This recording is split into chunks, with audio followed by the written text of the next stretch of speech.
Hi everybody. Good morning, good afternoon, good evening, good night. Of course, it depends on the part of the world that you are in, but how is everybody doing? Welcome. Welcome back. Hi. I hope everybody's doing great, and I'm back today with a little bit of Path of Exile. I don't know exactly for how long I'll stream, probably until I feel tired or something like that.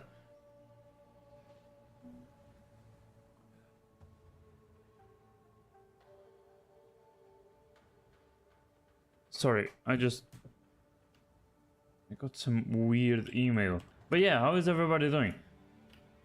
As per usual, I'm multi-streaming on Twitch and YouTube, so you can watch me in either site. But those of you that are on Twitch, you can also have access to my mod. Oh shit, a Twitch moderator. Everybody wants to have access to a Twitch moderator because, yeah, that's what everybody loves, right? No, I'm not talking about that one.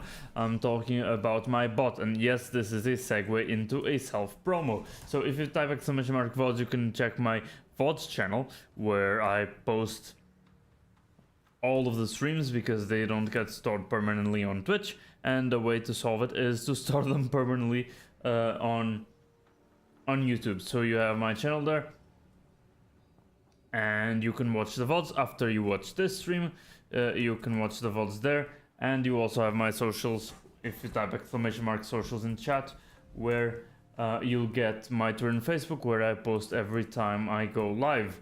So yeah, if you want to know when I go live, you can follow me there, or you can rely on Twitch and YouTube's notification system. So that's about it. For those of you on YouTube, I've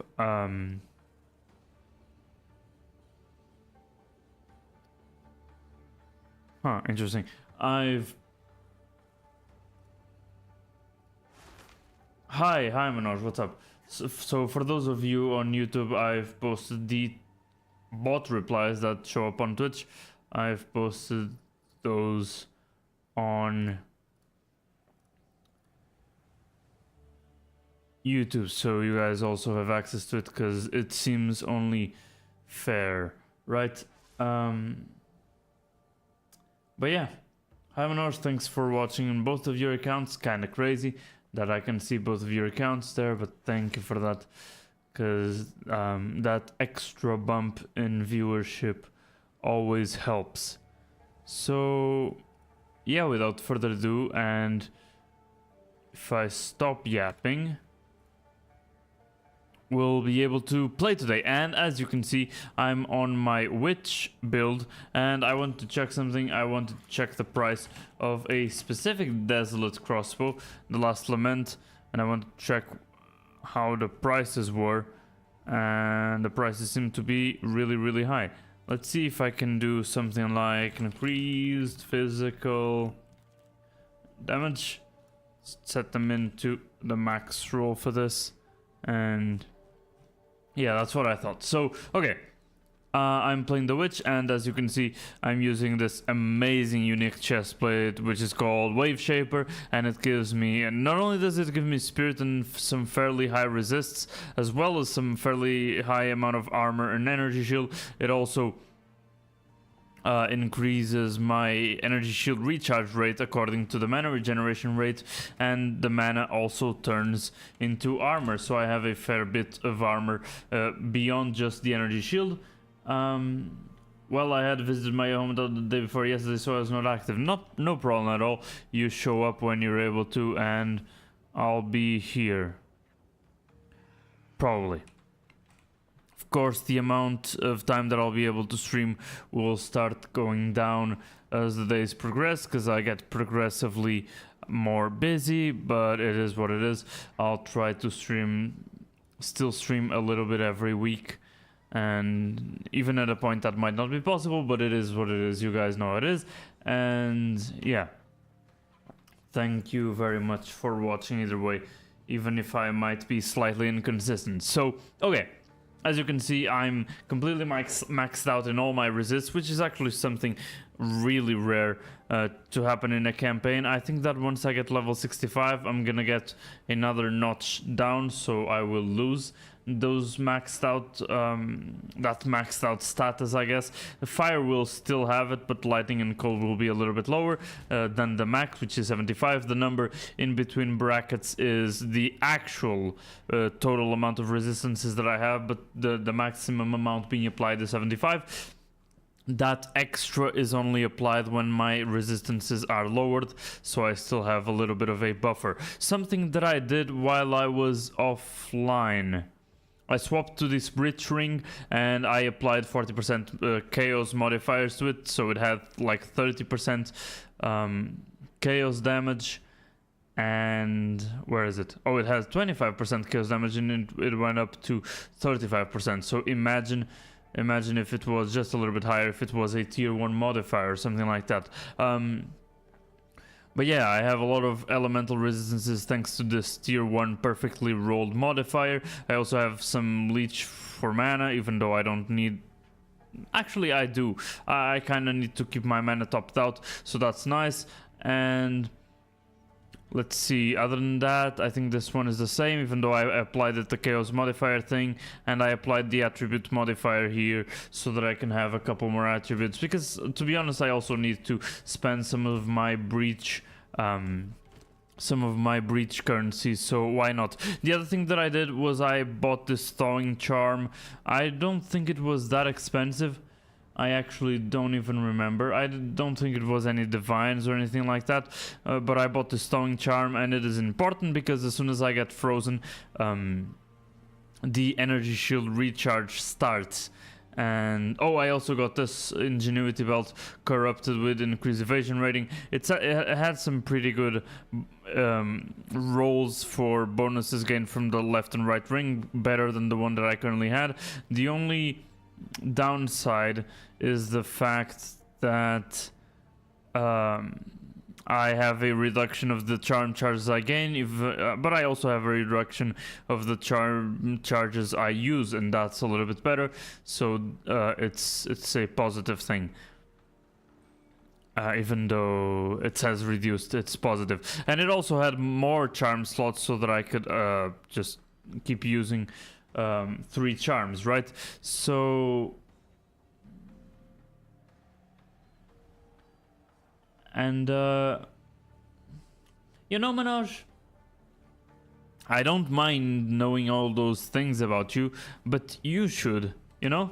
I don't think you should overshare that much online, unless you're just straight up lying, and then that's fine in terms of your safety, but that's not very secure, you know? That's not very secure. People could do all sorts of things with the information that you put out on my streams, to be honest. And it's kind of been a constant thing. Have you never thought about that? I feel like... I mean, I don't really mind, because, I mean, we are worlds away, but everybody can watch these VODs and can watch them back, and the chat logs get saved on the VODs, and anybody can see what you write, you know? You should think about that sometimes. I feel like that's information that you should keep to yourself, to your friends, to your family, to your in real life, you know, instead of bringing it online. Same thing about having your name online, having, I mean, you know, your initials online, everything. I think it would be way better to separate, especially when you're in these kinds of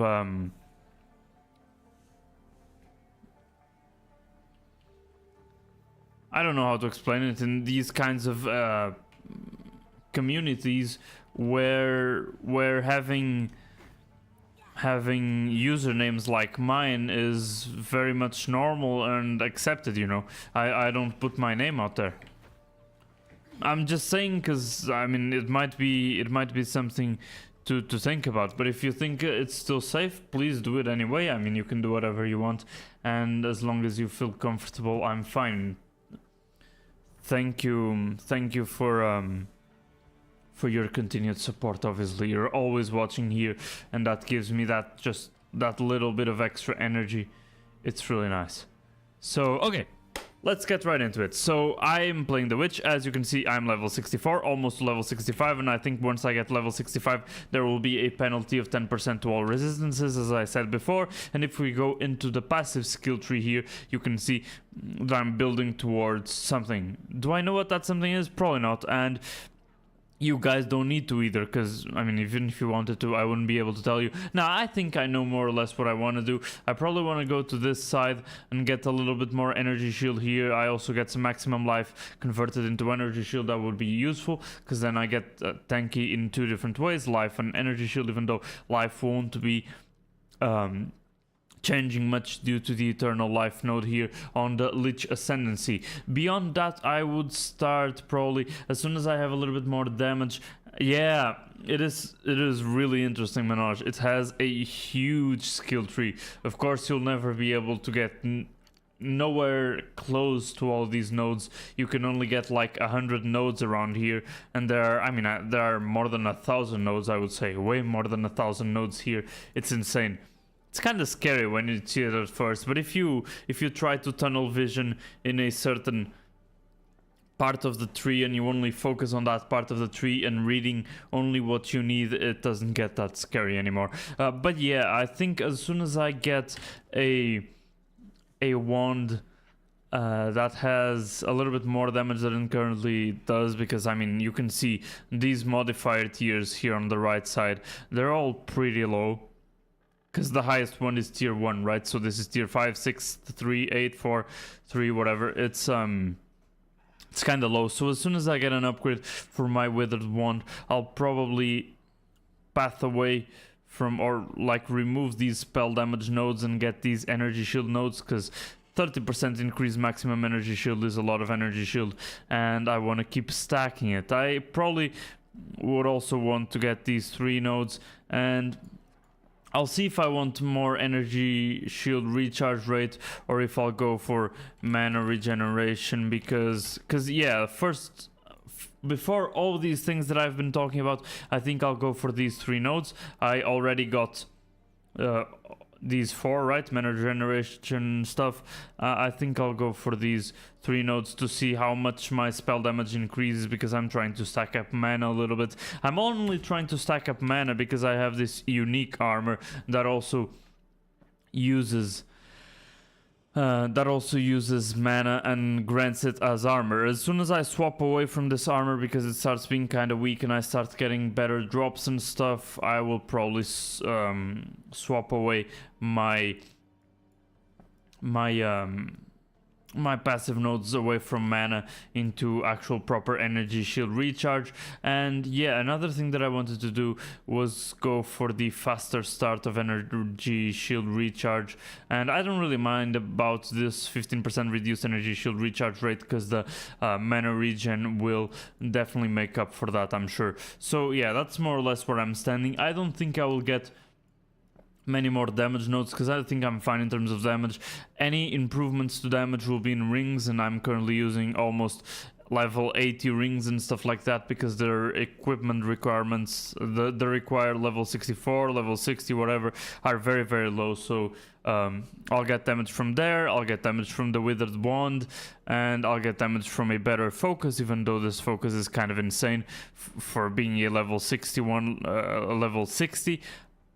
I'm talking about a level 60 focus, whatever, fucking English. And yeah, it has some insane modifiers and not that good amount of rolls, but I mean, with these insane modifiers like the plus 2 level to all spell skills, I don't need that good rolls. I don't even care. You're my lullaby, man. I was trying to get some good sleep. Your voice is very relaxing. I can go lower if you want and do some kind of ASMR or something. No, I'm just joking around. But yeah, the plus 2 level of all spell skills is great. And yeah, I like this amulet a lot because it gives me a lot of spirits, and I'm using every last bit of it. It also gives me some armor, which was useless at the time that I equipped the amulet, but now that I have the Wave Shaper mantle, I use it because now I have armor, and it reduces 37% of all physical damage. So So that's it. It also gives me some energy shield, so I'm going for a hybrid of energy shield and armor now. It also gives me some pretty good cast speed, as well as intelligence and attributes, so my attributes are all there in the ceiling. So without further ado, that's the point of the situation. I've updated you in everything that I did off stream, which wasn't much, and everything that I want to do. So the last quest that you can see here is recruit the Val, and we can speak to the Hooded One to travel to Mount Crier, or Crier, or whatever. And that's exactly what I'm gonna do. And seems like we're gonna follow what Doriani said, and we are in the Glade. We aren't exactly in the same place that we last met the Val. We are in the Glade. I'm gonna skip all, as you can see, level 65 plus, I'll get a 60% resistant reduction, so I'm not level 65 yet, so it will go down by 10 again. So yeah, I spoke with Oriani, and I spoke with all of them, because, I mean, this is not the first time I play this campaign, so I've read everything that they have to say to me here. And so, yeah, I'll do a little bit of hunting. I'll have to also find the Howling Caves, because they gave me a side quest. They gave me a side quest where I need to hunt some very specific monster. So, yeah, my build is pretty strong. I'm probably a little bit stronger now. Maybe that won't really translate into me doing an insane amount of more damage, but because the monsters also get stronger as I go into this third and last act. Technically this is the 6th arc, it's the 3rd intermediate act. The intermediate acts are smaller, and they are here because I still need to level up to get to the end game, and they still haven't released all the acts, all the 6 acts to get to the end game. Those of you that play Path of Exile know, but for those of you that don't, Path of Exile intends to make this be a 6-act campaign, and they currently have released 4, but they also have released what happens after you complete the acts. So you have something to do once you finish the acts, and so to pad that space of the 5th and 6th acts that haven't been released yet, they've added 3 small acts, and this is the 3rd of those small acts. So that's what we're doing now, and we gotta go through this so that we can do the real interesting stuff and infinite interesting stuff that is the Path of Exile endgame. And as I've said, for those of you that haven't watched the past streams, you can watch my VODs channel. All those streams are there. And in my main channel, as I'm multi-streaming on YouTube, the VODs also get stored there. So I currently am storing the VODs in 2 places. That's not that good in terms of YouTube storage, because I'm doubling using up their storage. But on the other hand, I also keep a VOD that's quicker and easier to access by people that were already watching the VODs channel, and in the main channel where I'm streaming, the VODs also stay there. And the perk of watching on my main channel, so those of you that are wanting to take a look at my main channel, you can see there that the VODs are in a higher quality than they would be on my VODs channel, because that's the quality that I can upload to my VODs channel. And I'm level 65, and as you can see, actually level 65, and my resistances haven't gone down. So I'm actually surprised. What the hell?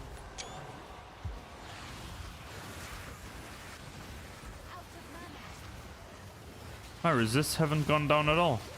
Hello?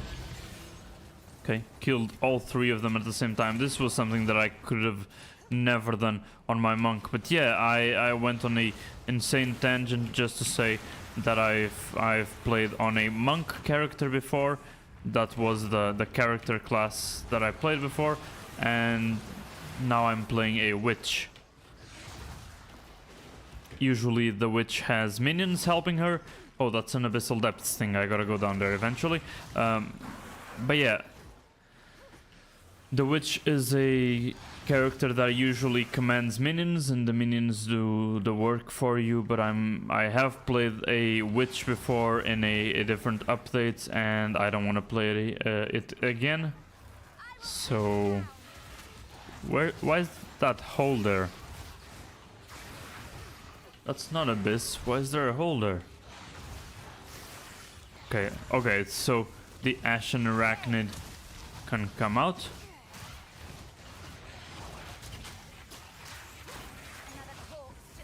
I also wanna kind of swap some of my support gems, try some new stuff, because I got some interesting ideas.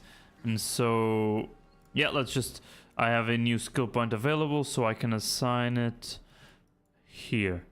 As you can see, you see it like blinking orange. That's because you have one skill point here. It says skill points 1, and I have it here, and I apply it, and as you can see, nothing else will shine orange anymore, and 0 skill points there. Unconfirmed passive skill change, and there it is. So yeah, that's how the passive skill works. And now I have plus 10% increased mana regeneration, and that also increases the energy shield regeneration per second. That will be especially useful once I tone it down a bit due to this notable, just to get a faster start of the energy shield recharge, which currently takes 5 seconds, and I feel like that's just a little bit too long. So let's go down into the abyssal depths. We haven't been there in a while. It's way more common when you're doing maps, but here in the campaign it only happened once, probably so that they could introduce that was even a thing. And now this is the second time it happens, and so yeah.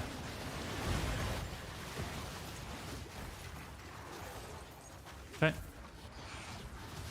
gotta be careful with some of these monsters. They're pretty strong, and some others are just okay.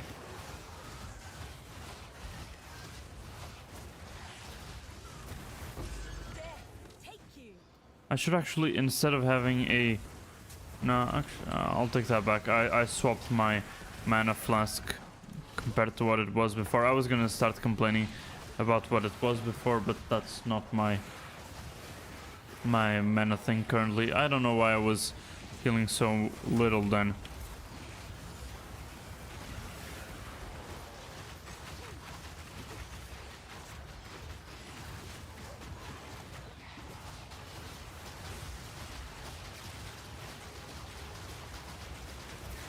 Insanely strong enemy there, but I have a lot of energy shields, so they can't even get close to killing me. Top 10 things said before disaster, but that's fine. Yeah, I do indeed have too much clutter. I should have emptied my inventory before I came down here. Still throw some things away that I don't think are that good. This is not that bad, but I won't be using a new helmet for a while. I actually don't need any of that. Let's do it like this. Easy. Okay.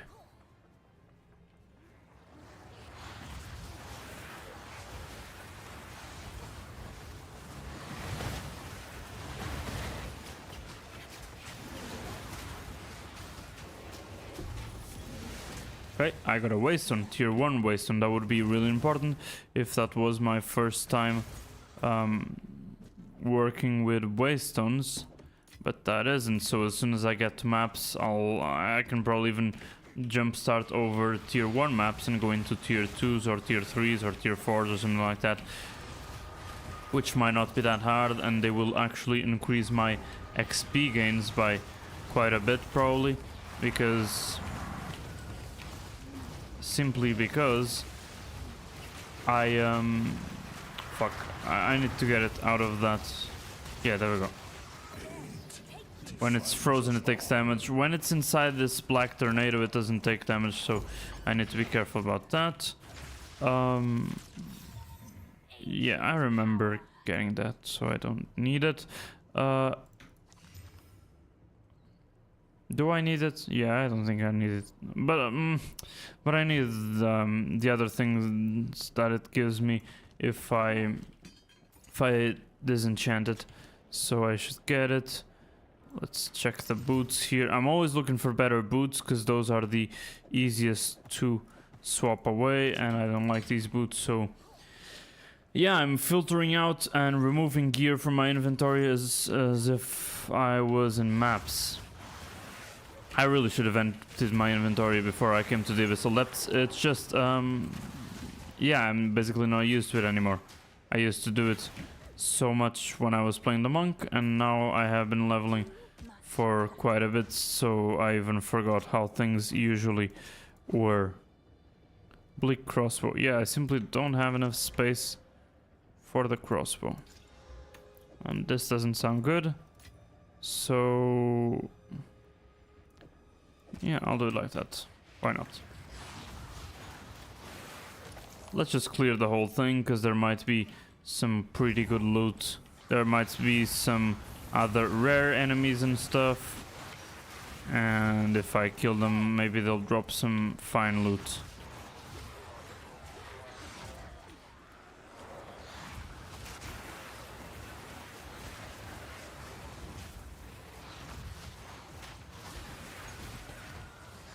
Okay, but yeah, my damage isn't absolutely insane, even though it's kind of high, and it has a lot of AoE, so kills a lot of them. If they are close to each other, it kills all of them, which is really nice.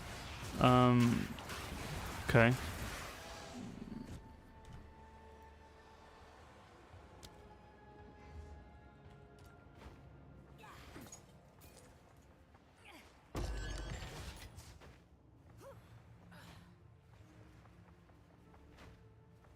Okay.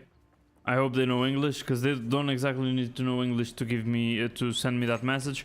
That message is automatically sent by the trade site, and it actually caters towards the language that the user chooses for their profile. So yeah, I just told him to give me a second, because I didn't want to get out of this and then go back in.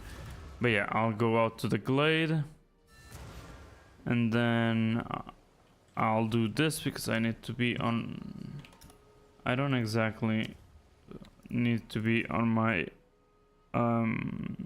hideout, but usually trades are in the hideout. So I'll do that. And let me just do this. Okay, I don't even know what the price was. 10 exalts, right?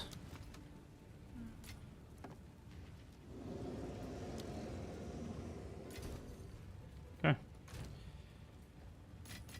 Great. Perfect. And yeah, that's about it. Let's pick this back up so things don't get disorganized. And I don't know why Eng is talking about currency. I don't remember.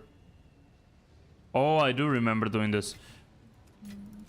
Yeah, so I felt that I was running low on greater exalted orbs, so I just used a couple of chaos orbs. I don't even know if that is...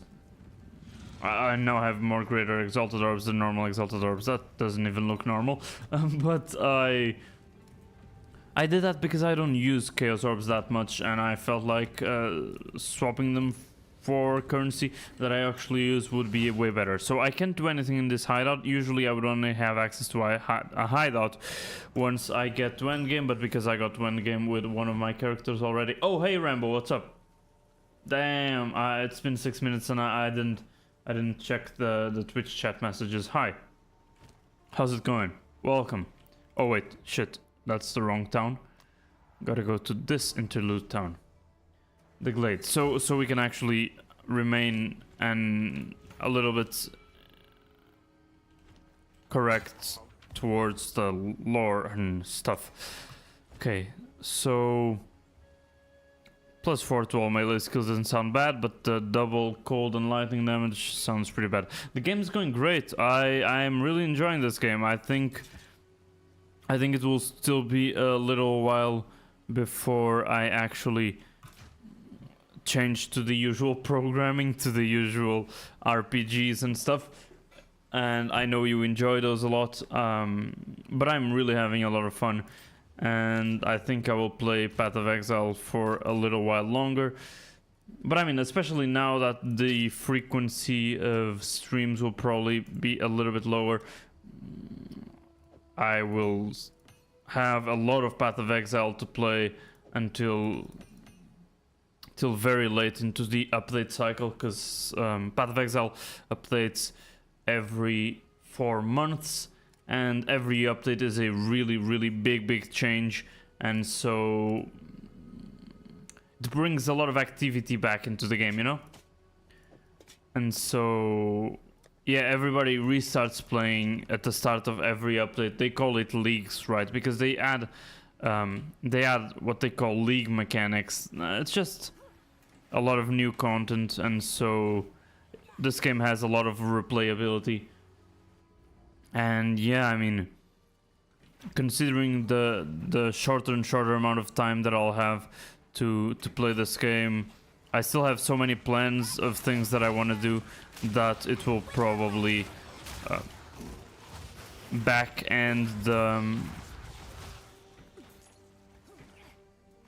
the next update, and so as soon as I run out of plans to play this league, the next league will come out. You know what I mean? I think I kind of yapped a lot, but I got my point across. Basically, even though I really, for example, want to finish the Ghost of Tsushima DLC and play the Batman Arkham series, I really want to enjoy Path of Exile for a bit. And there is so much to do and to explore that I haven't done yet. So many different classes to play, different playstyles, different builds. Yeah, it's very time consuming. It's very time consuming, and it's a one game dedication kind of thing. I wonder if I could start doing guides for it. Probably could. If I made any builds of my own, and if I knew a little bit more about the game.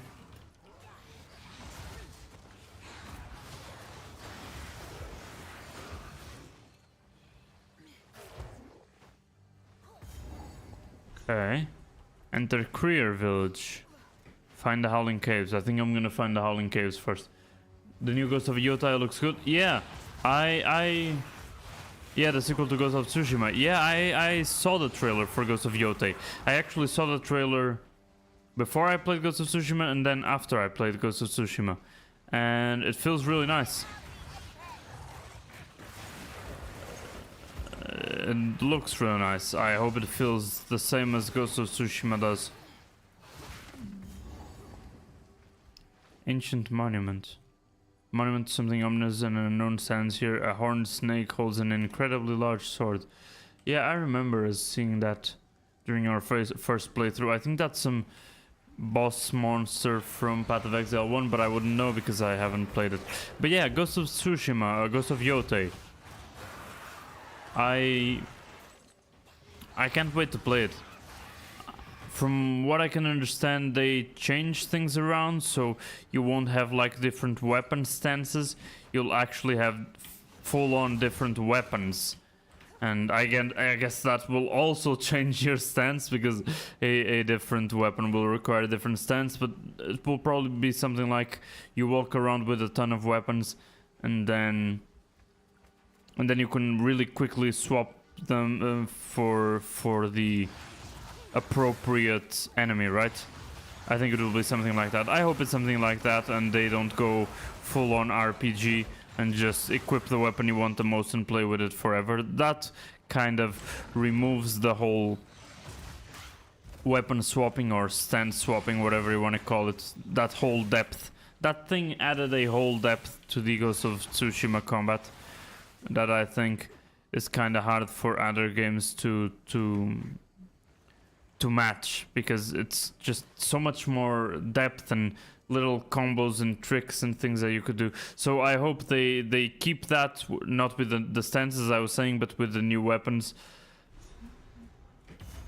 And yeah, but until we know more, until the game comes out and stuff, it's just hopes. I've just started a new Alan Wake, or the Alan Wake 2. I mean, I guess it was new a couple of years ago. How is it? Is it worth? I think I got Alan Wake 1 for free on Epic Games or something, or maybe it was Alan Wake 2. I don't even know, but I have it somewhere somehow. Is it good? Is it worth it?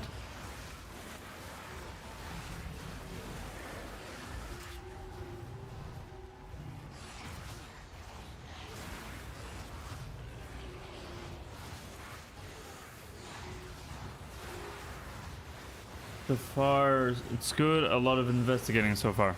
Interesting. I haven't played many investigating games recently. That's interesting.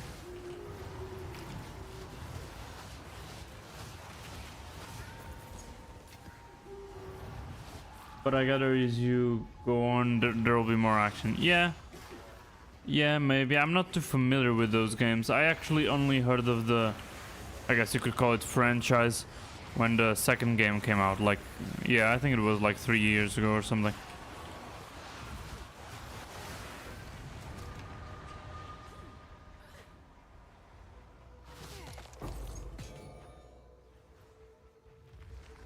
I remember hearing that people liked 1 a lot as well, so yeah, seems like another successful group of games.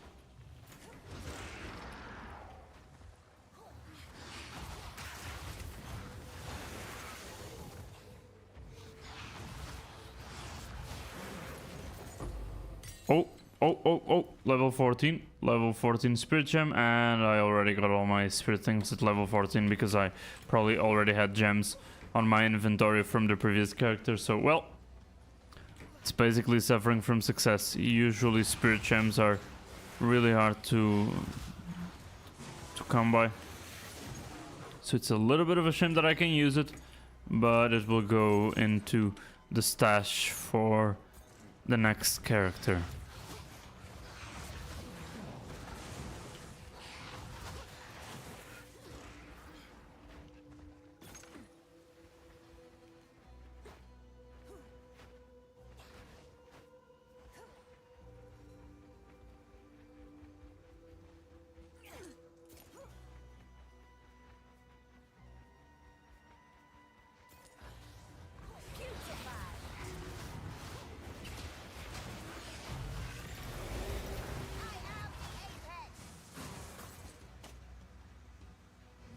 Give me a second, I remember something.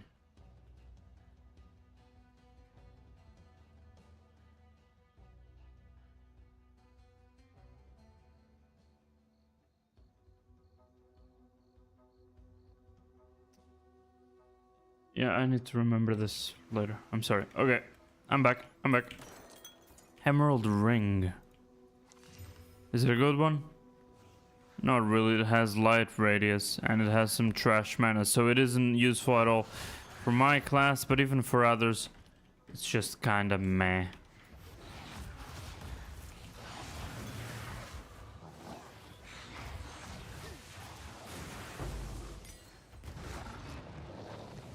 So yeah, currently Path of Exile is, or Path of Exile 2 is in development and it's in early access.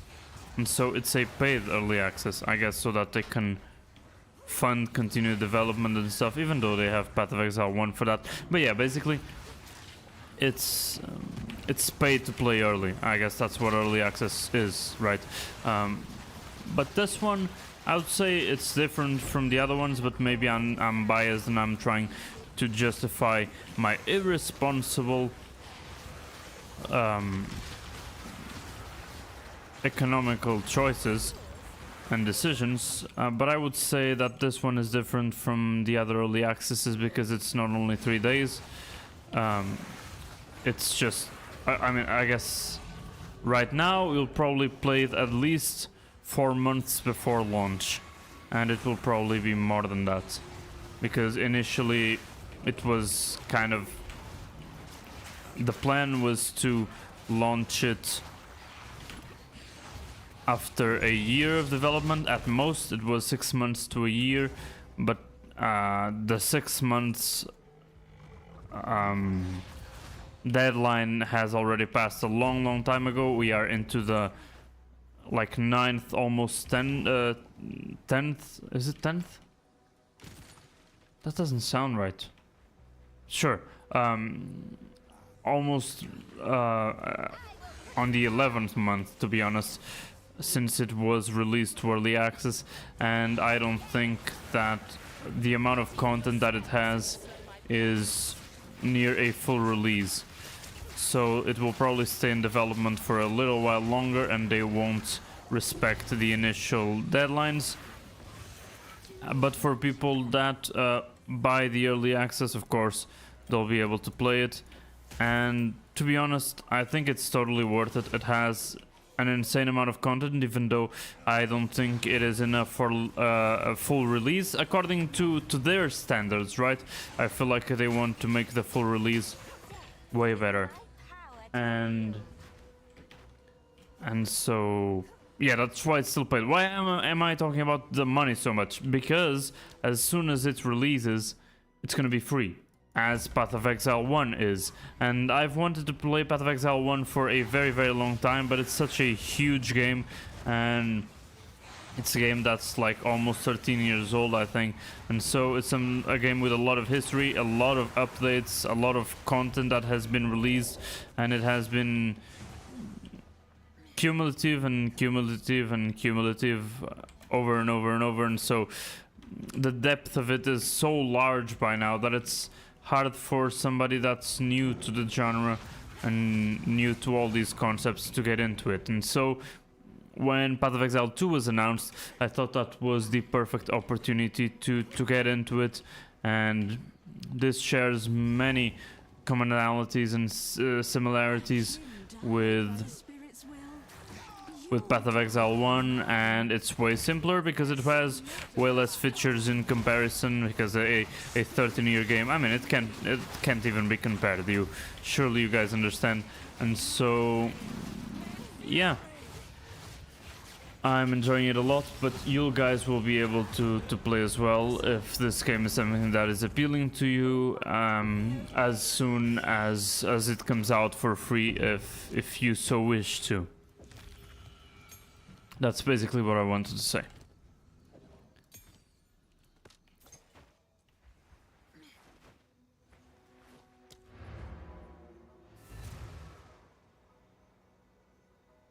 Okay, let's go back to the glade, empty our inventory.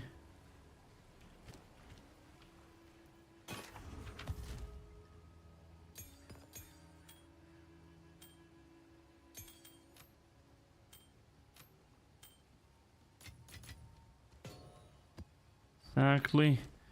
Okay, let's see. Actually, salvaging bench first, so that I can salvage all this.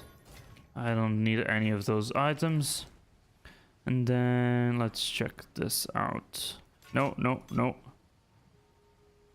Okay, I'll check my unique stash, but no, and no. And no. No item that I had was that appealing, so let me check my unique... What's it called? I don't see... Quiver. Black Gleam. The one that's on the ground is a little bit better in terms of the fire damage it adds to attacks, but it's worse in terms of the damage gained as fire damage for the attacks. And this one has a little bit more mana, but I don't think an archer would ever care that much about mana. So yeah, I think I'll do it like that. And yeah, I was saying... Jesus. I wanted to swap around some support gems here on my skills, and that's exactly what I'm gonna do. So let's see. Deliberation and considered casting.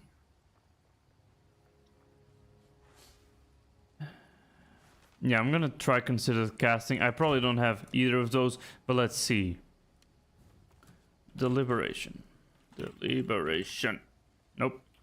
Nor considered casting. Because I saw that some other variations of the build used it. And I probably also want to try Arcane Surge. That one I do have, I remember. And okay, let's get probably one of each, see if I can spend as little as possible in terms of levels. So it was Deliberation and Considered Casting. Considered Casting is a level 2 one, so instead of spending a level 5 or level 3, let's spend a level 2. And yeah, I think I'll get Considered Casting.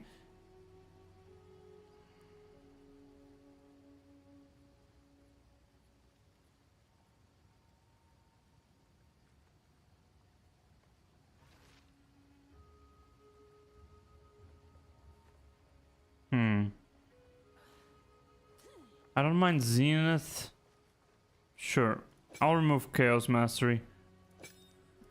Damage went slightly up even when removing Chaos Mastery. That's kind of insane.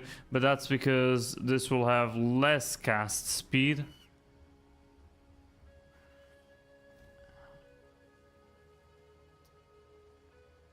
And it will do way more damage. So I'll have to cope with the cast speed. But I have rapid casting here on the Chaos Bolt.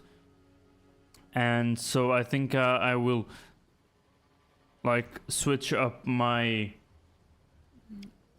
build a little bit. And in terms of contagion, I will probably remove the rapid casting thing. I'll remove the rapid casting thing for now. So yeah, either way, yeah, I want to try Arcane Surge instead, because I want... Granting Arcane Surge is increasing the cast speed and mana regenerate, and I feel like I need a little bit of mana, especially for the Zenith here, where I need to keep my mana at 90% or higher. And I'm missing Deliberation, so I'll keep this one here and this one here, and Deliberation for Essence Drain.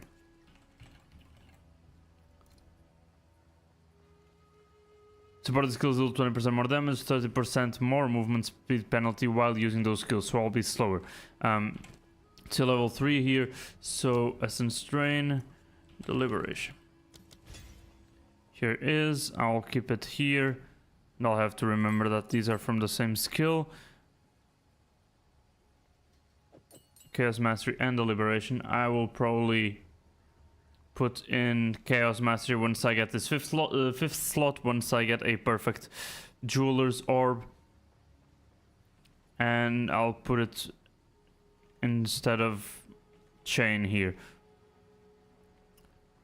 So, yeah. Maybe I'll put Chaos Temper away. I'll put Siona's Temper because I'll need it eventually. I don't want to put it right now. And...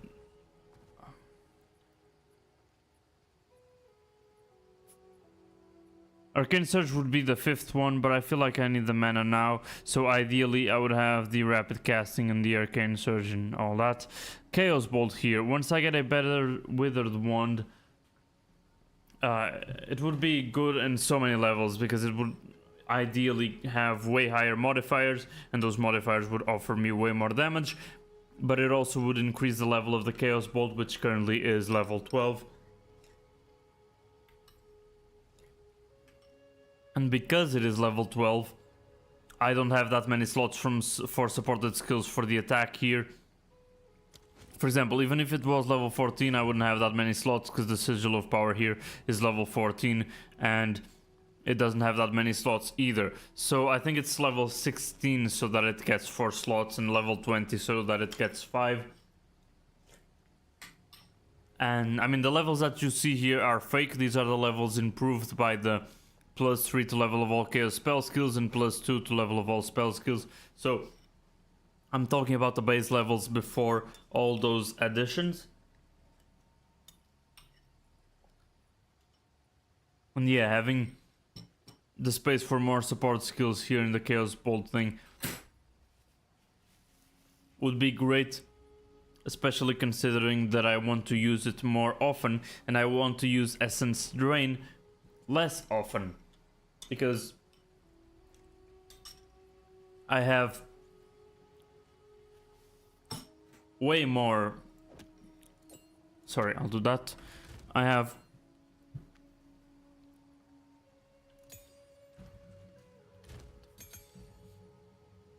way more casting speed with Chaos Bolt and with Essence Drain, because this one is reducing it and this one is increasing it 10% for each different spell I've cast in the last 8 seconds, and I usually cast more than 2 spells, so instead of the rapid casting 2 here, if you guys are following, instead of the rapid casting 2 that has 20% increased cast speed, I can go up to, well, I mean 80% or even 100% if I use all skills. I mean, I have 8 skills here, so that would be 80.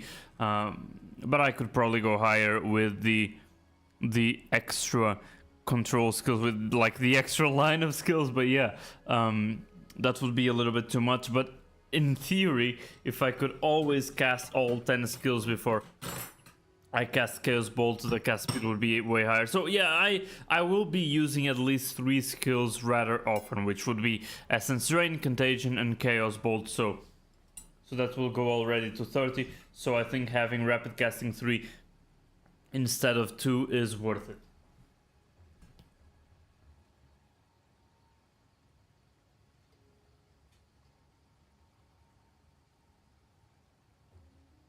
And that's the reason for that last swap.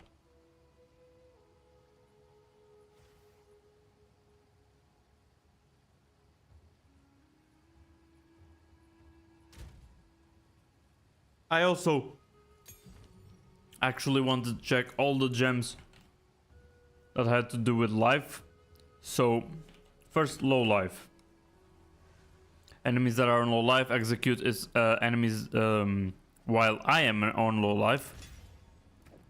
So I'll have to work on that trick eventually. I also want to check that on the passive tree. Yeah, those nodes that give me, yeah, the final barrage node. I kind of want that, but I would need to anoint that as Isolation, Despair, and Disgust, and I feel like I can't anoint it on my amulet yet, because I'll eventually change the amulet for a level 2 or 3 skills or whatever it is. But yeah, if I could get some extra damage while I'm on low life, that would be absolutely insane.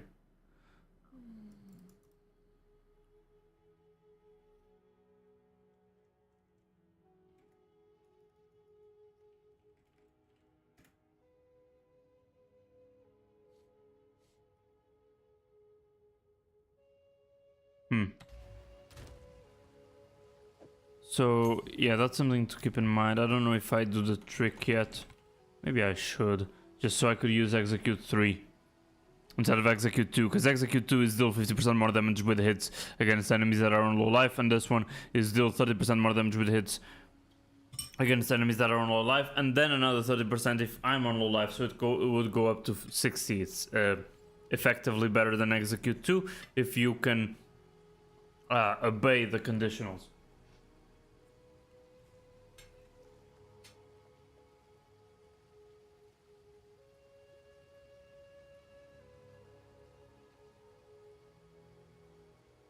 This would be really, really good, actually. I'm sorry about that. Hey, Jesus. Okay, I hope that never happens again. That was the most cringe thing ever. Hiccups are a bitch. So, Jesus, because that was an aggressive hiccup. What the fuck? Okay. Dire Strike 2. is something that it might be really nice, because now I have some 40 spirit, and if I start cooking up something instead of getting even more area of effect, I think I'll go for that. Now I'll deal 70% increased attack damage while I'm on low life. To get on low life, I need a couple of things.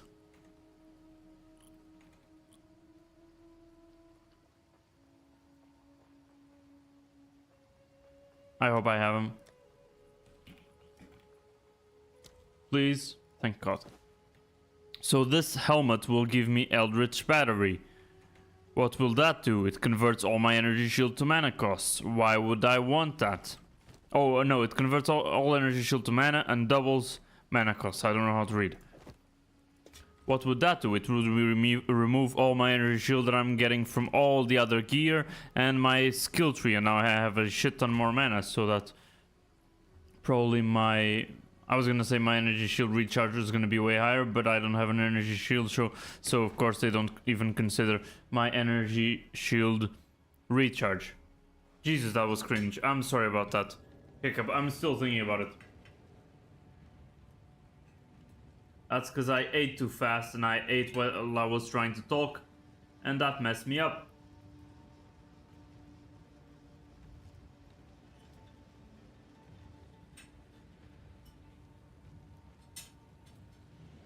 So now that I don't have any more energy shield, this conditional isn't met while you have energy shield. I don't have energy shield, so my life will be able to change.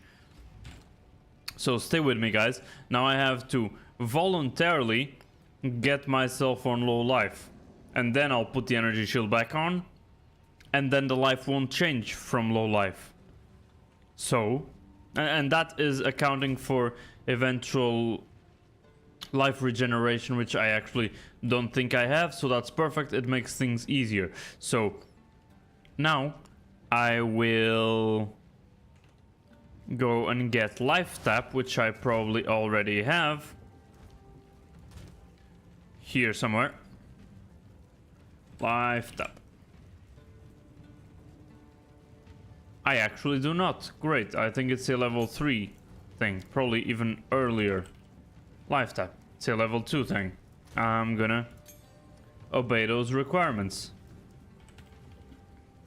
Life tap. Now life tap is somewhere here. And now I'll put lifetime in something like the totems.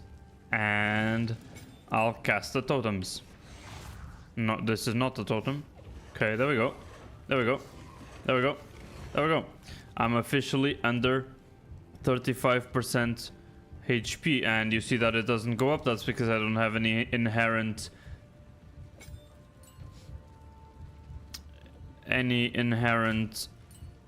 what's it called, life regeneration.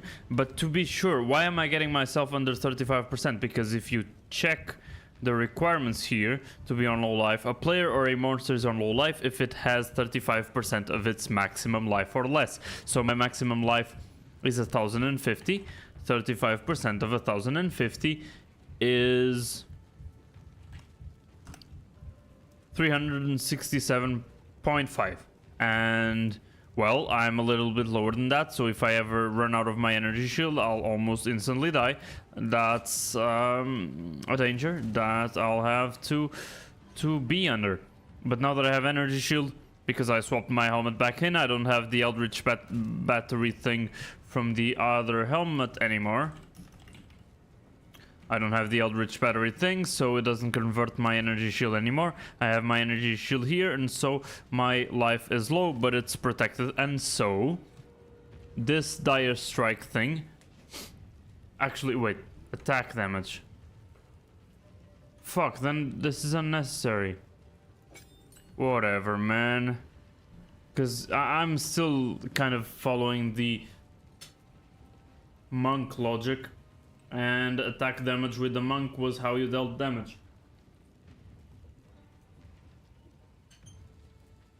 But attacks are not spells, it's not spell damage. So I messed up. I did all this and it was useless, but at least I'll be able to use execute.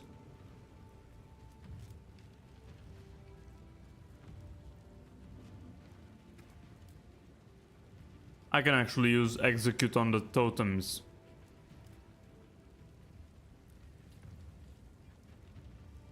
I wish I could have another one of those support gems. I guess it's something that's gonna go in the backlog for things that I need. What I do need is extraction, which I probably don't have. Okay. Try a level 5 one this time. I already had one, but extraction, nope. Level 3 one. But I'm being a little bit redundant here.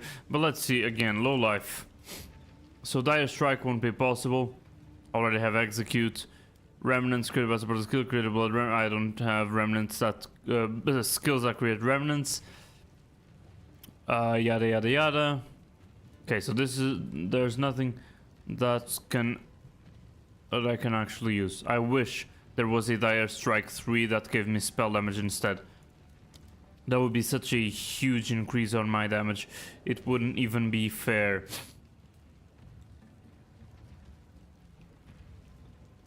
So maybe instead, let's try this. Let's try something that I've never tried before, and that could be great.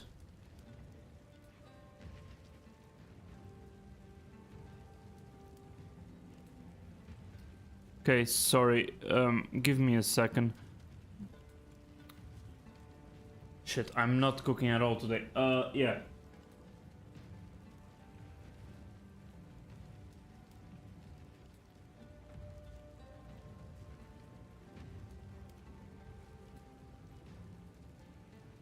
Okay.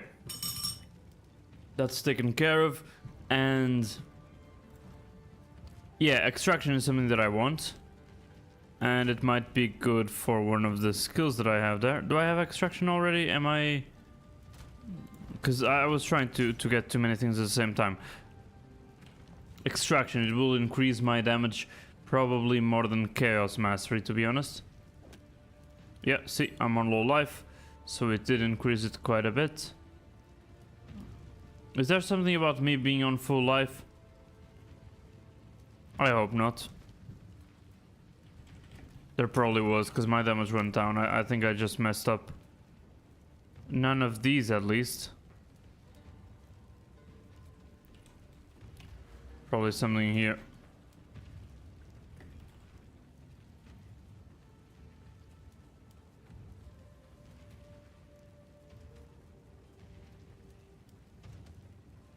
I literally have no passive on full life, so why do I feel like my damage went down there?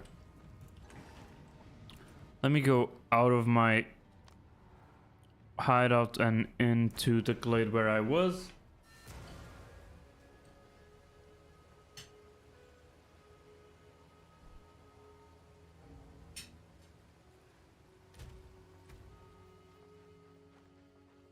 Why is there a punch thing there? The fuck? Yeah, I don't know. I feel like my damage went down. I'll have to check it with the VOD later. Okay.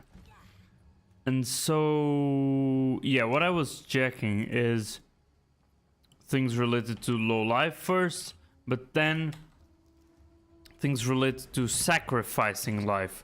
And the liberation is exactly that. I sacrifice 10% of life on use, but the thing is, my life won't change due to that ascendancy notable. I've said this so many times, but this is a focus of this build. Literally.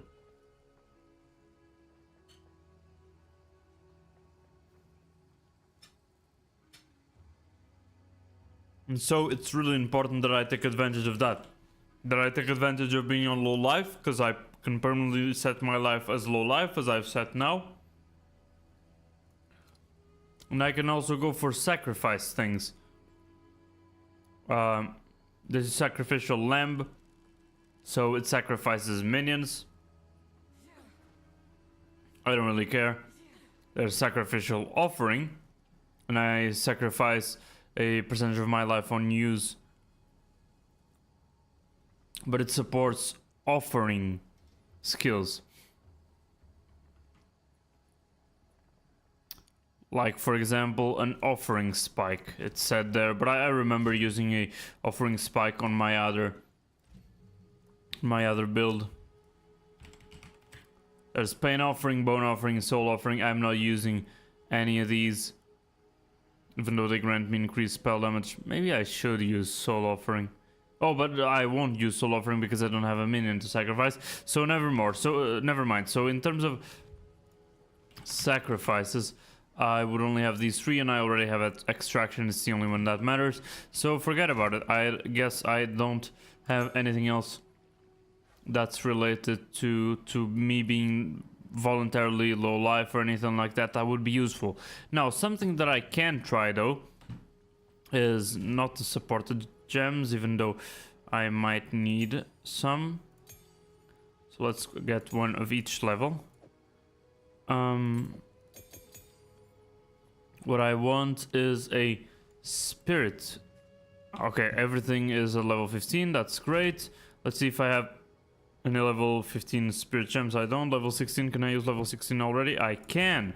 Great. So that will be 1, 2, 3. I actually need all 3 of those for upgrades and whatnot. And I think I need like 6, maybe 7 of these. So let's start getting it, because I'm already level 66 just so, and I need level 66 to upgrade things to level 16. So I won't wait. I've met the requirements. I will fill the requirements instead of waiting around for these skill gems to drop. If I already have one in my inventory, why would I wait around? Okay, I guess I didn't need as many skill gems, and so I'm slightly stronger. But now I'll use the spirit gems to get them blasphemy, for example, from level 14 to 16. This one from level 15 to 16, and this one to get Ravenous Swarm. What is Ravenous Swarm? Actually, this way I would have minions. So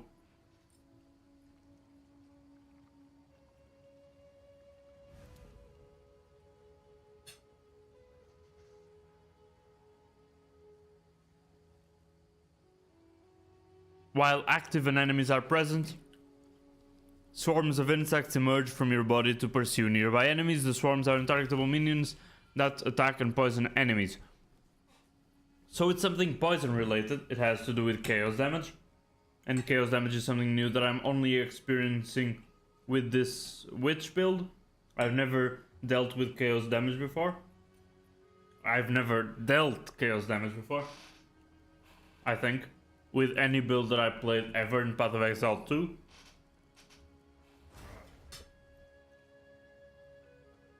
So yeah, this will be something new, and I've never done anything with poison either.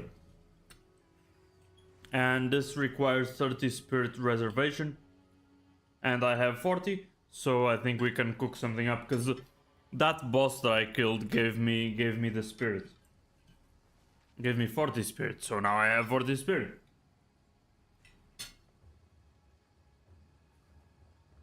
Limit to 3 active swarms.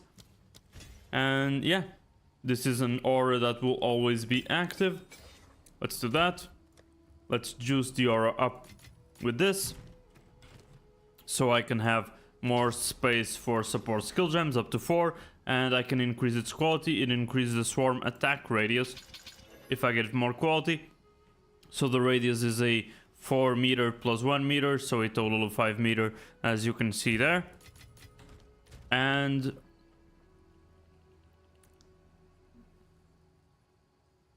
yeah, I actually, about the offerings, I wonder what type of minion you need.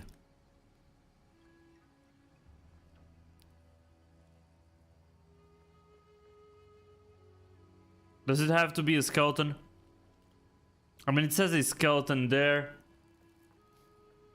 but it doesn't specify anything else like on the actual description of the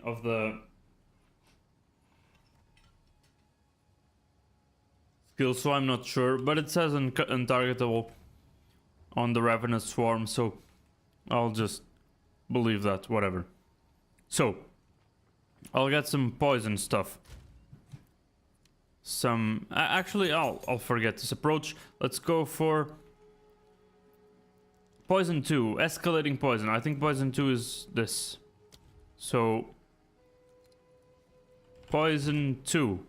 There we go. Why not poison 3? Supported skills have 60% chance of poison on hit, 20% more magnitude of poison inflicted by support skills against bleeding enemies. Why bleeding enemies though? Okay, so this was actually a level 3. I'm gonna use the minimum things I can to not be wasteful. So poison 2, 60% chance to poison on hit. I mean, I could also have a poison 3.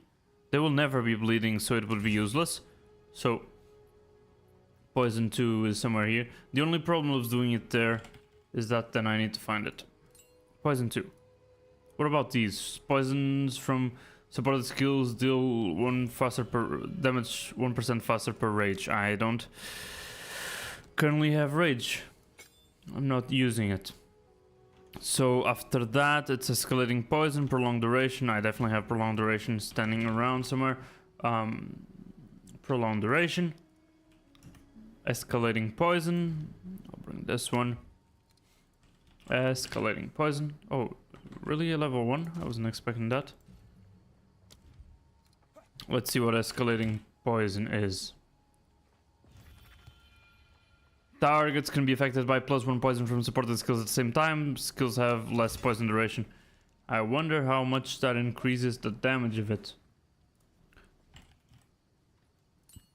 Okay, that would be the other one. And then prolonged duration, magnified area, and culling strike. I have culling strike. I guess I don't. Magnified area. Do but not enough, so I think it's either level 4s or 5s. Can't find a nice way to just, yeah, select which support skill I'm gonna use. So just to remove those possibilities, escalating poison and prolonged duration, and then I'll have magnified area and culling strike. Oh, I think I prefer magnified area first. Magnified area. Level 3 actually. So yeah, the 5th one would be culling strike, but I currently don't have a 5th. I don't have a 5th support skill slot, and I don't know if I ever will have enough for that. I did have something, ritualistic curse, that I removed to get the other thing related to low life, but that was a failure. So yeah, let's just see how Ravenous Swarm is. I've never used anything like it, so let's see. Going back to Creer Village, I mean, I've taken so long with all this yapping that it will probably be a completely new instance, and the load time, I think, yeah, will show exactly that. So yeah, now we can see how this new aura of the insect swarm feels like. Okay, we're already seeing it. And what I'll do is I'll like put some swarms under the effect of Essence Drain and then spam Chaos Bolt, because I mean, even though the Essence Drain projectile does damage by itself and it refreshes the actual buff, I don't think it does much beyond that. And now that I've reduced the cast speed, it does way more, the Chaos Bolt does way more damage per second. I don't know for how long I'll do this, because I'll have to press more skills. But as you can see, I currently have Arcane Surge because I have been using the Corruption skill kind of a lot, so I probably already used more than 100% of my mana with Corruption. So that's that.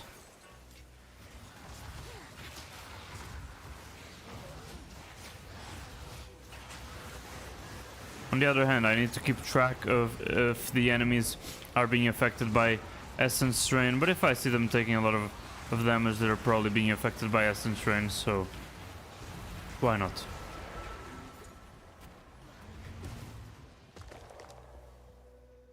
Now that I have way less HP, it feels way more dangerous for my energy shield to go down like that. But now I can have multiple swarms affecting the same target, and the escalating poison basically means that it can have effects from multiple poisons taking probably double damage per second. For example, these weren't affected by Essence Rain. I need to be sure that I am casting Essence Rain, which is now way slower due to me wanting to deal more damage, and I am indeed wanting to, or I am indeed dealing more damage. This upgrade that I've done will be especially noticeable for boss fights and stuff.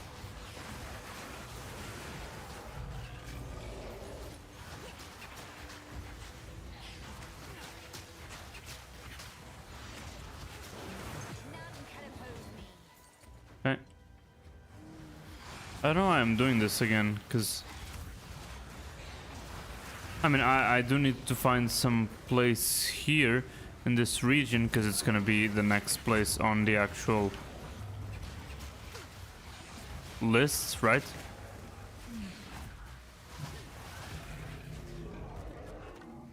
On the other hand, I don't know if I should do it like this. Maybe I should keep spamming Essence Drain, because it has the chain thing, and it still chains a lot, even though I don't have Siona's Temper. When I have Siona's Temper, it's gonna be way better. So it was something to try. It was definitely something to try, but maybe I'll bring back the Liberation. No, not the Liberation thing, but what was it that I removed? It was Rapid Casting, wasn't it? Or was it Chaos Mastery? It might have been Chaos Mastery. Huh.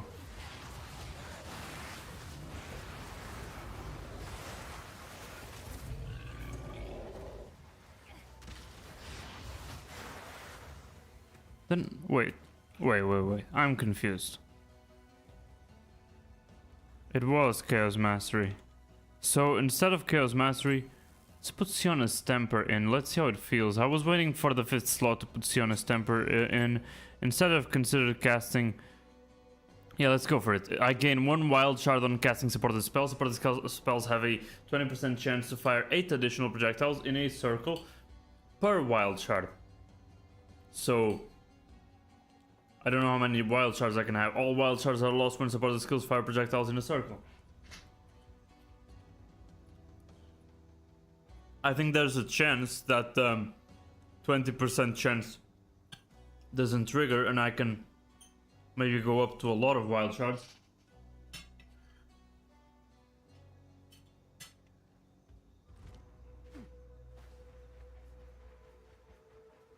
And so it will increase my AoE massively. Maybe I should have done this earlier.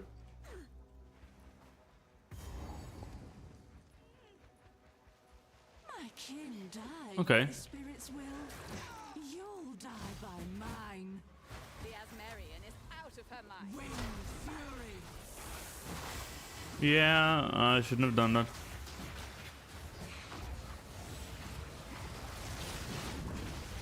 Spirit guide my spear. Yeah, a little bit strong, but not that much. Give me the items again. Okay, not that many this time. I guess it's fair. I got 1 wild shard there. I wonder if I can get more. Wait, what? Okay, sure. To the Glacial Tarn we go.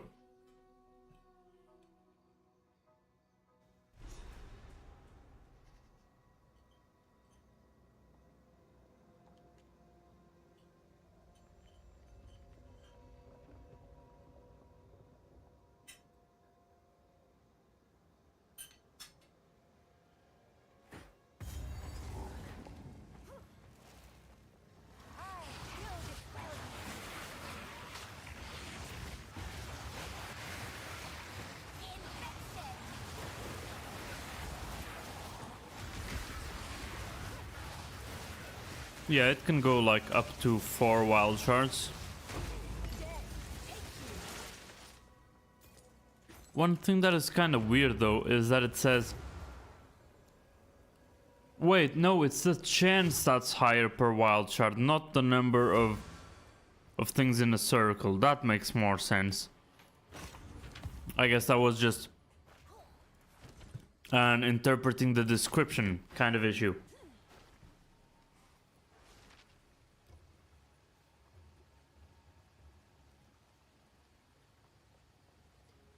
Because, you know, I was only seeing the...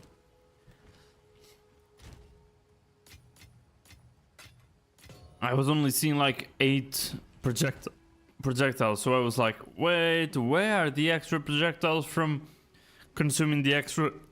Sorry, charges that I've seen that are being consumed? And, well, they don't exist because they're not supposed to. I think that's the whole thing. And so, yeah.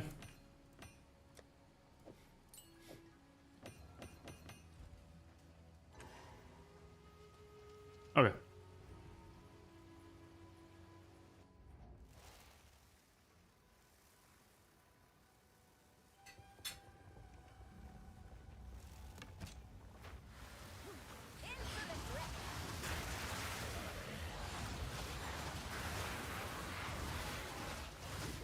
Siona's temper is probably way better to attack enemies that are around me, far away from me, and I mean, I think those projectiles even change, so it's perfect.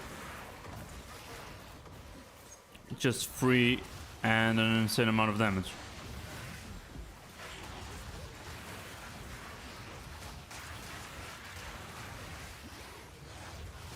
Kinda hard to keep me full mana though, above 90%. When I'm using Contagion so often, but if I have Arcane Surge, that's a little bit easier.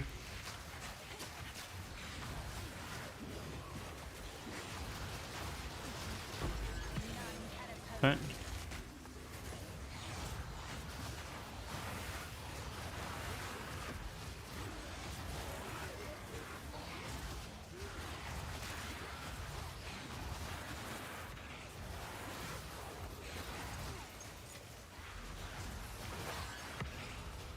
Okay.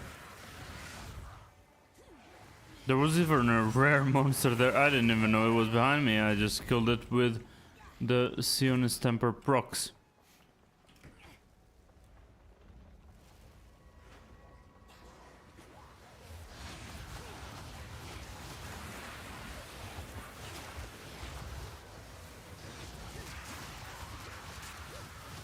Need my mana to be up there.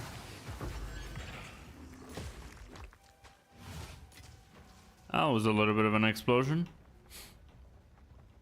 Now I need to find the Howling Caves and explore the Glacial Tarn. This will be a boss fight.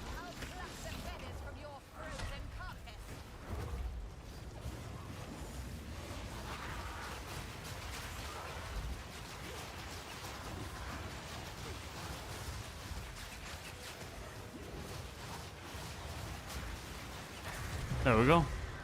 Easy. I liked that frozen animation. Crier Peaks. But there are the Howling Caves somewhere first.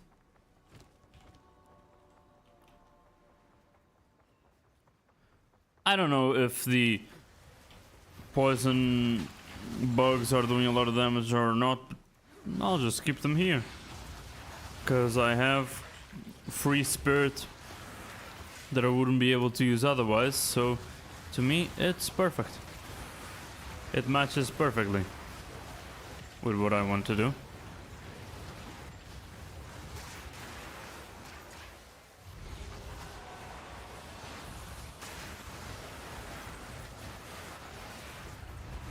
They haven't even come out of the hole and they're already dying. That's the thing that I like the most about this build.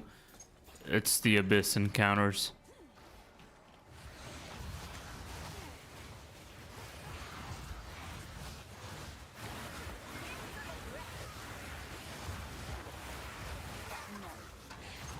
Really? We got a no. Well, I guess I'm occupying a lot of it with support skills that I will eventually use. Focus on the eventually, because I feel like that will kind of take a while, unfortunately. Maybe for that exact reason, I should keep it. I mean, there are some that I should use for boss fights that I'm not actually using, and I actually should. Like the liberation and considered casting, as well as execute, but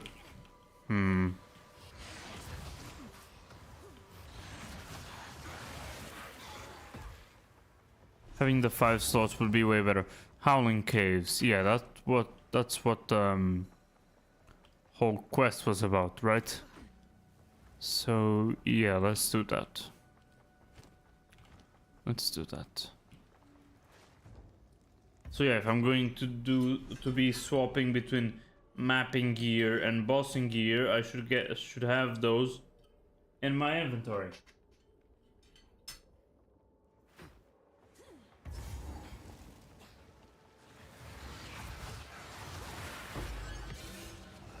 I know this. I've done a lot of maps here.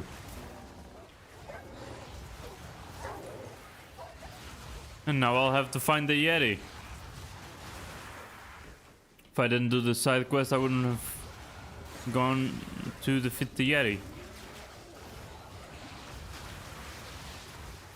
Right. The totems are really powerful, so with execute they are gonna be even more, especially against bosses. I need to remember to do that swap before I fight the Yeti. And every time when I'm in front of a boss fight zone. It's not that I don't know that I'm in front of it. I mean, at least in maps, because it's literally orange. Here during the campaign,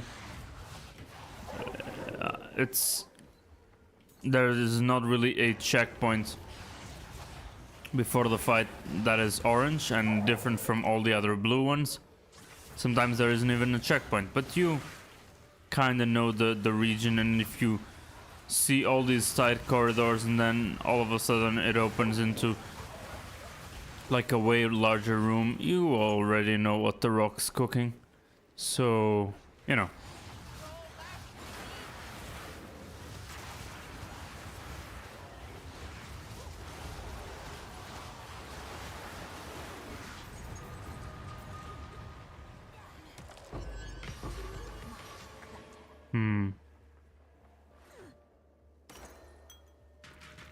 Okay, I gotta go back for that abyss stuff. It's fine.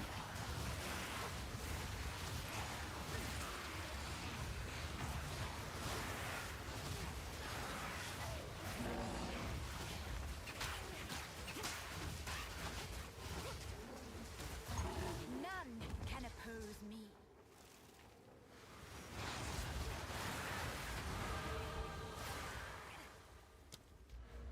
And the last one, which will give me a little bit of an increase to the damage. Let's see how big that increase is. So 4.6k, 3.5k, 4.9, 3.7. Okay, so it wasn't a huge increase, but it's fine. I don't even have that much mana. That would be way more meaningful if I had something like Eldritch Battery, but I won't have Eldritch Battery because otherwise I have no way to live. My only defense is energy shield, basically. Anything else is directly on my life.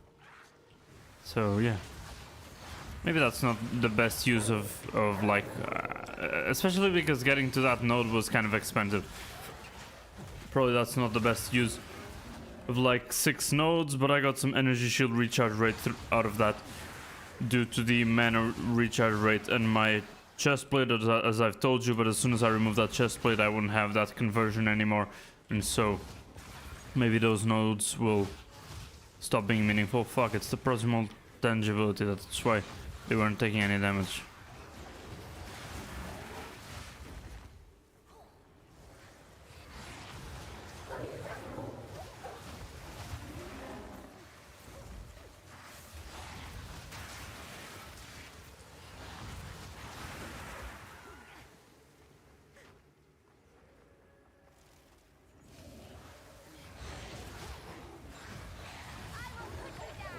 Yeah, let me just finish the Yeti. And then I'll finish eating my food. At this point, it's gone cold. But I've been way too busy with cooking up some new support skills and stuff. My devotion, my life. Yeah, shut up, Uromoti. We've heard that the first time. Okay, so that thing with the checkpoints, almost definitely the Yeti, right? I kind of skipped it, but I shouldn't have. And so, we shall be swapping, right? So, instead of Siona and, what was it? And Chain. Yeah, because I don't need Chain anywhere, it's just a boss. I'll go for the Liberation, more damage, and yeah. So these give me AoE, I don't need AoE. So I'll actually put the AoE together and the extra damage here, so then the swap is faster. And the execute instead of... So the fucking what? Who? Huh? Ancestral fucking who? Ancestral urgency? What the hell are you talking about? Increase cast speed and attack speed, placement speed. Sorry, I'm confused, but let's swap it with Urgent Totem, see how that feels. It shouldn't be with it shouldn't be Urgent Totems, but okay. Decay. Best dodge that. Yeah, I mean they get completely deleted. It's not even fair. Okay. What the hell is this ancestral urgency? Are we crazy? Was that the previous name for the thing? I sure hope not. Ancestral urgency. I mean, the only thing that has urgent in the name is Urgent Totems, so maybe that was the previous name for the totems.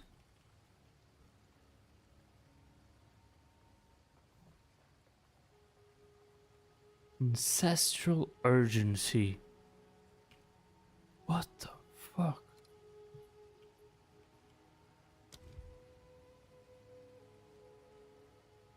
Yeah, it's Urgent Totems. I don't know why they call it ancestral urgency.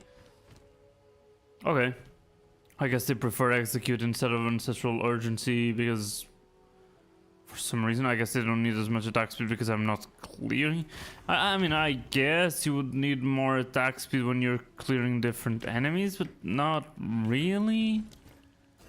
I don't know. That sounds questionable. But sure, I'll keep trying, see if I see a difference in damage and stuff. Rapid casting and Chaos Mastery should disappear from here as soon as I get a couple of perfects, but as I said, it's hard to happen. So I'll store them for now. And I'll keep the ones for the swaps still in my inventory, as I was saying. Gotta be consistent. I also gotta grab the tusks, because I need to bring them back.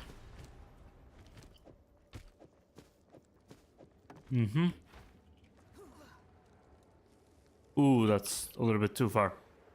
Crazy that the only checkpoint is at the very entrance.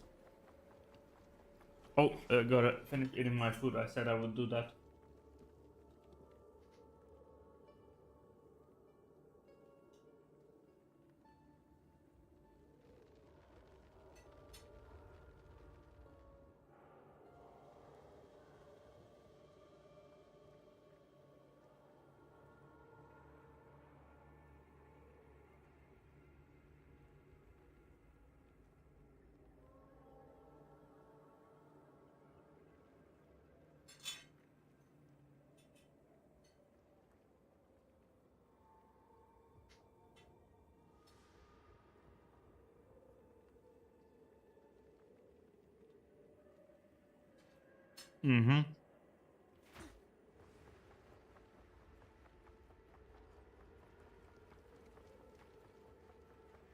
Really nice. Really nice. Okay. I need to return the the ice tusks to Hilda. She'll like me a lot or something. And now I gotta go back to the glacial tarn. But now that I'm here, I will have absolutely no checkpoint, so I'll have to go on foot to the glacial tarn so that we can get to that thing on the other side.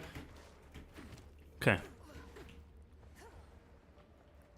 So yeah, I mean, many builds use support gem swapping for bossing versus mapping. I haven't done that at all with the monk, so yeah.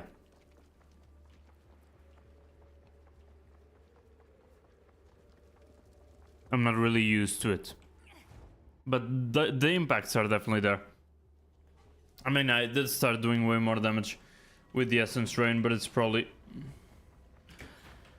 worse to use those same support gems when I'm clearing, because when I clear I need to swap my targets a lot, and the targets don't need that much damage from the skill and that much chaos damage over time from the skill to die.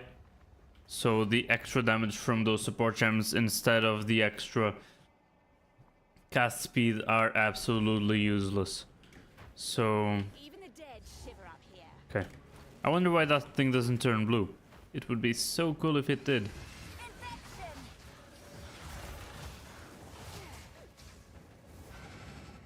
Oh yeah, proximal tangibility, that's why you ain't dying.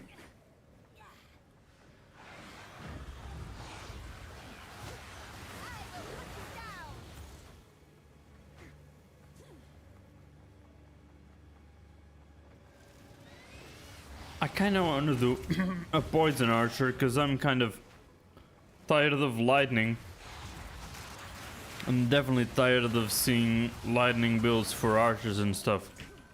I wish poison archers were like strong, because I see some people doing those builds, but if you look at the ladder, it's overwhelming. It's overwhelming, the amount of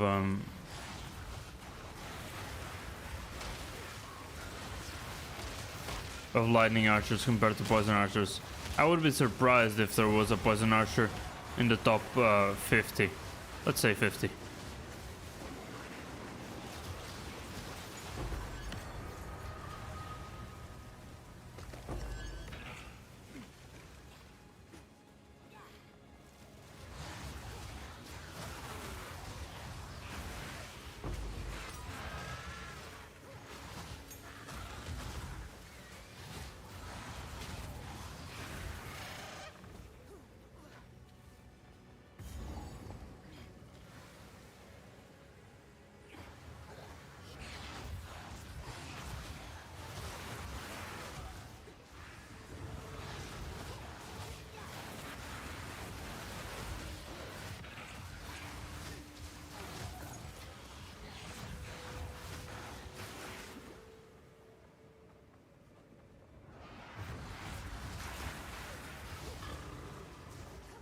Okay.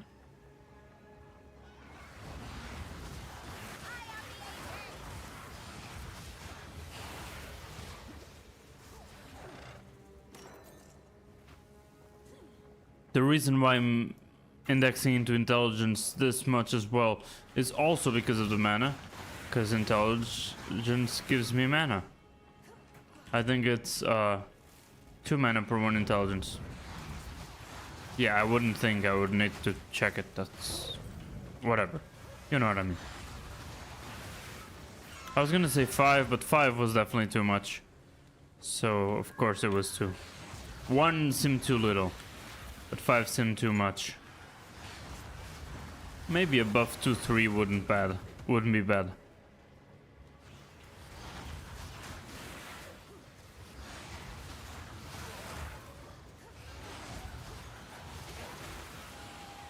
If I got an Astra Mantis, I probably won't swap away from... Because with 100 intelligence I'll get to 100 extra mana. Maybe that's not too much. Yeah, maybe that's not too much.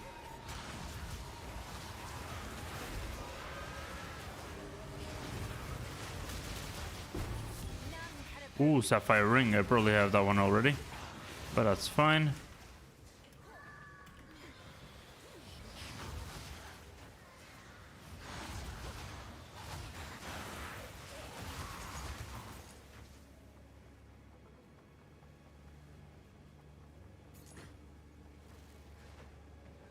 Okay, so was that the wrong turn?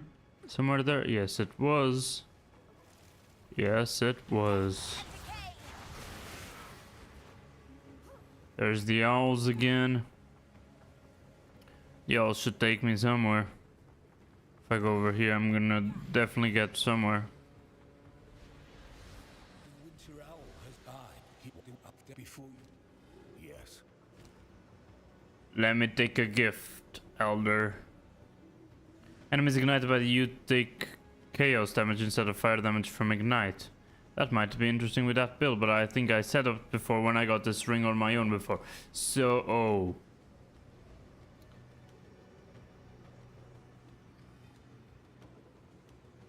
Everything is trash. And I have all of them, even though this is a perfect mana roll. And a perfect mana flask and mana roll. And a perfect every fucking thing else. So yeah, why not get close swarm? I've used this unique at the start, and this other ring is called Call to Brotherhood. Fuck, Whisper of the Brotherhood. Wait, Whisper? I really thought it was Call. Whatever. Not good uniques at all.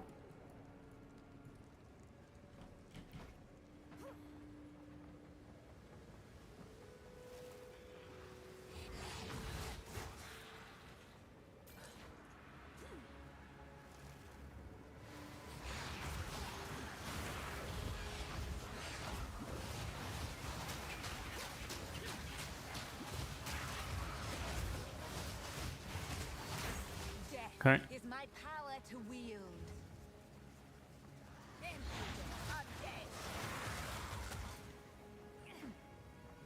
Okay, nothing here. I should have continued forward up there. That's fine.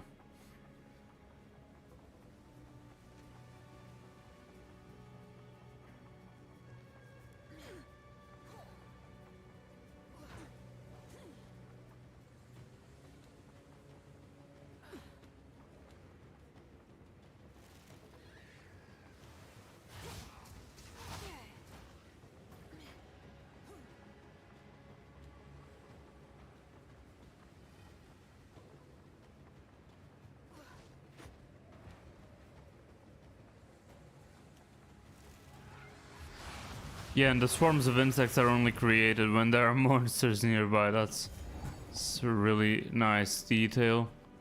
Etched ravine, and I'll just fall into the ravine. Oh no, it's an elevator.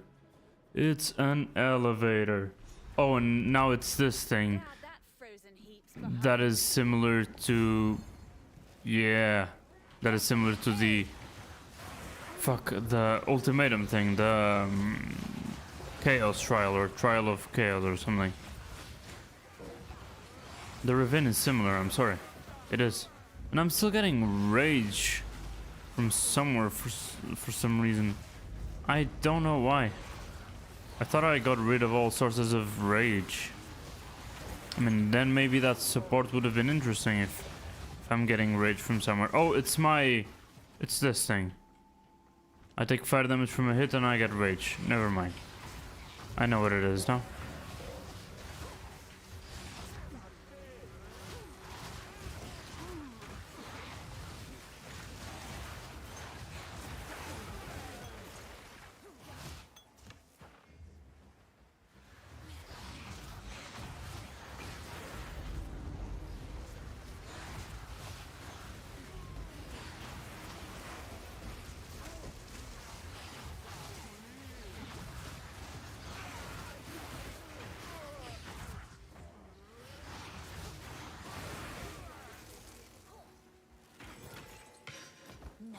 Ah.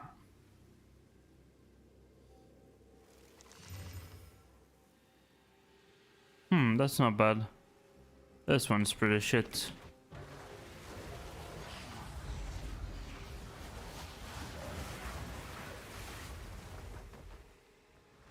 And the damage is there, but the damage is starting to not be quite there because of the wands.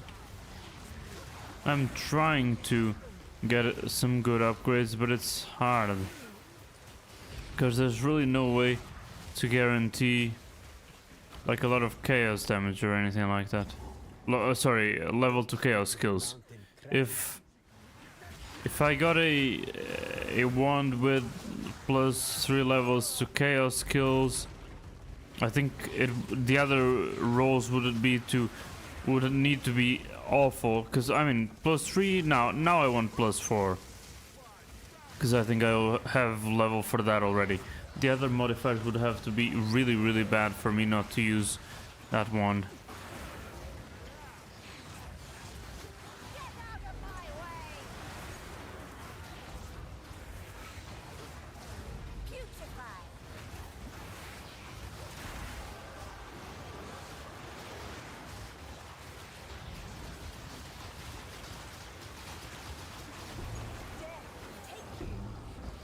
Tier 3 armor in the campaign is kind of nuts. I don't remember getting that before this update ever.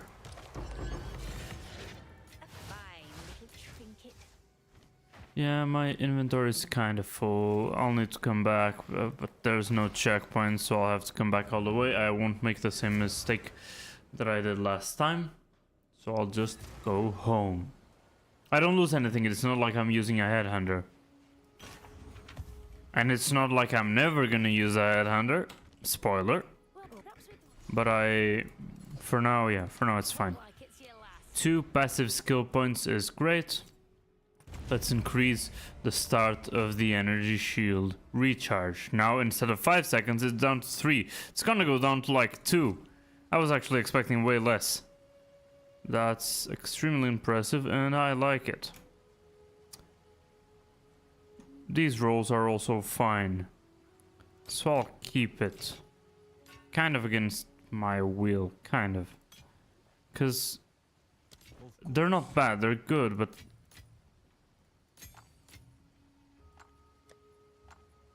it's not perfect. This one gives me way more energy shield. Yeah, never mind. You lost me. You lost me. I thought twice and you lost me. That's the trick, right? Don't make me think twice. Oh, Call of the Brotherhood and Whisper of the Brotherhood. Oh, this is 100% of cold damage converted to lightning, and this is lightning converted to cold. So, actually, I'm not going crazy. I said it was Call to the Brotherhood, and I was right. It was just the wrong one.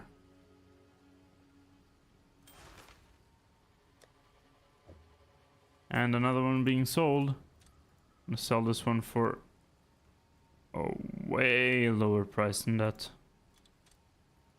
Make it 1 on all, which is already a lot. I never price my things right, it's fine. Yeah. So. Crazy focuses that I've been getting. What did I want to do here? Had something that I wanted. Oh, I do remember. Yeah. That one probably. See anything you like? Yeah, I mean, it wasn't him, but sure. I can also check some of these. This. Yeah, nothing that really like calls to me. Yeah. Don't care. Yeah. What is it? Doriani then.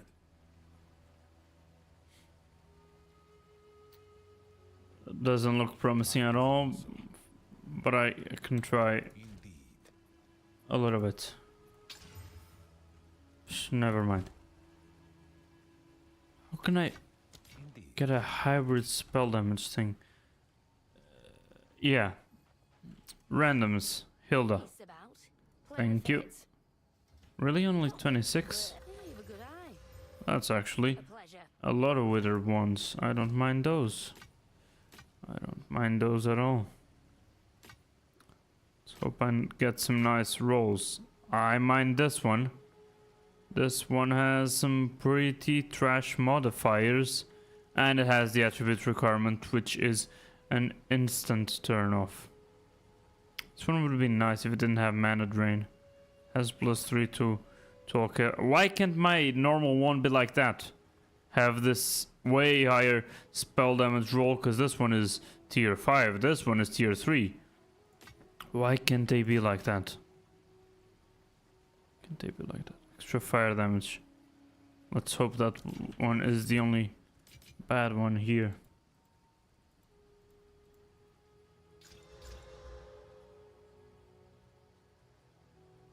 I'm gonna give it one more chance to redeem itself. You lost.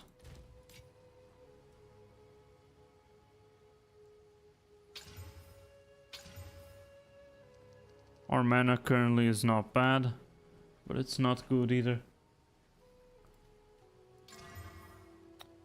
And you lost me. And you lost me. Great. Time is of the essence. That's why I'm not getting an upgrade. It'd be way easier to buy it off the trade thing. I'm saying that, but it might be slightly expensive as well. Let's take a look. So, Withered Wand, requirements, yeah, the maximum requirement gotta be 67, which probably has quite a bit of range. I need chaos spell skills. Let's try with 4. I'll go up to 5 eventually. Spell damage, chaos damage.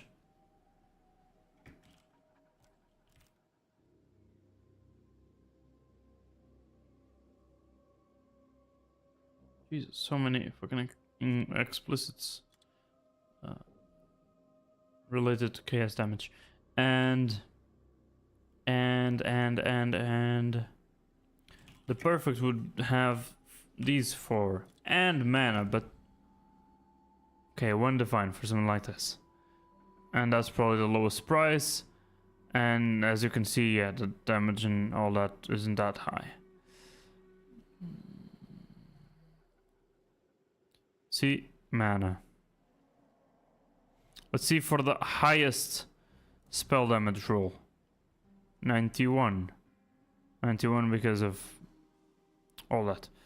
So yeah, this one is 15 divines, but it has light radius and shit. No, but I'm going for the... yeah, I'm just going after the chaos things, aren't I? Oh, +1 level to all chaos spell. Oh, I understand now. That's a crazy implicit to get from corruption. What the fuck? I mean, it has reduced attribute requirements, but just this is crazy. Maybe a little bit overpriced though.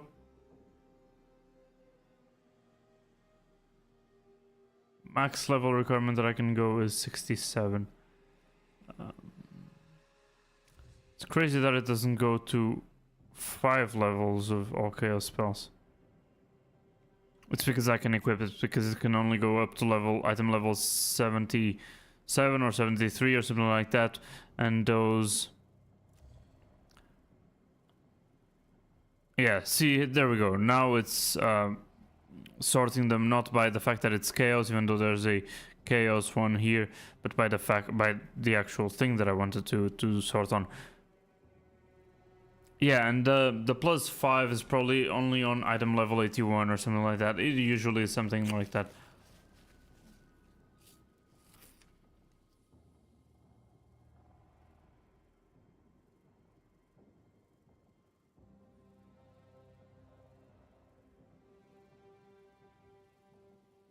This one is great if it wasn't for the level 14 Chaos Bolt.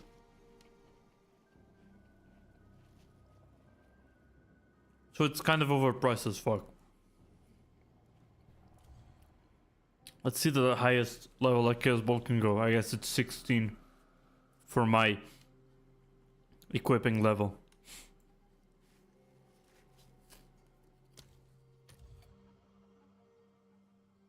If I remove the cast speed requirement, the price goes way lower.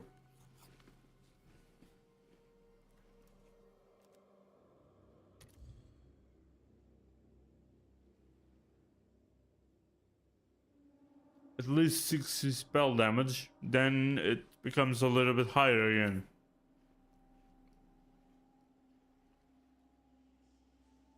This one doesn't seem bad at all. It's not insanely great, but yeah, is it worth it? Kind of is, but I'm almost sure that I'm gonna buy it and I'm gonna get dropped one that's equal or better.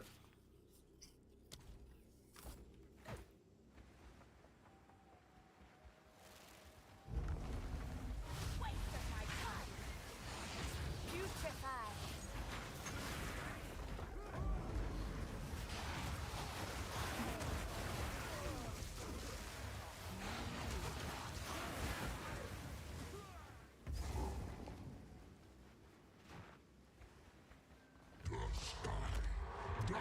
So, yeah, and it's not like it's insanely urgent, because I'm not suffering much and I can afford to wait. So I'll wait and look for it myself. As you can see, I forgot to swap for the boss fight, but I still almost one-shot him. In my way. And yeah, I got a Jin barrier, so I can go and get my third ascendancy. I should do that after I get into this vault, which is Oriana's vault, and kill all the vault inside, honestly.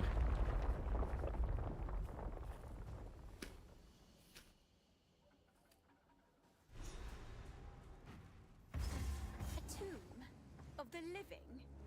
How unnatural.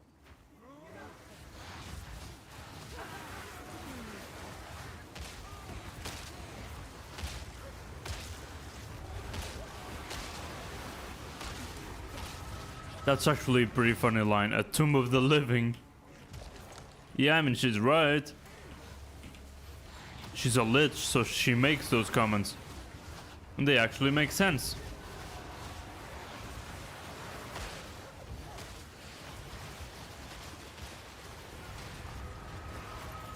I froze them both, so I was safe, but just in case, I got out of the way, because I felt like their attacks could kind of make me lose a lot of energy shield, and maybe that was dangerous.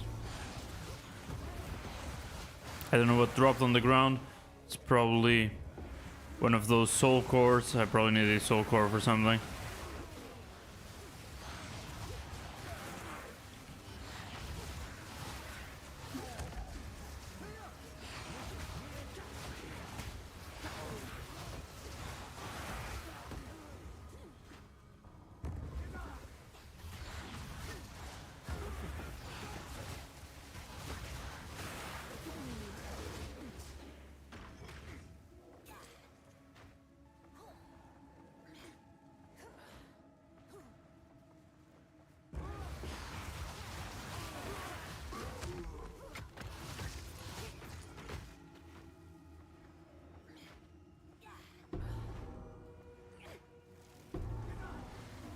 Okay.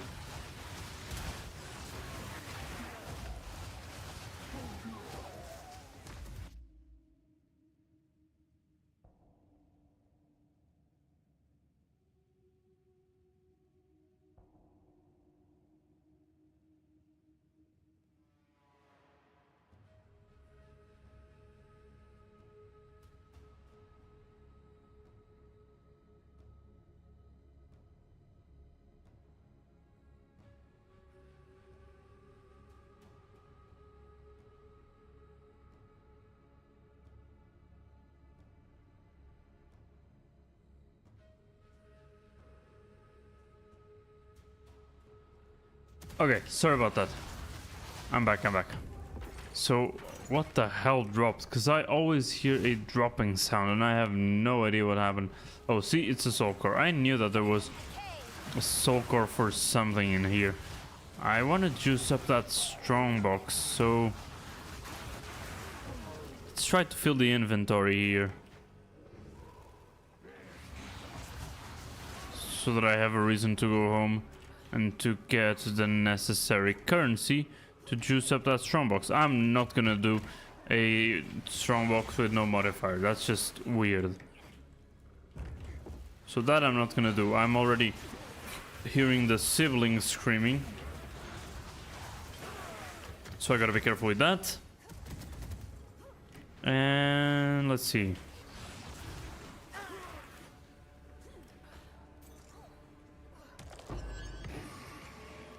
Uh-huh. Remnants of a dead empire. Why am I so slow, covered in oil? Okay, sure. Yeah, I don't think I'll get a good excuse to go home, so...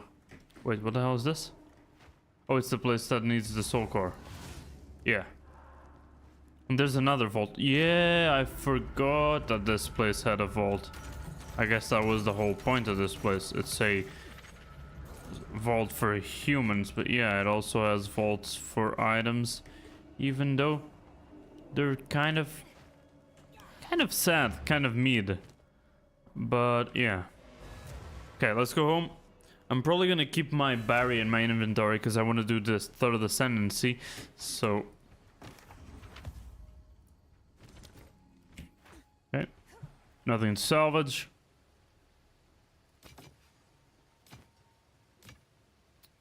I don't like any of these, despite some good modifiers here and there. Oh fuck! I almost forgot the main reason for me coming here. Wait, did I get... No, that was only one. Fuck, really?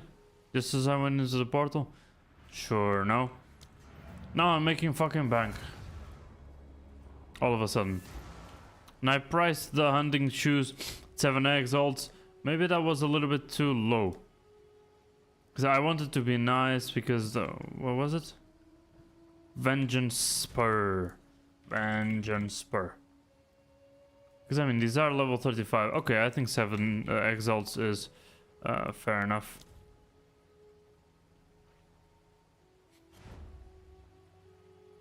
Come over here, come over here. Can they even come over here? No, they're in the Ardura caravan. Sure, I'll go over there. Usually that's not the etiquette, yada yada yada. But sure. It's not time to kill them all yet.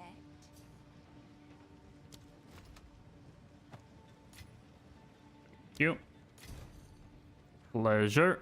And I'll be leaving from this very, very laggy lobby. Okay, I couldn't go for a you're welcome because I'm not too fast at typing. Wait, no, don't do that. Do I have... Is it the same? Okay, it's the same instance, thank God. Okay. Here we go.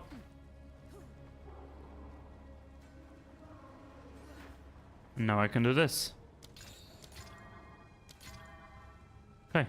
I get frozen. Ideally, I guess I didn't. There's a chance I'm frozen, there's a chance I'm not. For some reason. I never really understood that, but that does happen. I guess it's good for me, so I'm not really gonna question it. There we go.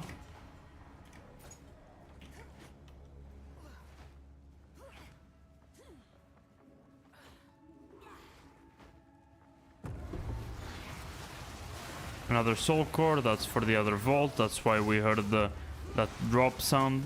I think that sound is from the filter, because the filter can also add custom sounds and stuff, so yeah.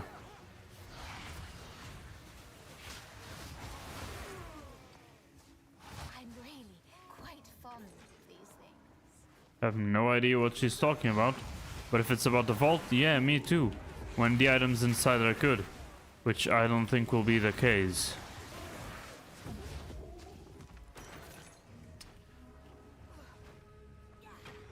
It's the time of truth.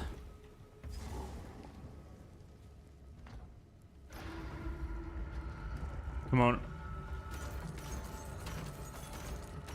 Only money. I don't need money. Whatever. At least I hope the focus is good.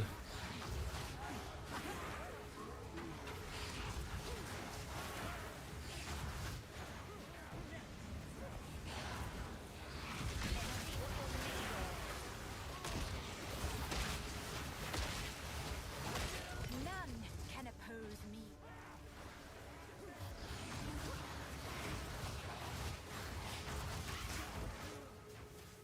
Okay.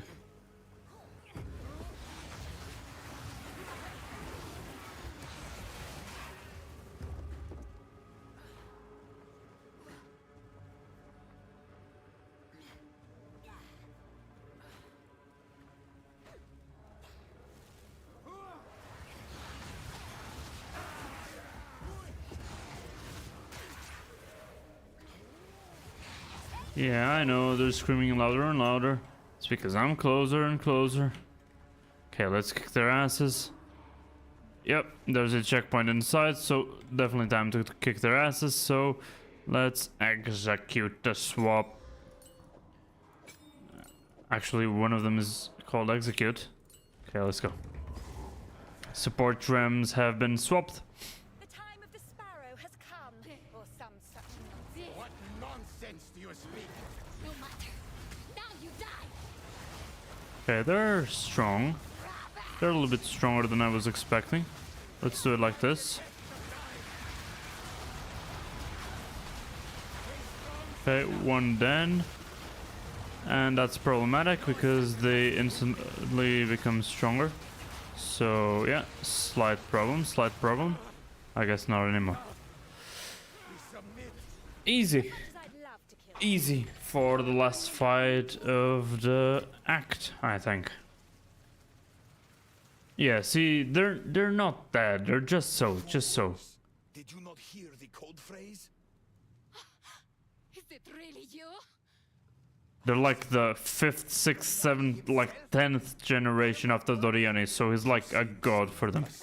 Yada yada yada yada yada yada, and now they're gonna help me. They're gonna basically be the people that I sell stuff to and buy stuff from in the end game.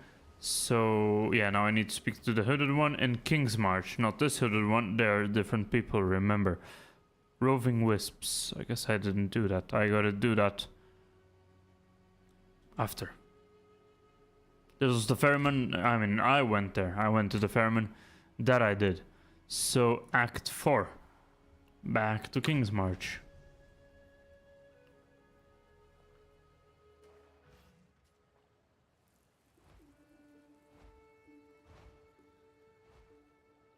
Okay. Yeah, Sala. Yeah, Renly. All of them are here. Doriani is 2. These are from the first two. Act 1 and Act 2. Dorian is from Act 3. And then there's Danik here. I don't know why I don't need to speak to him. Probably because he's from Kalgur and they don't participate in our expedition. I think that was part of the lore. Yeah, he might have said something like that because he needed to protect his people or something like that. The usual excuse that you hear in hero stories. No, I can't help you. I have a noble reason to not help you. Sure, boss. Just do what I tell you and shut the fuck up. No, but I can do that. Do I want this? I'll give it a try at least. Before I completely dismantle it. Okay, I'm liking it, even though I don't have that much critical damage or anything like that. Yeah, okay, turned me off instantly. Probably it's not even a bad one for lightning damage, but does it look like I'm using lightning damage? So, yeah, that's more or less the reason. Same thing here. These modifiers are mediocre. If they gave me at least 30 res, I would think about it. Now I won't even. So yeah. Turns out that the things from the vault are useless. Who could have guessed? So let's travel to Oriath. The time has come. We can have faith. Oriath. And I'll technically go to Oriath. United, we set sail from King's March and head for Oriath. But as we approached, the unthinkable took place. We were too late. My worst fears have come to pass. The world is consumed by madness once more. Our last hope for refuge is the ziggurats of Utzal. Perhaps Doriana's preparations will shield us while we plan our next move. It appears Doriani truly does have a plan for every contingency. And so that's how we reached the ziggurat. I actually don't remember seeing that little cutscene, so I had no idea why we reached the ziggurat. But okay, with these 2 passive skill points, I get a faster energy shield recharge, and we can go. It goes from 3.64 to maybe 2.5, because I'll get a total of 55% faster start of energy shield. I'll get a reduced energy shield recharge rate, so it's gonna go from 1300 to maybe 250. Sorry, 1250 maybe. Yeah, see, I mean, both of them surpassed my expectations. One above and one below, so because they were going in different directions. You know what I'm talking about. It's perfect. I like it a lot. Now I'll recharge my energy shield way quicker and stuff, and it will probably feel a whole lot better. So, why did I need a shit ton of dexterity again? I don't remember. Can I swap it away? Can I swap it away? Okay, so this is one of the guys that I defeated. He's slightly mad, I think. I don't care. Just get good, I guess. And what about her? Jesus, these are all bad. The fuck is that evasion rating and energy shield? I would like a pure energy shield chestplate, but still. Okay. I guess there's nothing even remotely useful. Speak to Alva about what happened. There's also all these guys. Bye then. Well, confident. Well met. Well, That makes- I suspect. Hello again. Let's put you to work. Yeah, I don't remember. I think I talked with I them. wasn't expecting Yeah, to see it in any case. I definitely did. How can I help? Plenty of choices. Oh, so I hope you're happy with it. infinite supplies now? Yeah, I guess I have infinite supply now. Okay. Yeah, so yeah, I'm gonna speak to Doriani. We already fought with it. And waystones. Take the waystone to Doriani. And or waystone from Doriani. Did that thing say to or from? In any case, I probably haven't been introduced to the end game, but okay, here's in the end. Wait, do I? Huh? Is the end game shared across? I didn't know end game was shared across characters. I had no idea. Wait, really? Did I never play a second character in any league? I guess I did not. This was in League 1, didn't reach the end game. This was in League 1, I did reach the end game. This was in League 2, I did reach the end game. These two are in League 3, so yeah. League 3, I guess, is what I'm playing the most. And that's why I didn't know that. Well, maybe that's also why I shouldn't be writing any fucking guides, because I don't know anything about the game. But yeah, the end game is shared across. I had no idea. Now I just sound dumb, but I really had no idea. Okay, so let's go after the Withered Wand, after this temporary shock. And who the hell do I need to gamble with? Hello there. Not her. Yeah, we didn't die, sure. Check back soon. we need to collect. None of that is remotely useful. Even with D plus 3 to all physical skills. Not currently using any of those. 25 attribute requirement. Yeah, let's try to get a full inventory of Withered Wands Find more breach ready. before I do anything. Maybe I should get level 70 first. I actually don't know. Let's do a few maps first. Actually, I'll change my plan again. Third time I change the plan in what, 30 seconds? Let's go for the Trial of the Sechamus. That's not what I want. I want the waypoint here with my beautiful hideout that I didn't design at all. Shout out to the creator whose name I do not know, but I could actually find it quick so that I can shout him out, so I'm not taking any credit at all.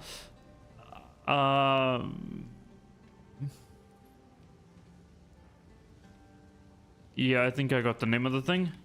So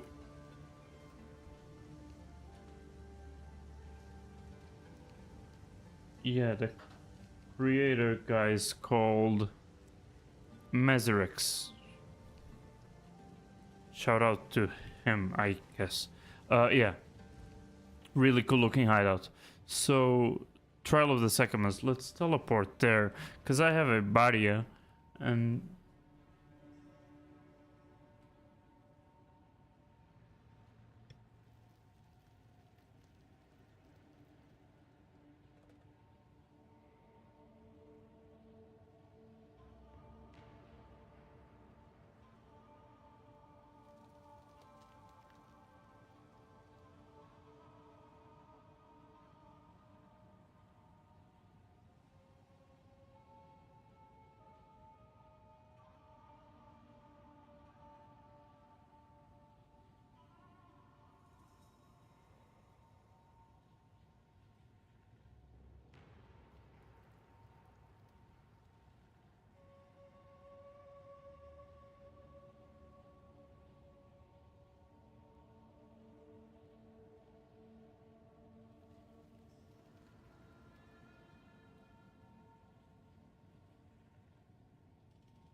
Okay, more technical issues. A lot of things happening today's stream. Interruptions and a lot of yapping and stuff. So, Jin Barrier area level 66, which is basically my level. Kind of, I'm a little bit over leveled. And yeah, it will grant additional ascendancy skill points. So I want to do just that. I probably had a Jin Barrier that for tier 3 as well, that in my inventory that I could use. Probably should have used it already. Yeah, I remember. If I actually check here, you'll see that I had a couple of them here, so I could have already done this trial, and then I can do level 4, but I think I'll be a little bit under level for that. Especially under equipped. I don't really care about the level at this point. I mean, of course the differences will be felt, but not as much as between level like 14 and 25, you know? So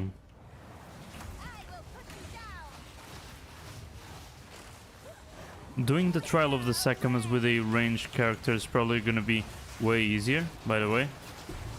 So I gotta keep that in mind.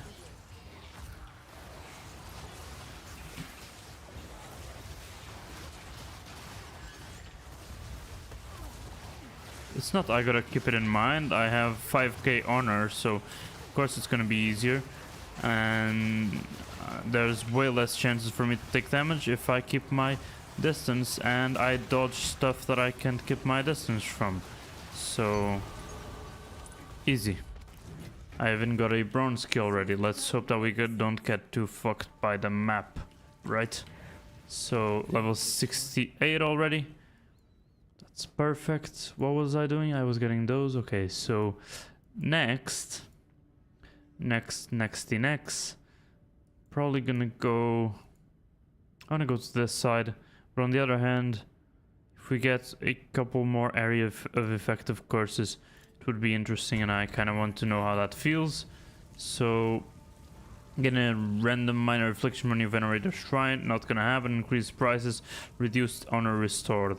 I think I prefer that way more, and I even get some sacred water. What matters is that you get good boons and get enough sacred water to buy good boons on the merchant. So, yeah. And I can even go for some drive-bys where I attack them, they will keep dying, and they will have no chance of hitting me because I'll already be 500 meters away. Okay, freeze it first, then get close. Huh, I got hit somewhere. Okay, my honor is slightly down, just slightly. So, sacred water, thank god it's an hourglass and ritual trial. I won't have to do any gauntlet trial in the near future.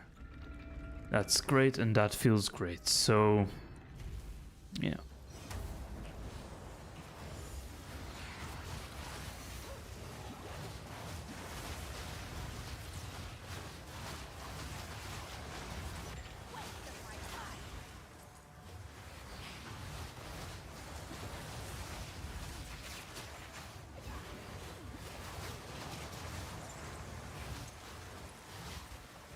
They even drop a lot of sacred water, which is why it's really important to like farm stuff here in the hourglass trials as much as you can, because I mean you only have a certain amount of time to do it, and killing enemies lowers that time. And yeah, my burst isn't that fast that I can kill a rare monster when there's 5 seconds left, but I killed enough. Already have 500 sacred water. Fucking correction, 646. So let's get a little bit more, then we'll restore our honor slightly. Monsters having more life, I don't really think it matters, but I don't think I care about a silver key either, so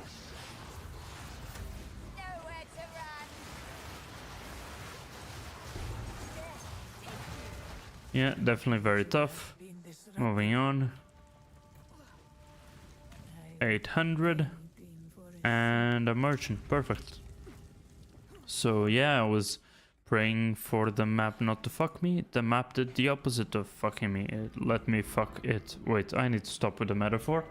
It's already going to questionable places.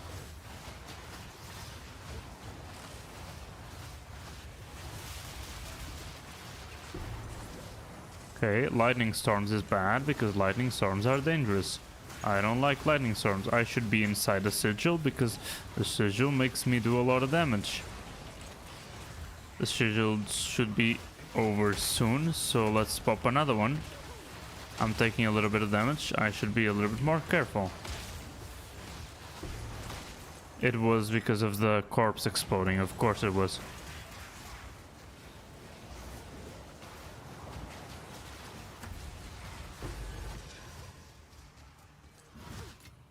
Okay, wasn't clean at all. I'm kind of throwing shit around and having no idea what I'm doing, but sure. And now the merchant. It's a ritual thing, so yeah, it's a ritual thing. Okay. Is that... I guess it doesn't spread that far. Gotta be careful with that. Maybe they dropped some sacred water. Of course they did. I'm not gonna leave any behind. Let's go. Balbala the advisor. So more sacred water. That would be really nice. Reduced action speed. Water on the floor is doubled. The floor is almost done. So no. More damage. Less action speed, and I'm out of sacred water. So you and your minions a little less damage. No way in hell. Room types are known on the trial map. Sure, that's the best of the afflictions that I have available to me. They're pretty bad to be. I mean, they're not pretty bad. At least I can see the afflictions. I can see the rewards. I can see everything except the room types. I don't really make my choices about room types unless all the rewards are like equivalent in terms of value, which is rare. So yeah. Death is my power to wield. Okay.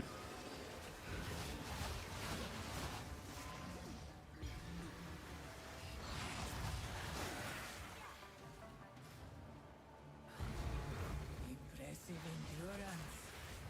Okay. Doing a lot of damage. Sacred water. Is your mortality. And the boss. The foe ahead is formidable. Steel yourself. Oh, is it? You think so? Very formidable? I'm not gonna do the other swap. Actually, on second thought, while he does that whole thing, yeah. It burns.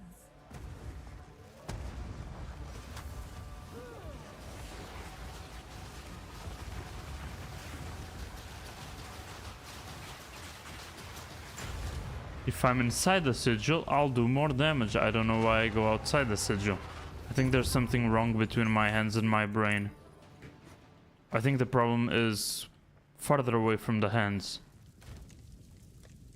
Just food for thought or something. And yeah, I don't have a dump tab. Great. I don't have a dump tab. Good to know.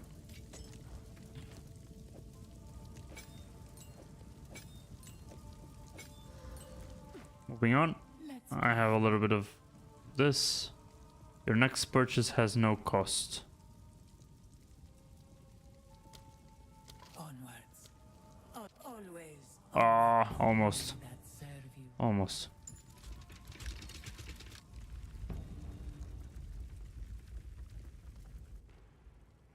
Okay. Maybe I should have gotten the other one. That's fine. This will give me more survivability. Merchant? Do I want a merchant? Probably not. Restore honor? Probably not. Maybe. Maybe I'll get lucky with the merchant. Why not? What's the encounter? Okay, not bad. Putrefy.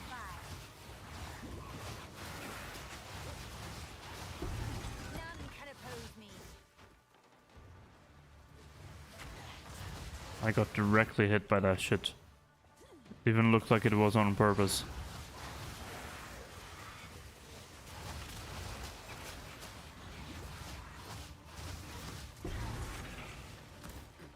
You did that to yourself. You died alone. I didn't do literally anything.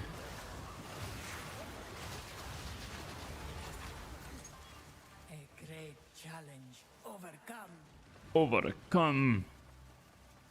Did somebody say come? Okay. Rest a while.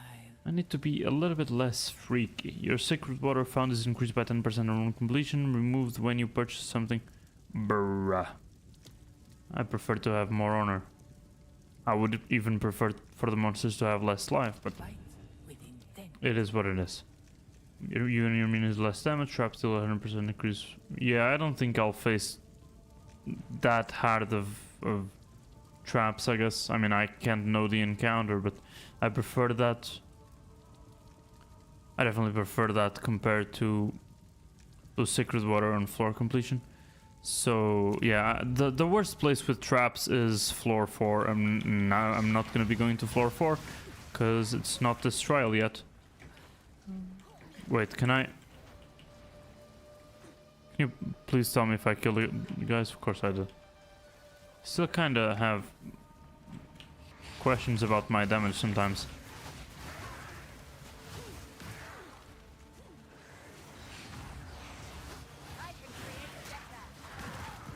Okay. Perfect. It's a mixture of... It's a ritual trial, but because this is the second floor, it also has parts of a... What's it called? A gauntlet trial. And in my opinion, that's not good. But I can live with it, I guess. Okay.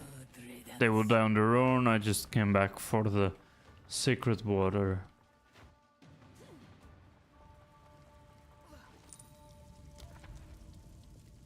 Okay. These are the same. For example, these I will check what encounter it is. But I'll lock myself into one. Because I don't want to deal less damage, so it is what it is. Okay. Cool. I guess this is a fine encounter.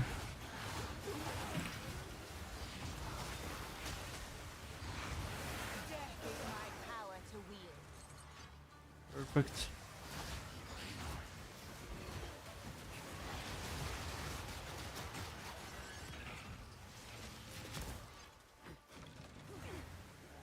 Fantastic.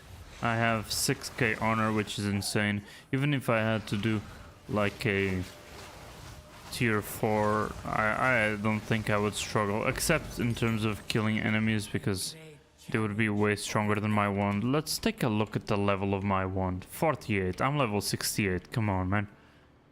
Come on, man. Jesus. Okay. Fuck. It's a pledge versus a straight up boon. I wish I could have the two of them. Let's go for the boon. The boon is always better. I knew I was gonna get punished. Oh, not too punished. It has, as I said, it has a little bit of gauntlet, but it's a ritual trial, so it's fine.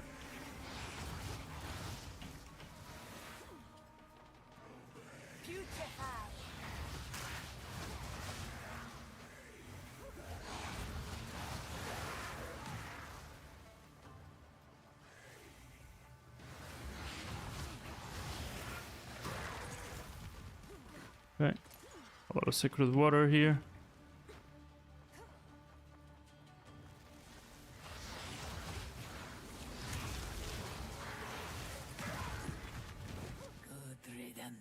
Yeah, I knew that I didn't get some sacred water drops down here.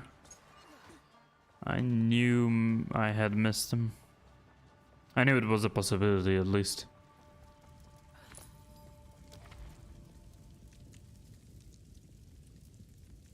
Sacred water found. Okay, I guess I'll go for... I mean, it will go down to the normal rate, right? Because I have flooding rivers there. This one will be low rivers.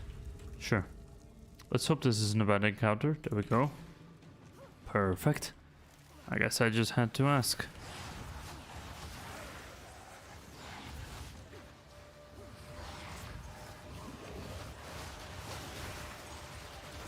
None can oppose me.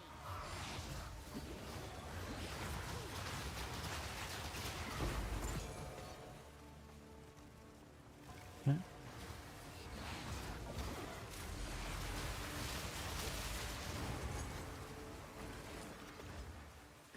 Easy. Didn't even get any drops there. I think I left some sacred water behind here. Told you. Jesus, okay, it's way more than I was expecting. I guess I have enough for the next merchant, even if the next merchant is only at the end of the floor. That's fine. Okay.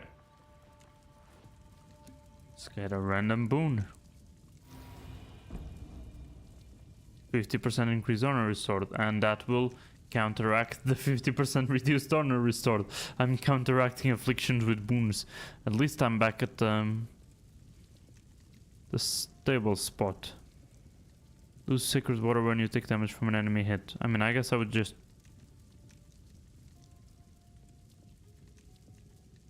Fuck it, I'm gonna get greedy. This way I'll have more sacred water as well. Just don't take damage, forehead.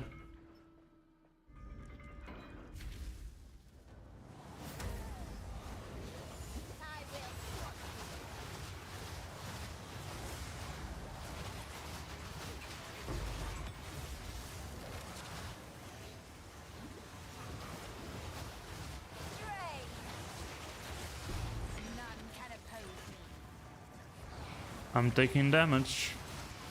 At least I'm taking some honor damage. I don't know where that hit came from, but I didn't like it.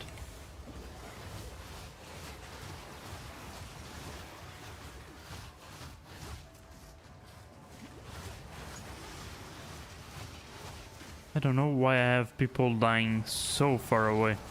Thank God for... I don't even know what it's called anymore.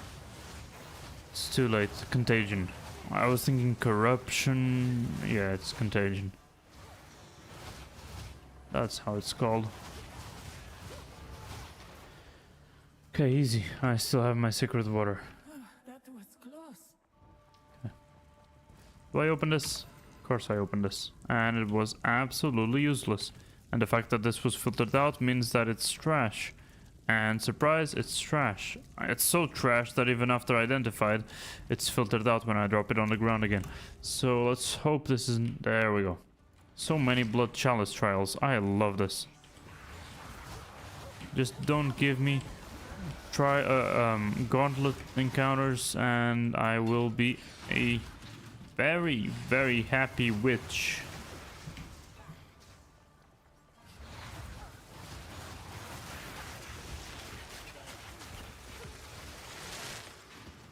Tier 3 waystone, that's kind of wild. Okay, let's open all these. And now... Okay, I got hit. That's fine. None can oppose me. Perfect. A little bit of sacred water to make up for it. And... yeah. Did I miss anything here? Yes, I did. And an orb of transmutation.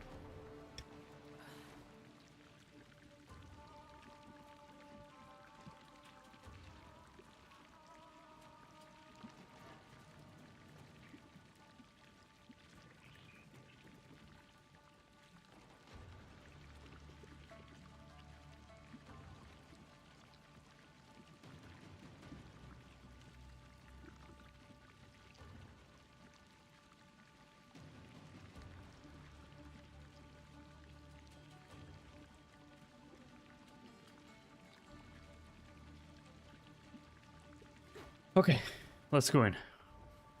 The trial is going really well. I knew I wasn't gonna get much honor damage, and that's because I'm a ranged, just a ranged character. It is what it is. Sacred water found on the floor is doubled. That would be in addition to the flooding rivers, I would imagine. So yeah, instead of getting two random things, and I don't really care about leaking water skin anymore. I think I'll go for that. Let's hope that the minor affliction isn't too bad. When you gain an affliction, gain another random minor affliction. That's kind of worrying, but that's fine. Ancient guardians await you ahead. Yeah. Actually, before I do that, let's do this. Okay. Move quickly.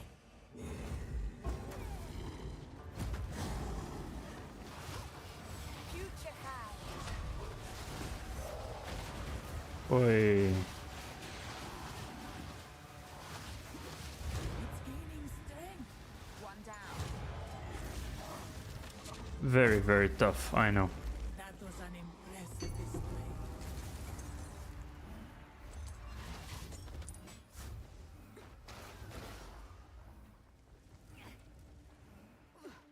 Okay.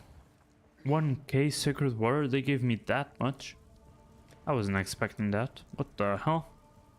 Okay, so let's do this, and this, and this. Okay, perfect. So this is the most I can do, which is awfully little.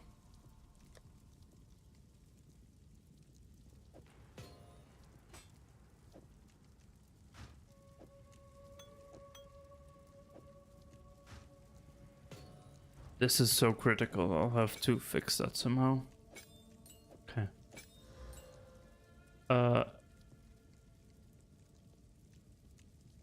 Yeah, so Okay. Let's talk with the Lord here. Ooh, movement speed would be nice. Your next purchase has no cost. Okay, I can go for monsters deal less damage because this one is the most expensive. So, this, and I don't really care about the Assassin Blade. It's so bad. You cannot be damaged until you complete the next room. It's equally as bad. I think I'll just save it. It's kind of greedy, but I'll just save it. Oh, and I think I swapped my boots. I didn't say that at the start of the stream, but yeah, I swapped my boots while I was offline. These boots, I've already used them with the monk. That's why they have evasion rating and energy shield. But they had 30% movement speed, and I kind of need the movement speed to increase, and I also need some pretty good resistances. So it was a item level 74 boots with just a requirement for 15.9. So I thought it was a pretty good idea to do that. And yeah, it feels way better. I remember that because of the movement speed boon. So yeah. Okay, what do I get next? Just a large amount of sacred water. There we go. My movement speed is perfect because I'll be able to do this and get some sacred water while I run around, and the time isn't really an issue because I'm really fast. I'm basically way too fast. Why am I killing them? Because I guess I have the time to, I think I have the safety for, and there's a potential for me to get some sacred water, so why not?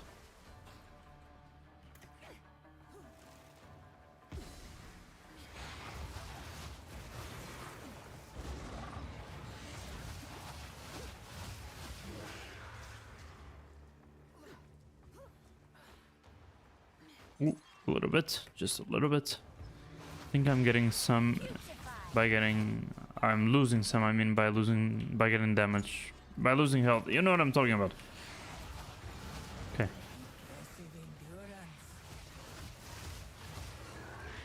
Okay. Guess I got a little bit unlucky in the sacred water drops department, but that's fine. Have a shit ton of boons, so this isn't hard at all. Okay. Lose all sacred water on floor completion. On floor completion. Oh, we're Gucci. Even though I could buy some relics at the end there. Yeah, I don't give a fuck.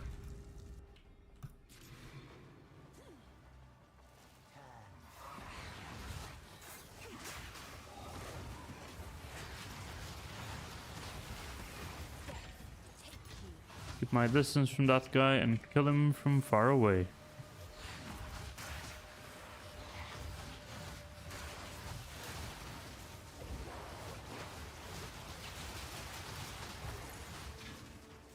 Okay.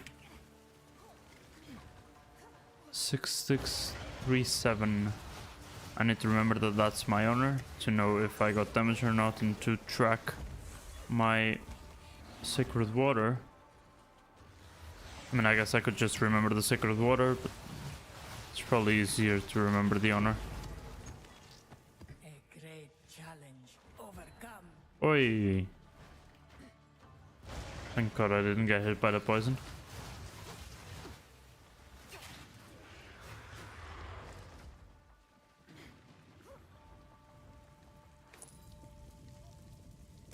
Okay,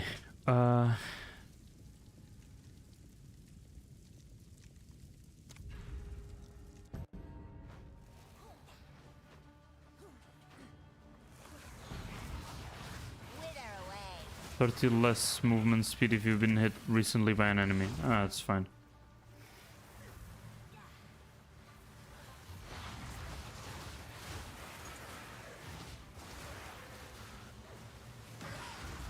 Perfect.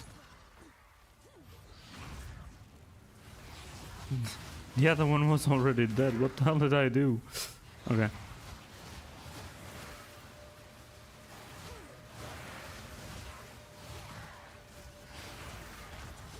I can kill him from down here. It's so insane.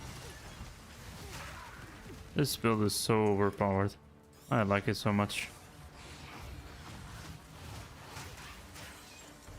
And the reason why I'm not worrying about honor in any way, it's because all my relics are so good, and because I have so many slots for relics. I wouldn't have these many slots before doing the third ascendancy. It's crazy.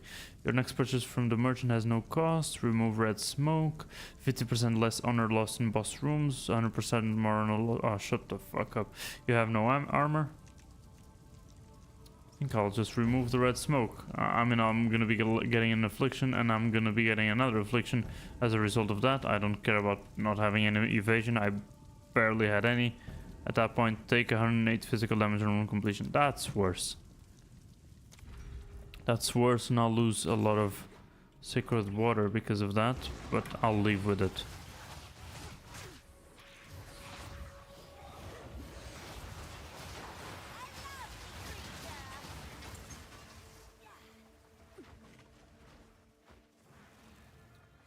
Probably one of the like more bothersome afflictions is you get another affliction when you get an affliction, because sometimes getting an affliction is avoidable.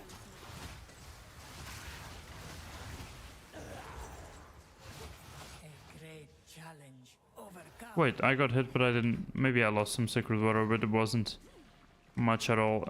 That the gains kind of superseded it. Anything for a sip. Thank God. Thank God I get a merchant. I mean, it's choosing between a merchant and a boon. But a merchant has like 5 boons, so I don't think it's really a choice.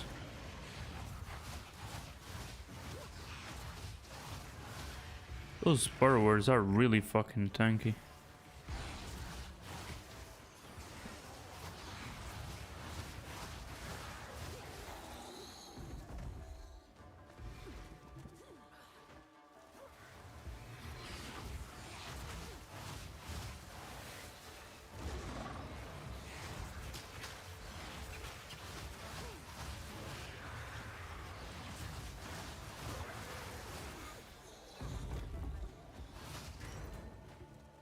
Why am I even doing this? If I didn't run this fast, this would be a slight problem.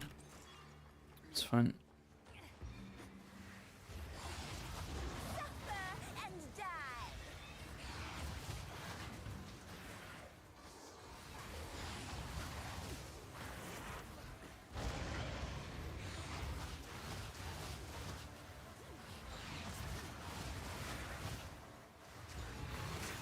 Stand tall.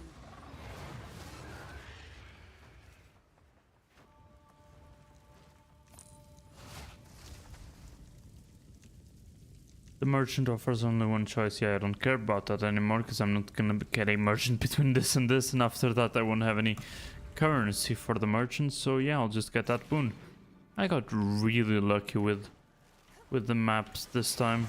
This was probably, I mean, not only am I insanely strong, so I wouldn't even need it, the map I mean, but I got so lucky with it. This was probably the luckiest I've ever gotten with the map, and the second time, or the second in that list would be the second entry of the luckiest I got would be the 4th ascendancy of the monk. Otherwise I wouldn't have been able to ascend, because I wasn't really prepared, to be honest, at that point. Oh, I even leveled up. That's insane. Okay.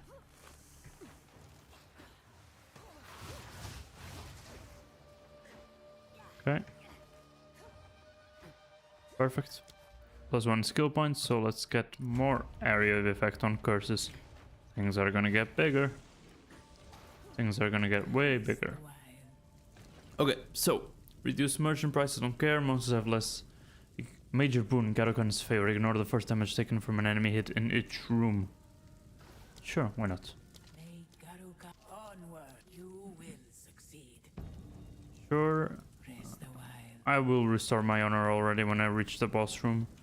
But I will restore the one that I'm missing now, because now I only have 11 water and I don't need any more of it. Okay. Let's put this here. One on each side. Thing, if possible.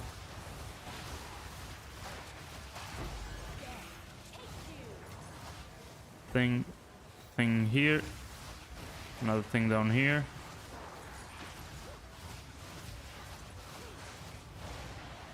I'm out of the power circle. Out of the power circle is not a good idea.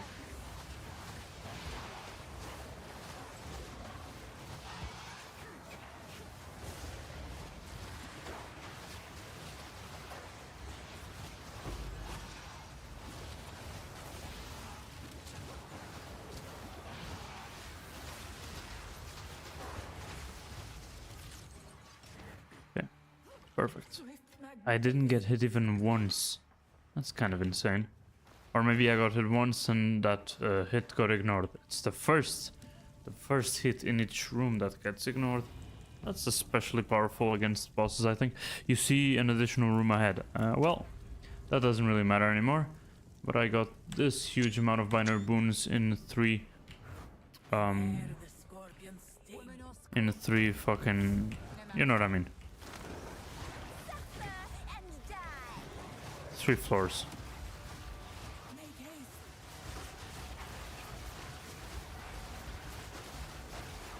You ain't gonna hit me. GG.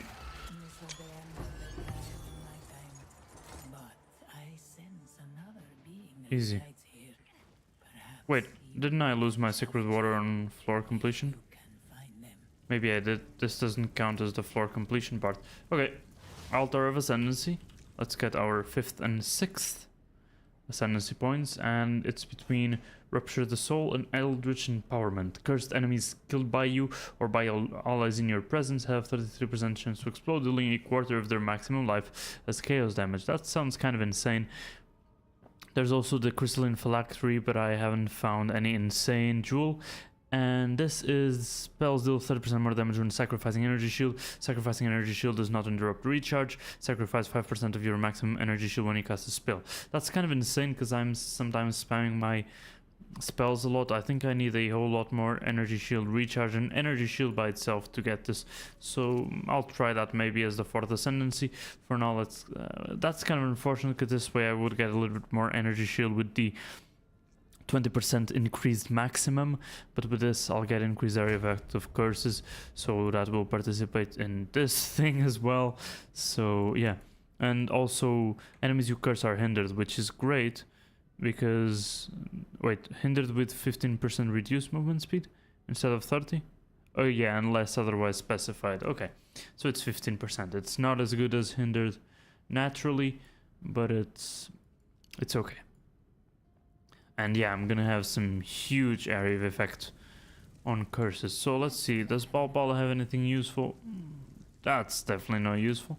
So let's convert that in the furnace or whatever. Keth Forge, see? So we can get a few more chests. I think I'll go for this and this. Okay, I guess that was a no. No. Oh, I didn't even swap for the boss fight. Crazy. Okay, gold boots, gold mysterious, gold arcanist. I mean, I can open all of them. I have 4 of them. So why the fuck not?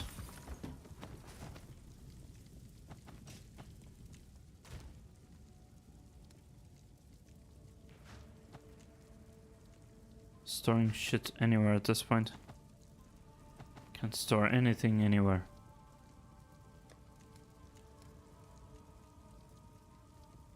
This is hard because some of these things are unidentified. Wait, why are these unidentified? Maybe these should have never been here. Maybe I did this before and I left those unidentified there. See? See, I guess I just proved what I was saying. It's hard to know what was here and what wasn't.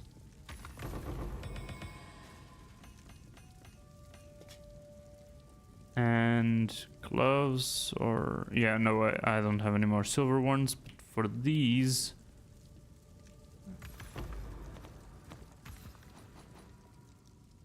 right. Okay, that's about it. Let's go.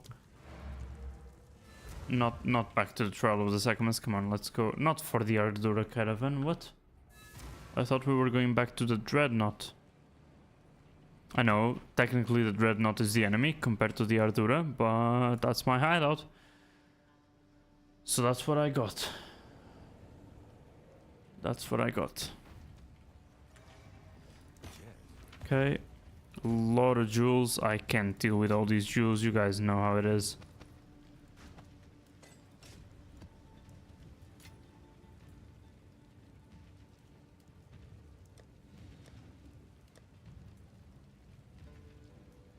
See, I'm even storing jewels here at this point.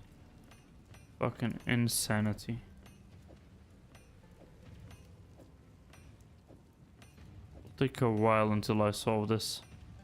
Maybe a few weeks, but it is what it is.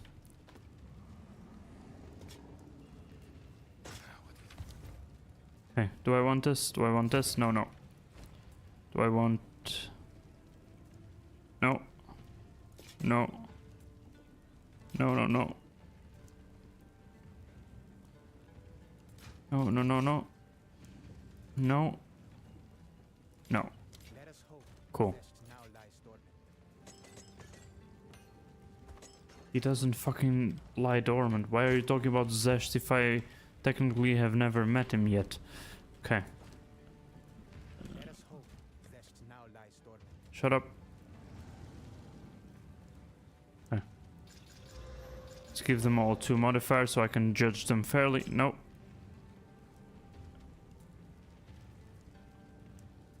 That one is fine.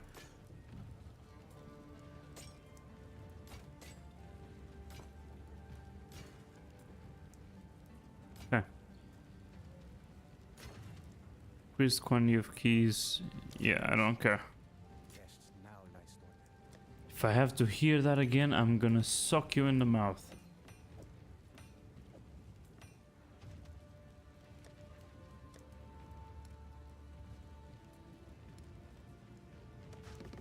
I have so many fucking things to organize in my stash tabs. It's so insane.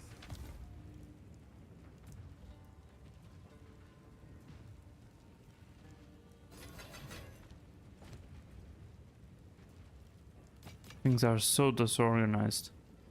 The amount of like restraint I need to have to not shove my head into a wall, seeing this kind of shit pisses me off. It's insane. Okay. This one is a good one. The other 2 suck as well as this. Oh, that sucks. Okay. Zest now lies dormant.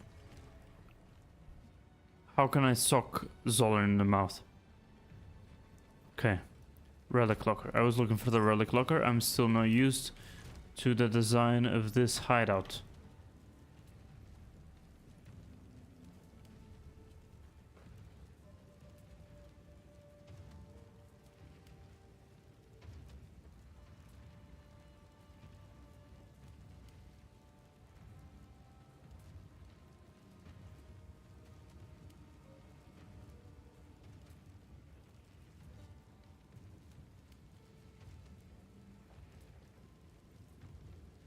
Give me a second, guys.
Okay. So instead of going for tier 1 waystones, let's try tier 4s. Let's try tier 4, let's see how that goes. It's gonna be... I don't even know. Because, I mean... all my maps are now juiced up. Go towards that. But do I... oh, and my atlas is the same. That's surprising. I wasn't expecting... okay. Sure.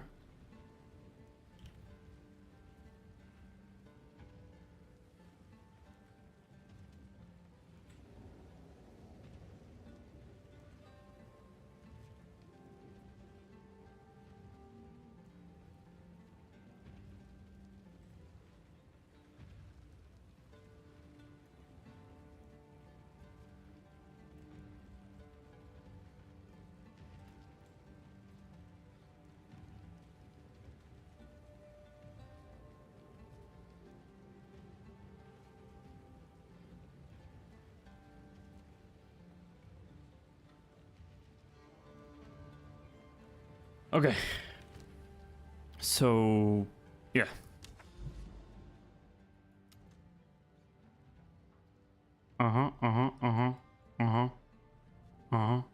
Sure, let's start with Marrow. Because it only has Ritual and... yeah, why not? Why not? Let's go.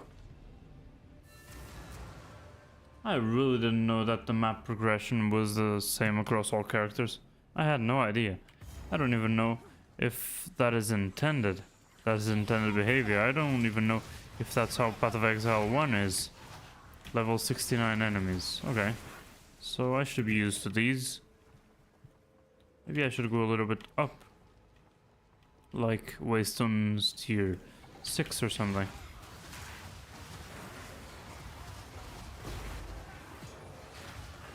Things overrun by Abyssal are nice with this build because I think I will kick ass. I mean, level 69 enemies seem to be kind of tough because they have a couple of modifiers that makes them a little bit stronger.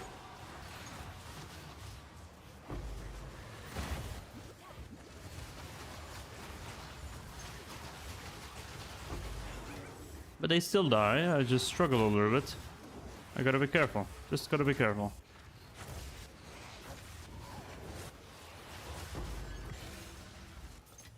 They die. As you can see, they died on their own. I just had to curse them a little bit. And they decided they wanted to die. Honestly understandable.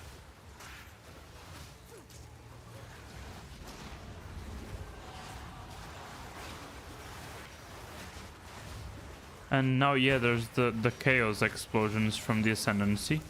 So I do way more damage.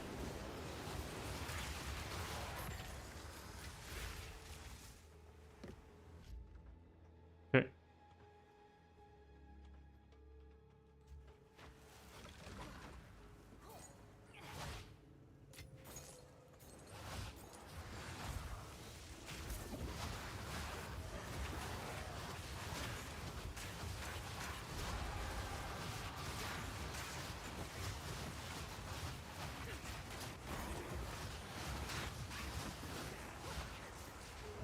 Okay, let's... kind of want to let my energy shield recharge. There we go. Just need to give it 2.5 seconds and it will do that. Perfect. I like walking away while they die. I like it so much.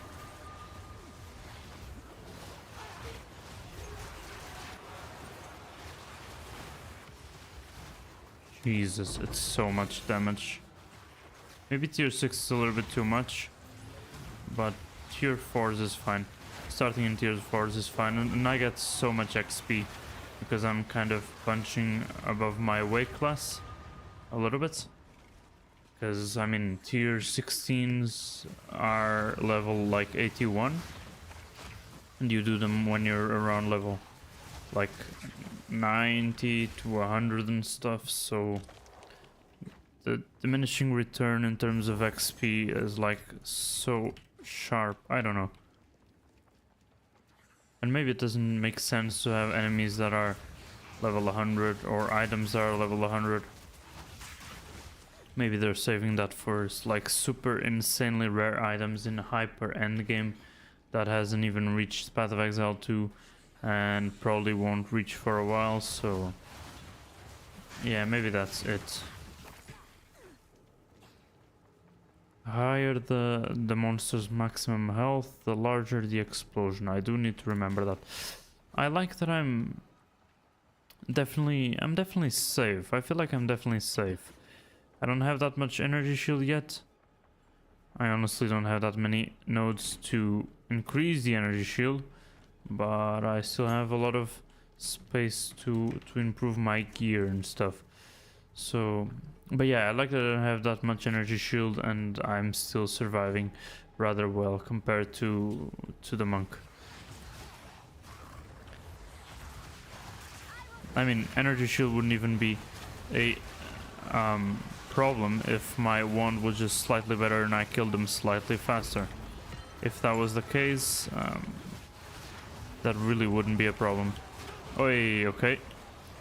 Slightly problem because of the poison on the ground. Let's let them explode. Give it a couple of seconds. We can go back in. 2 seconds, and the 2 seconds are already counting when I'm fleeing, because I'm already not getting hit most of the time when I'm fleeing. So yeah, it's fucking perfect.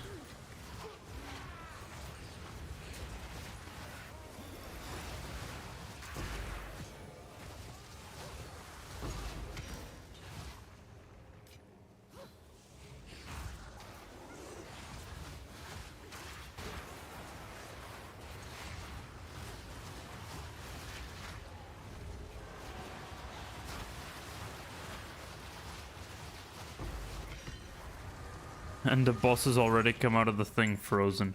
It's so funny. So fucking funny. I love it. I love doing maps, and I feel like I'm gonna love doing maps with this build and the next build that I'm slowly and silently preparing. But I'll probably only swap after I've done a lot of content with this build. Okay, maybe I exaggerated with the mana expenditure here.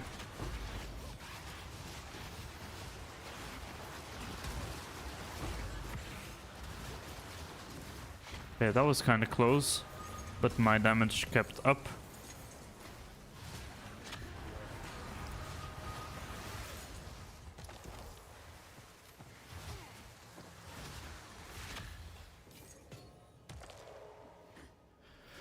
Whew.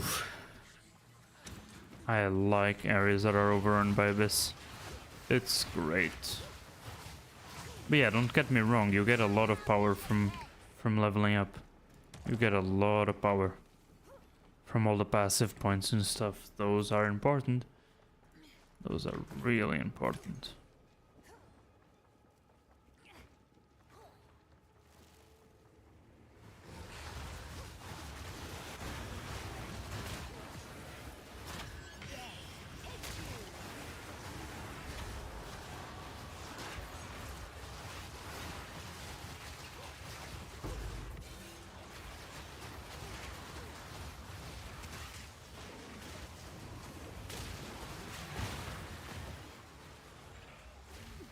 Okay, problem solved. Just need to run for a bit. And yeah, I just need to run for a bit. While I'm running, the energy shield start is already counting towards it, and the curses are already acting, so it's great. Oh, proximal tangibility, that's why it's not dead.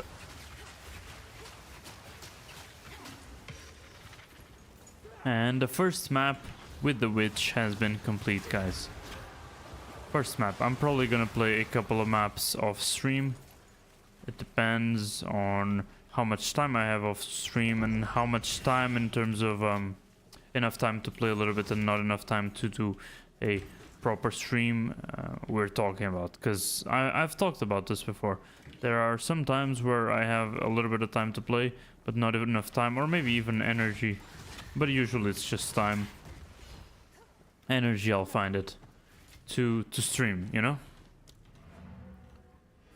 So yeah, usually that's how that feels. I'm going back to the hideout because, well, my inventory is full and I was gonna go down to the abyssal depths, and at the same time there are a couple of things on the ground that I would wish to pick up. I didn't wish to do that. I need to find a fist. Fist. Found the fist.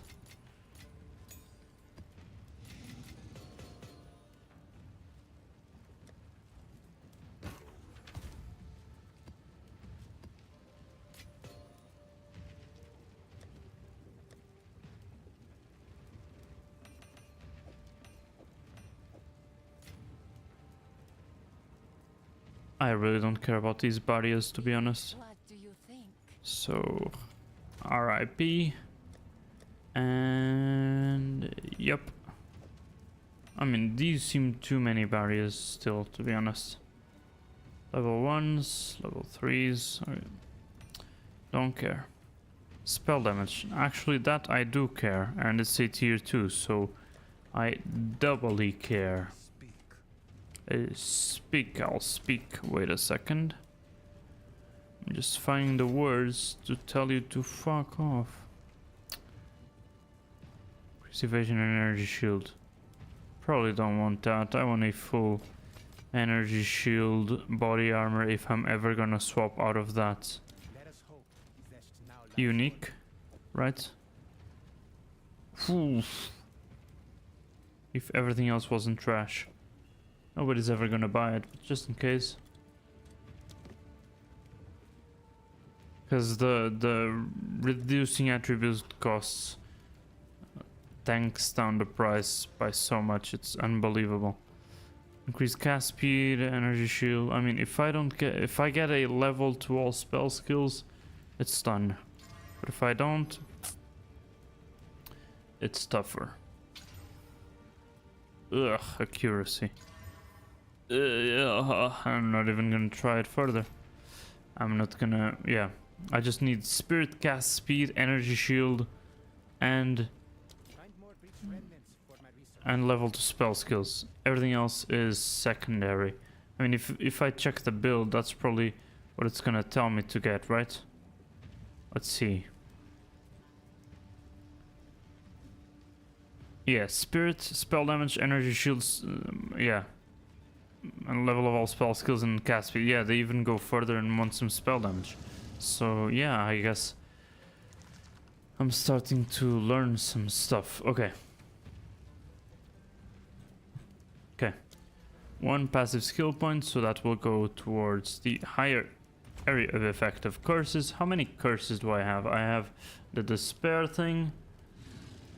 The other thing is just chaos damage per second.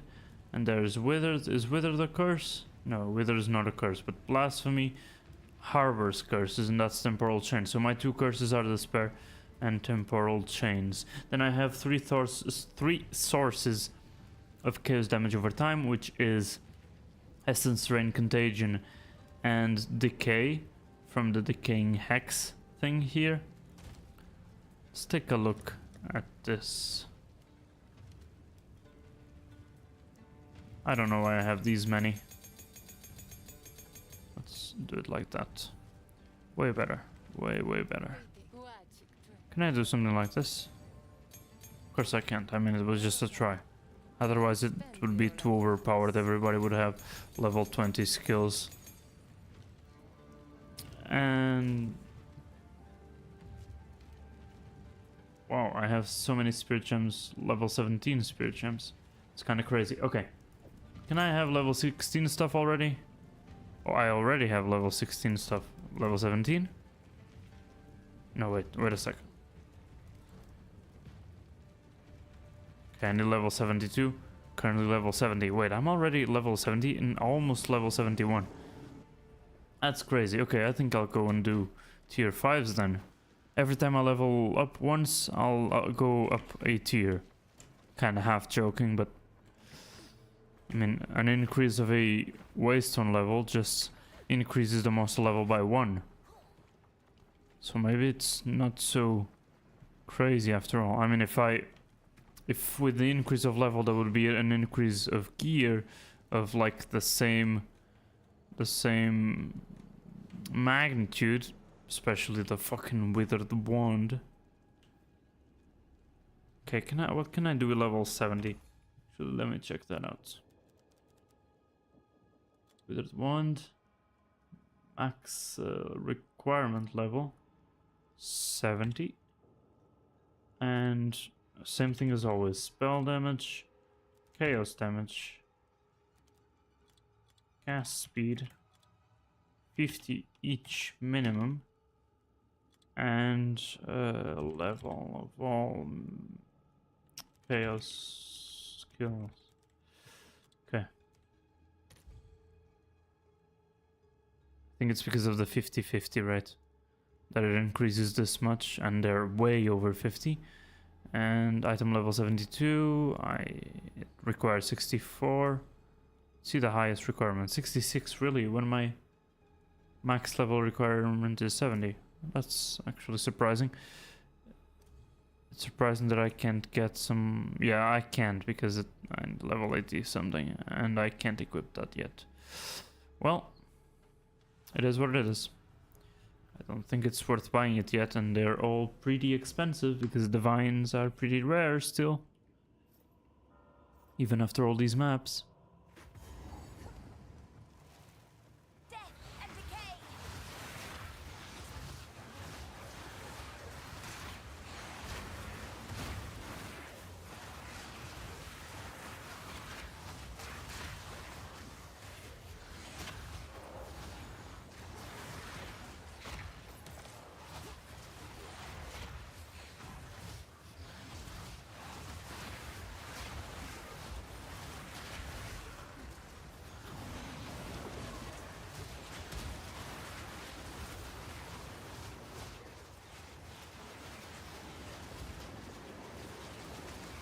Another corpse to serve.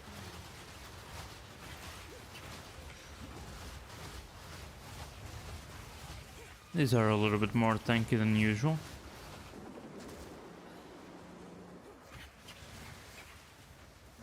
Way easier to keep my distance and still deal damage if I'm a ranged. If I'm a ranged character. Crazy, I know. Crazy ideas that I'm having.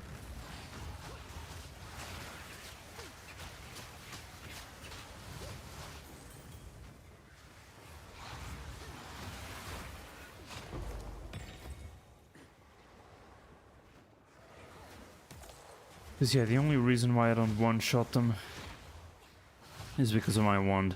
Now I'm sure of it. And my amulet, if I had +2 levels, it would be great, but it would also increase my mana consumption, and that could be problematic. Especially in terms of using the Zenith support skill. Maybe I would have to change that support skill for something else, because keeping myself above 90% mana is somehow tough. Maybe I could find some better source of damage than Zenith. 25% of the supported skill costs are recouped as mana. I mean, yeah, that helps. That definitely does help. But even with the explosions from the Third Ascendancy, I still need something a little bit more, something more. And when I lose the unique chest plate and I start using a proper energy shield body armor, I'm gonna get that Fourth Ascendancy that makes me use energy shield to do more damage, and the damage is gonna go up. It's gonna be great. Look at the size of the despair thing. And I don't even have the last notable. Look at the size of this. It's so insane. Okay. So crazy.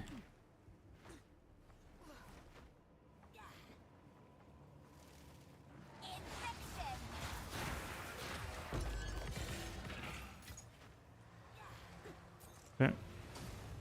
Go for the last room up there that I kind of avoided. Should have at least gotten a checkpoint so that I could teleport there after getting all these things.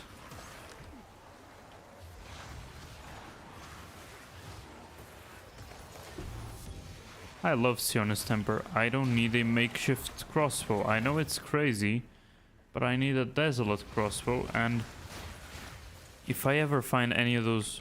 Wait, level 16s? Are mine level 16 already? I guess they are. Yeah, so it's fine censoring them out, filtering them out. Yeah, I don't know if the filter kind of just filters away Desolate crossbow bases. I hope it doesn't, because otherwise I'm fucked. I'll never find a a Desolate crossbow base in my life. Okay, that's good. Let's do it again.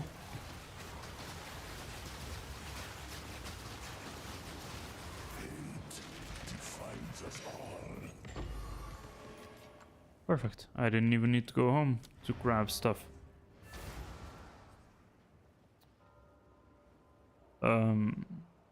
Yeah, they're being filtered out for a reason. It's because they're not good enough. And it says ritual, but there's no ritual on the map. That sometimes does happen. People reported that as a bug. I hope they fix that. There was supposed to be a patch sooner rather than later. This week, actually, there was supposed to be a patch. So I don't know what happened to that, but yeah, no patch notes even, because I mean patch notes sometimes come a little bit early, so yeah, maybe we gotta wait a little bit more. I don't remember getting the corpse weight thing. +3 level of all spells, because I need to remember to get that other staff that I'm using on my offhand and get some possible higher level ones so that I have a better skill level for the Circle of Power or whatever it's called.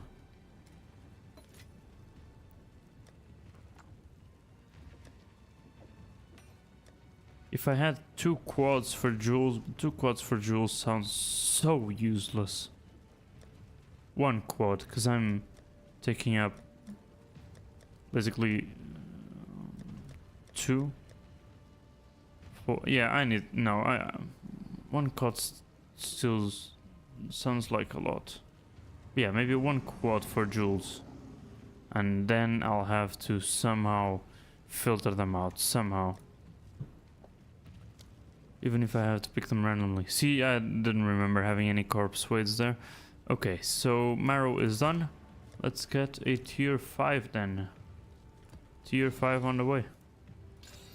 Do it directly like that. Has shock to ground. Don't give a fuck. Give it one more. Okay. At least let me die once. I'll allow one death. One death. Okay. So, gotta do the crypt and then do the savannah. And that will be 3 maps. And that will be what I do this stream. So yeah, now I'm above the actual monster level of the map.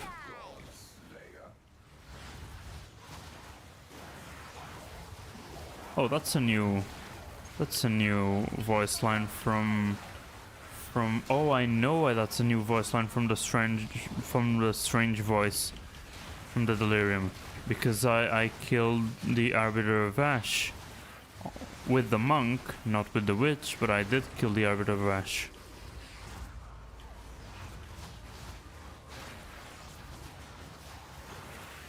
Oi, oi, oi, oi, oi.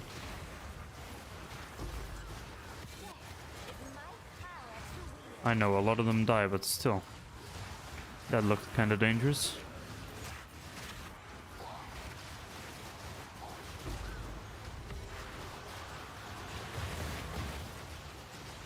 Freeze me there. That was perfect. That kinda saved me. I don't think I would have died, but that was definitely good.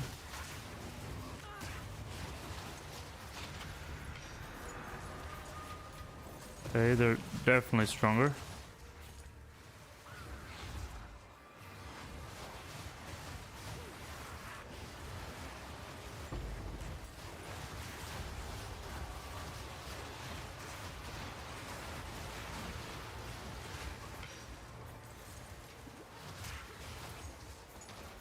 And the despair circle covers the exit of the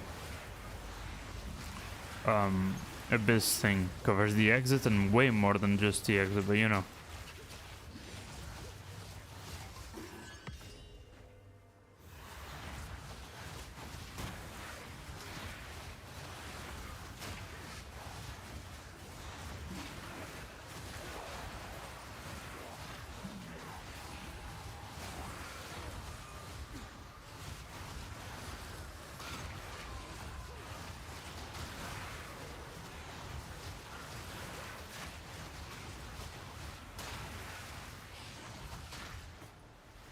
Okay, no rare monster nearby.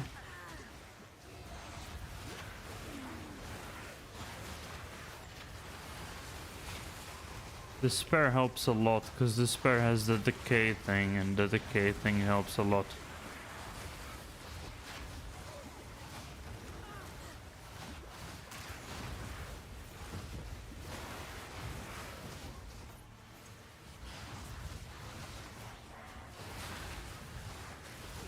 Where the fuck is the spirit going? At least I get a lot of XP out of these guys, which is great. Even though my clear speed isn't the best currently. But the spearhead definitely helps a lot because it also lowers the resistances to chaos. So yeah.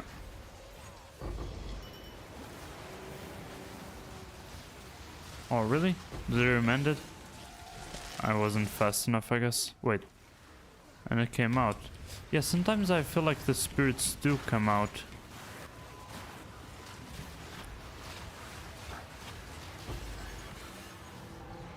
And it came out again, and it definitely attached to the guy, otherwise... Give up all hope.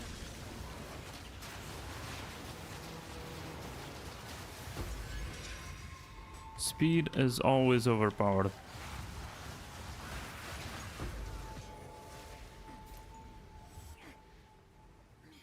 Where are we going, boss? Oh, there is a actual map boss here. When the new update rolls out and every map has a boss, that's gonna be so much fun. There are some other things are gonna change that I'm not sure I agree, like the size of the maps and the map density and stuff, but the map density will only scale up, like it will only be lower at lower levels and then it will scale up. I mean, you can get to doing only tier 15 maps really fast, so that won't be a problem. But yeah.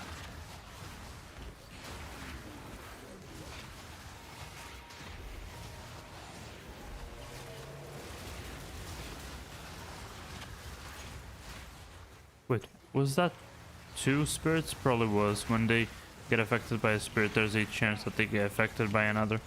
I almost forgot that that's how the Atlas tree went.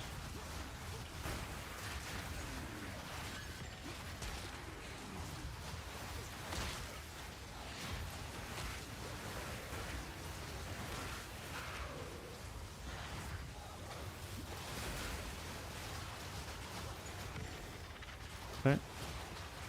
All rare monsters are gone. So let's do this. Why not?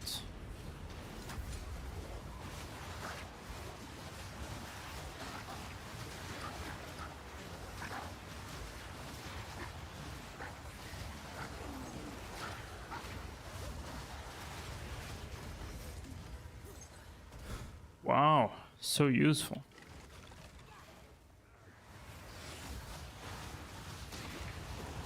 Crazy how all of them are getting filtered out, but that's fine.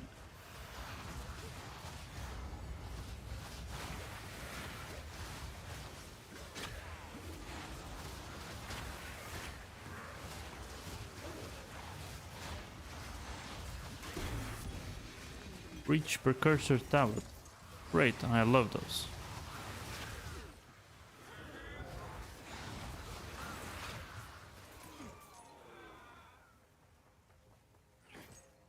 I'm losing so much gold to the ground because there are so many enemies that die and I have no idea where or how or when they died.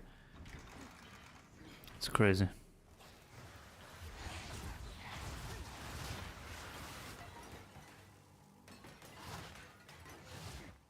Okay. So before we go for the fight, I'm gonna get this last one, which is gonna increase the curse magnitude. It's also gonna reduce their movement speed when they're cursed, which is insane. It's gonna make me spam despair all over the place, and it also increases the area of effect. So let's actually see. Currently, if I do this, wait, I can't do it. Oh, I can do it on the pillar. Okay, so if I do it between the two pillars, like on this yellow thing, it goes until... Okay, like half of this thing. Okay, I think I got it. Now do this, and it goes... I can actually do it like this and see the increase. No, I didn't even do it in the same place. Okay, too many things at once. Let them dissipate.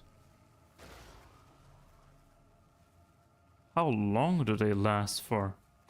They last really long. 7.4 seconds. So on the yellow thing, yeah, it lasts. Yeah, it's definitely way larger. Way larger. Okay, cool. I should have done the swap, but now it's too late. And the boss has a spirit, so let's be careful. Okay, that's a little bit too strong. And taking damage from burning. Okay, that's something that I didn't expect. Should have been inside the power thing.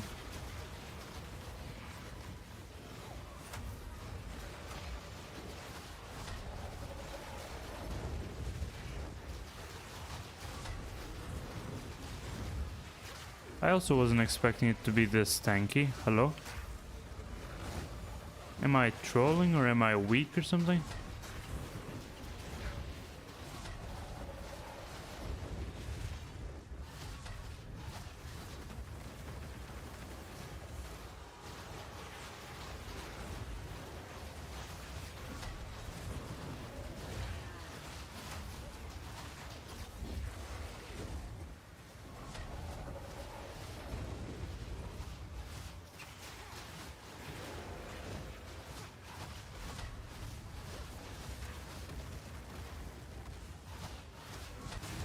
What the fuck?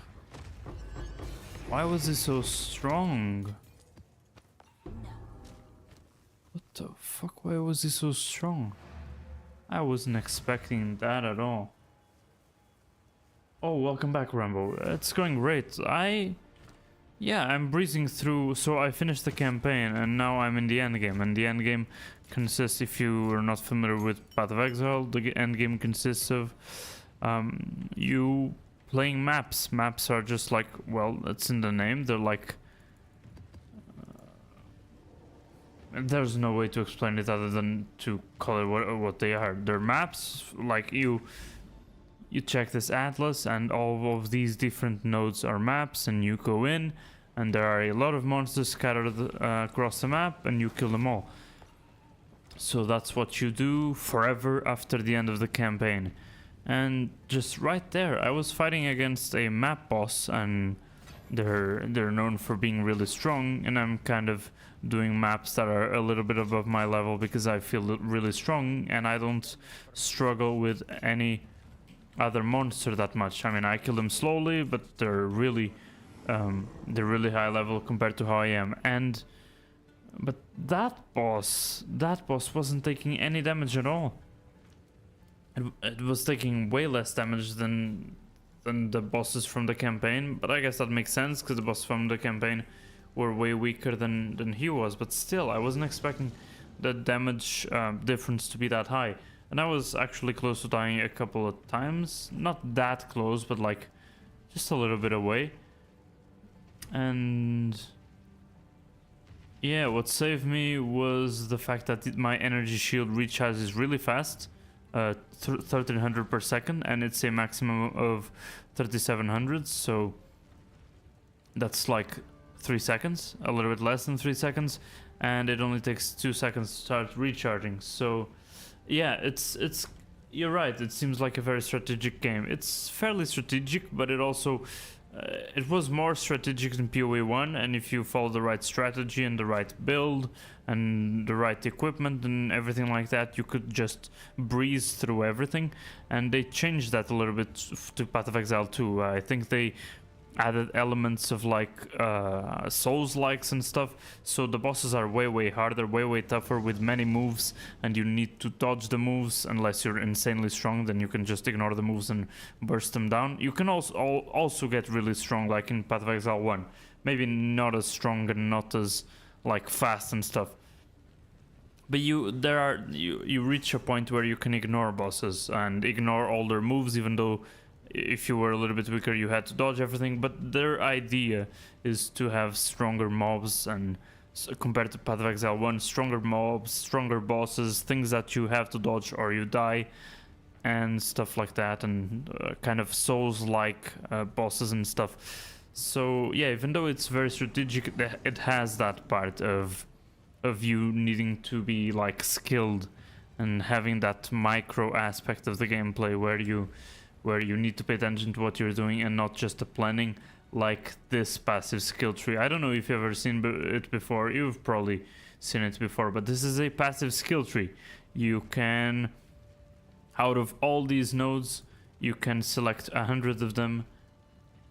Lots of inventory management, not that much.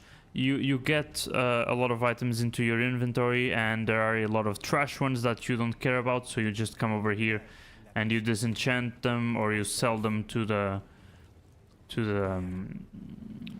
shopkeeper or something like that. But yeah, it has a lot of strategy in terms of the passive skill tree, because I mean, you see this, and every single node of this is a skill point, and you only have like 124 or 120 something skill points, and so this is a little bit scary at first. But if you focus on where you start, as a witch you start here. For example, I was playing a monk, I started here, the archers start here, the warriors start here, yada yada yada. If you focus on where you start and the nodes around where you start, it gets less scary. But initially it's very scary. You look at this and you're like, what the fuck's going on? At least that was my initial reaction. How can I perfect myself? But yeah, I like both the strategy part of it and the part where you get really strong and you can kill all the mobs really quickly. And I also enjoy the challenging fights where you have to dodge this, dodge that, dodge this. I like all those little parts of it. It's really enjoyable.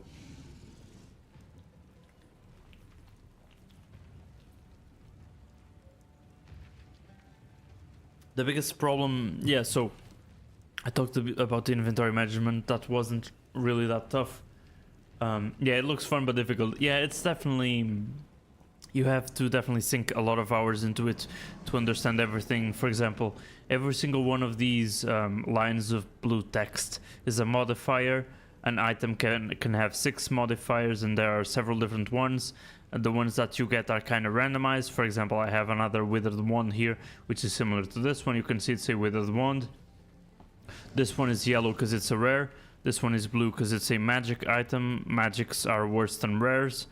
For me to turn it into a rare, I need to use these items, specifically these ones. And this one seemed promising because I like these modifiers, even though the chaos damage isn't that high. Because, for example, this one is 50 out of 45 to 54%. It's a tier 6. And this one is 49 out of 45 to 54%. It's a tier 6 as well.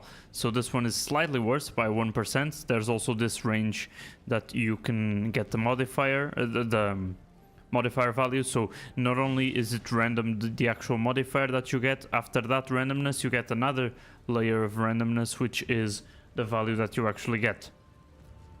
And then a magic item can only have one prefix and one suffix. That's another thing. There are prefixes and suffixes. There are some modifiers that can only show up as prefixes, and then there are some modifiers that can only show up as suffixes. For example, I'm looking for one withered wand. Okay, so I'm now gonna info dump because I saw on the shopkeeper that they had this withered wand, and I want an upgrade for compared to this withered wand. You can see that it's level 48. This one is level 65, so it's bound to be better than this one. So I'm trying to get one with a couple of things that I deem like irreplaceable. For example, I need level 2 all chaos spell skills, and you can see that this is a suffix. This will always show up as a suffix. So I have, and as I said, you can have 6 modifiers in a rare item, 3 prefixes and 3 suffixes. You can have 2 modifiers on a magic item, 1 prefixes and 1 suffix. If I turn it a magic item into a rare item, adding 1 modifier, it will become 3 modifiers, and now it has 2 prefixes and 1 suffix. It has lightning damage. I don't care about lightning damage. So that was bad. If I got damage to, sorry, level of all chaos spell skills as I turned it into a rare, it would have been way better. And now you can see it's yellow, so it's a withered wand that is a rare. So now I can have more than 1 prefix and 1 suffix. You can see that I have 2 prefixes and 1 suffix, so I can fill it up and have 3 prefixes and 3 suffixes.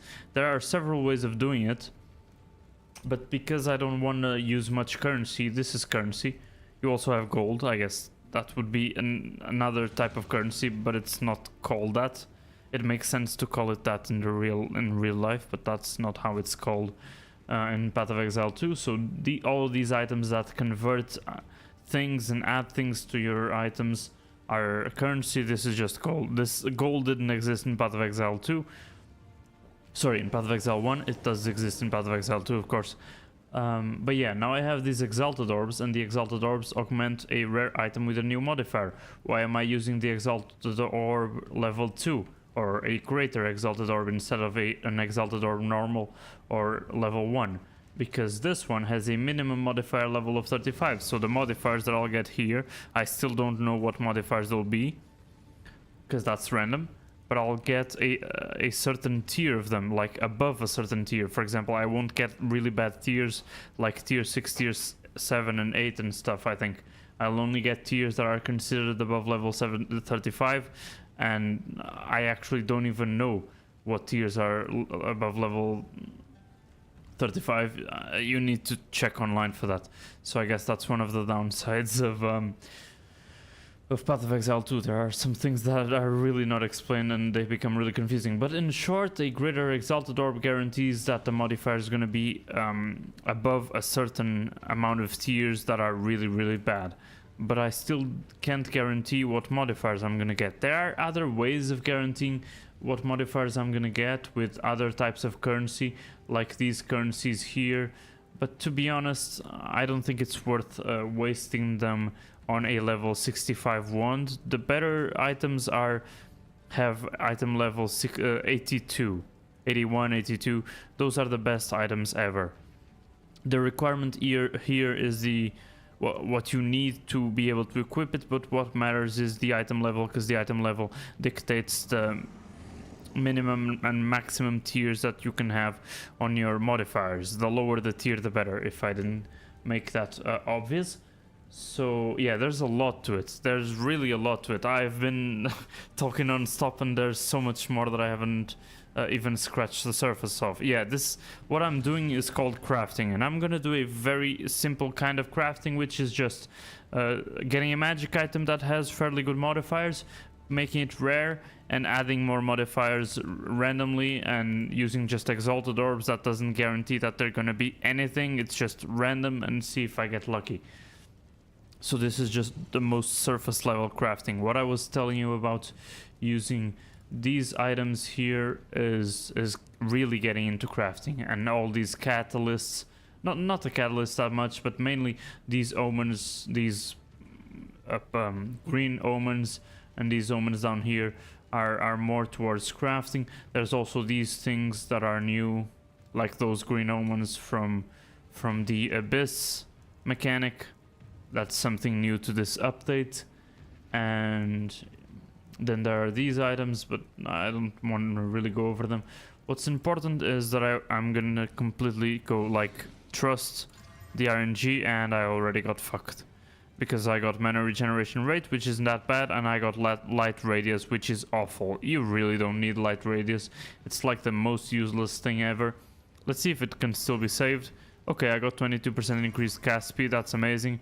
And I got some critical hit chance and some spell damage and mana, I think. Yeah, so this isn't too bad. You can see that the only modifier that I got tier 1, which is the best, is the shit modifier, and that's obvious, I think. I don't even know if there are more tiers to this, to the mana regeneration and light radius, because it's absolute dog shit. Cast speed is nice. I mean, it's tier 4, it could be tier 3, 2 or 1. Probably not 1 because it's only item level 65, and many of the tier 1s are just from level 80 or 81 and above, so I would need to have a way better wand, a way better base wand, and I can't increase its item level. If that's its item level, it's its item level. So yeah, but I mean, it's nowhere near this, and I told you that I require the level 12 chaos spell skills. So basically, as soon as I saw the light radius, I could have just threw it away, because then I wouldn't need to use more exalts, and I already knew that I didn't want light radius, and it was an awful thing, and it was a waste of a suffix. A waste of a suffix that could actually be a level 12 chaos spell. So that was a failure, like many of my recent Withered Wand crafts, because I really need an upgrade for my Withered Wand, because I'm level 72 and my wand is still level 48. I mean, at this point, I might as well look in the in-game shop and look for Chaos level. Go for 472. This is the maximum level that I can equip. I'm gonna restrict it to that so that I don't buy any items that I currently can equip. So then I would go for chaos damage and spell damage and see what the... Okay, so as you can see, item level 78, so things are already starting to heat up, and these are fairly low price. 30 exalted orbs is not bad, but they have some undesirable modifiers, like for example the 35% reduced attribute requirements. Everybody clears the attribute requirements without the 35% reduction, so it's not meaningful at all, so people really skip those and they kind of hate those. If I go for a minimum of 50% chaos damage and a minimum of 50% spell damage, you can see that the cost skyrockets to 200 exalted orbs, and I think that each orb of annulment is like 300 exalted orbs or something like that, so the cost really skyrockets. But you can still see that there are some modifiers that are undesirable, like the reduced attribute requirements or the gain life per enemy killed, which depends on the build that you're trying to follow, but the build that I'm trying to follow, that's kind of useless. If I want to go even further, it would be perfect if my thing had cast speed, so now the cost went even way higher, where it starts costing divine orbs. Usually the good items cost divine orbs. Those are like the rarest type of currency. It's a currency, so you can apply divine orbs to an item, and it basically increases the values of your modifiers. Given that you have modifiers, the divine orb, you apply it and it reshuffles the values between 80% of the range and 120, so it cannot go above the range. For example, the spell damage thing, you can see that it goes from 65 to 74. I got the lowest value. It was not I, but this guy got the lowest value. It's a little bit unlucky. He could have gotten 74, and if he applies a divine orb to it and he gets lucky, it can go up to 90 or something like that. So that's what the divine orbs do. That's why they're valuable, because they bring a lot of value to an item if you apply it. But on the other hand, it serves as a exchange coin thing. It serves as a way of selling items or buying items. It's a negotiation coin. I don't know what you call it. It's an actual market currency, not just a currency in the... Maybe that's why they call them currencies, because that's what people use to sell items on the market. Maybe that's why. I don't know. But in any case, for example, this one is a really, really good wand. Unfortunately, it only has a level 17 Chaos Bolt. It could have been 18, which would be way better. Does it go up to 20?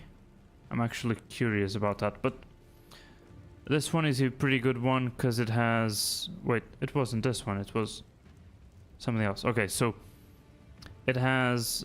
doesn't have a good roll of spell damage, that's fine. It doesn't have a good roll of maximum mana, that's fine. It has 4 level kills, it has critical, it has a lot of chaos damage, so that's fine, and it has some cast speed. So it would be an insane upgrade compared to what I currently have. But if we go to the best ones, given these requirements... Okay, in theory these would be the best ones, because they're the most expensive and people price things fairly. The reason why this one is priced so higher compared to the second highest is because it has this implicit here, and he only got it the implicit by corrupting it. Corrupting is another currency. You use a thing called a Val Orb, and it corrupts it. And it's really rare. The Val Orb can completely ruin your item. Completely. And you can see that the important things that have damage actually rolled the highest number, 54. But the tiers, you can see tier 6, tier 6, tier 8, they aren't really that good. Because if they were like tier 1s and stuff, for one, I wouldn't be able to equip it. And the other is it would have been insanely expensive. For example, the item level is just 57. You can see 65 here and level 80 here. So the reason why this is so expensive is just because of this implicit. I don't think anybody will ever buy it because it's still a very low item level one, so the modifiers can't even get that high. But if I remove the leveling requirement, you can see that I'm starting to get item levels 81, costing mirrors. I never got a mirror of Calandra. These are insanely rare and expensive, like hundreds of divines, and these are the best, really the best ones. I actually never saw a corruption that gave 3 level to all skills implicitly, and it has also 5 levels to all chaos spells, so that's why it's insanely expensive. This is like the best. You can see that all of them are tier 1s. You can see that the rolls are pretty nice. You have 5 levels to all chaos spells plus that 3, so that's a total of 8 levels. He managed to corrupt an item without ruining the values, because corrupting it can completely ruin all the values here. It can go under these value amounts. It has a shit ton of spell damage, more spell damage here. It has chaos damage here. It has insane amounts of cast speed. So, oh, sorry about the ads. I wasn't paying attention to that. I'm sorry. But yeah, basically this is like the best of all. I wasn't actually even expecting to find a wand like this. This is like an insanely strong wand. It has 3 sockets here. Sockets is another thing. Usually you can only have 2 sockets on a wand. Or is it even 1? It might be even 1.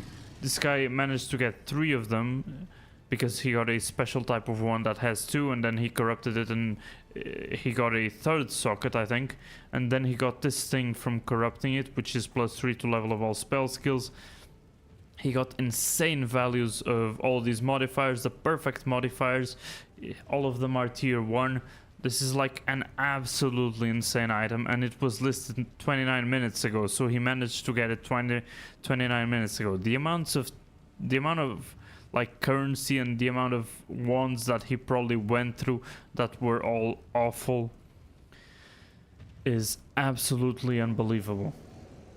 Like, I would never get this in a million years. This is like such an insane one. If I bought this and if I equipped this, I wouldn't have to worry about damage ever. I would kill everything so fast it wouldn't even be fair.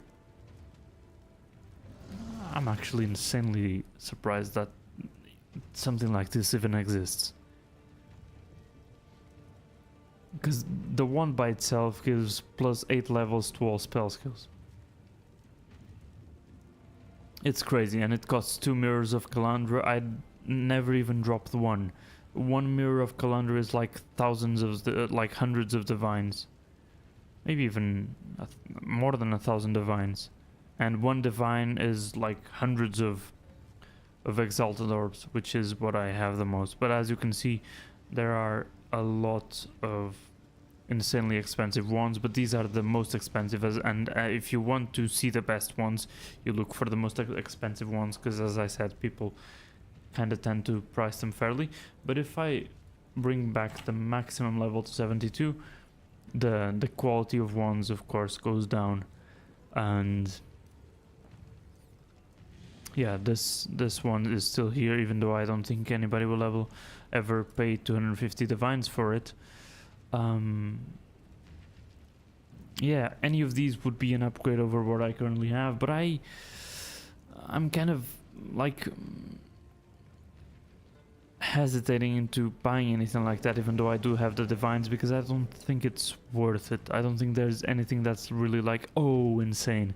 And they're all item level 79, and they all require my max level, or the current level that I'm on, which is 72. It's the level so that I can equip these things, and they would only get +5 to level of all chaos spell skills if they get item levels 81 or something. So I probably can't, if I go over here and check for item levels 81 minimum, I need levels, wait, that's an item level 84, that's surprising. I've never seen an item like that. And as you can see, the modifiers are way higher because the item level is higher, so it can't roll like tier 6s and stuff.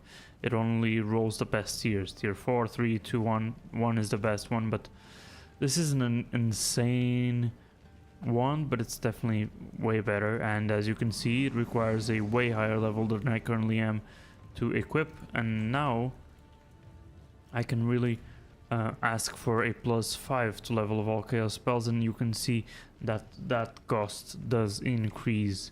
So me limiting the level requirement to 72 because that's what I can...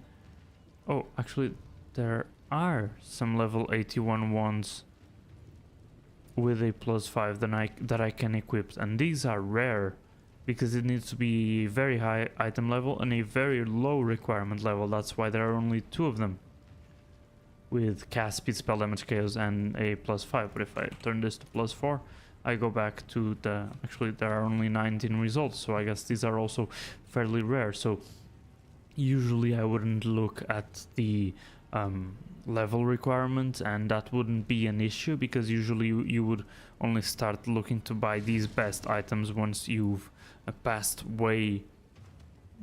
like you're way further already from the level requirements. You don't even care about level requirements. Your level is so high already, like 80 and 90, that you don't even care. And that's how I was with my monk character. But with my witch character, I've just arrived at the end game, so my level is still 72, but I'm gonna skyrocket that level really fast. And if I play offline a little bit off stream, yeah, that level will definitely skyrocket. But yeah, I'm kind of skeptical in terms of buying a wand like this, because I just don't think it's worth it, because I'm gonna have to replace it sooner rather than later as my level increases and as the item levels that I see increase, because I'm gonna be doing harder and harder maps. I need these tablets to enter maps, and as you can see, I have a lot of tier 15 maps, which are basically the highest. There are a couple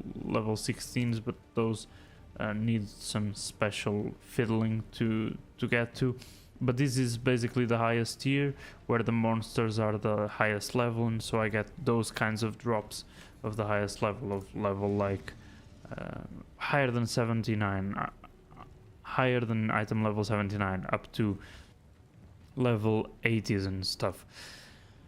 So yeah, 80, 81, as you can see, I start dropping item levels 81 and 82 and stuff on the higher tiered waystones, but these are tier 15s where the monsters are also level 80, 81 and stuff, and that's way higher than my current level, without even considering the fact that, for example, it says that players are cursed, monsters have more critical chance, monsters have more damage, monsters have a higher chance of inflict bleeding, monsters have all that stuff. So not only are they higher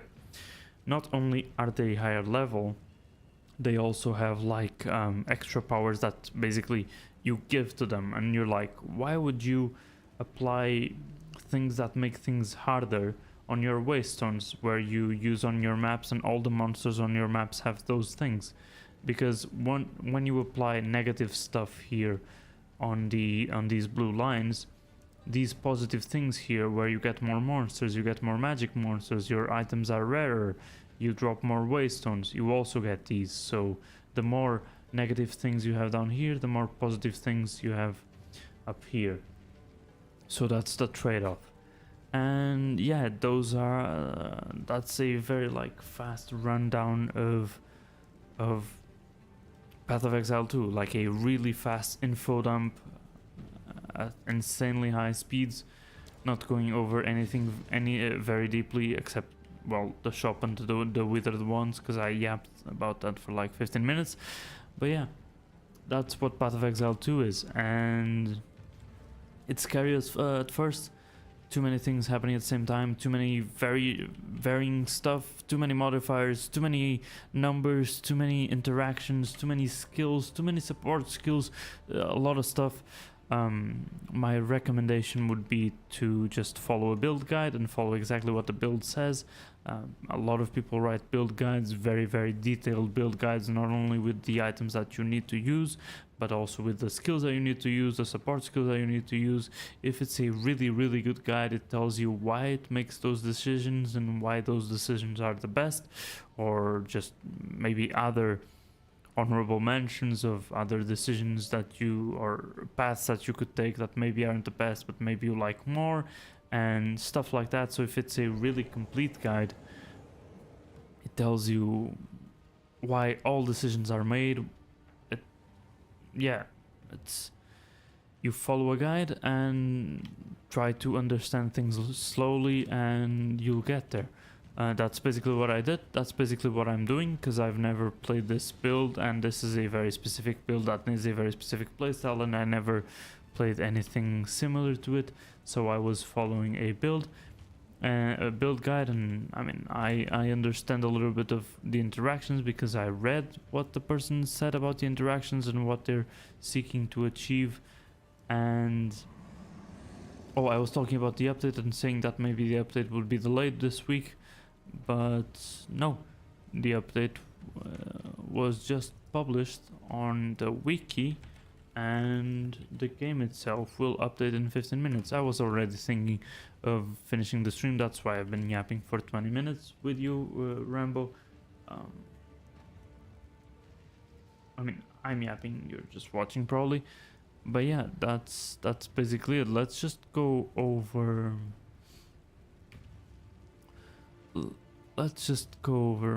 Yeah, after all of this, basically, I don't think I will buy any withered ones, to be honest. I'm only going for instant buyout, but maybe if I check everything, maybe it will show different stuff. I guess people are just mainly using the buyout. So yeah, at least for those items the results are the same. Okay, to finish things up, I'm gonna go for the browser.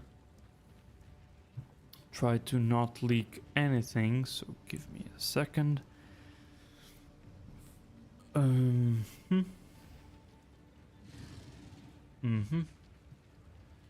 Patch notes, let's see, because I checked the patch notes just as I was finishing up the campaign, and there was nothing there. So yeah, I think I won't leak anything. There's only the patch notes here.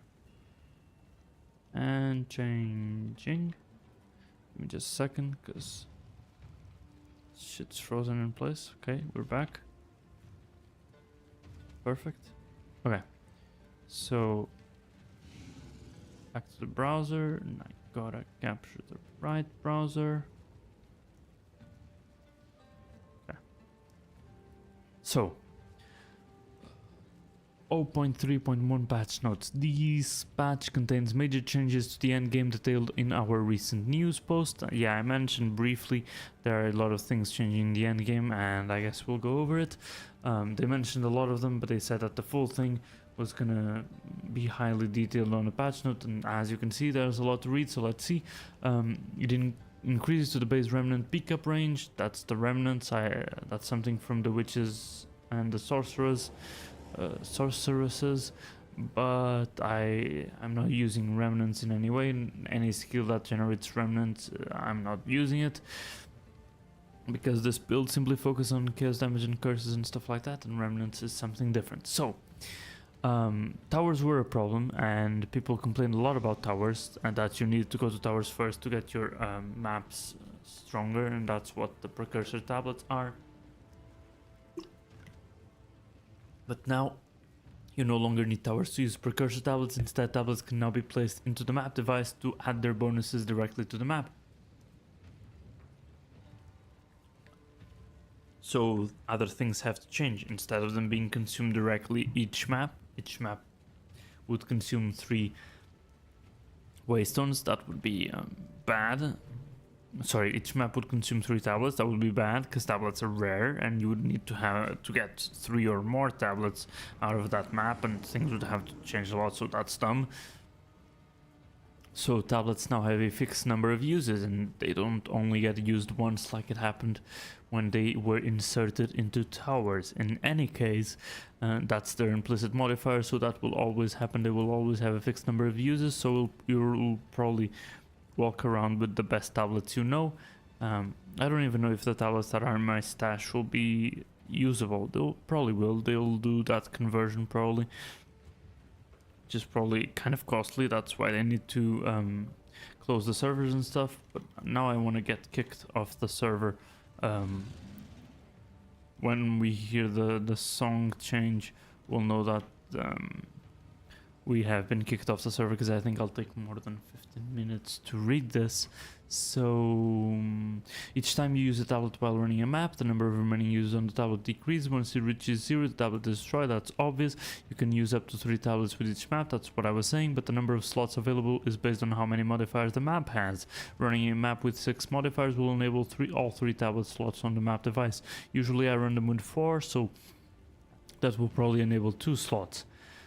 Tablets cannot be applied. I run them with 4 so that I can revive more, and that I don't need to use as much currency buffing the maps. But maybe there are sometimes maps, really strong maps, that it's worth.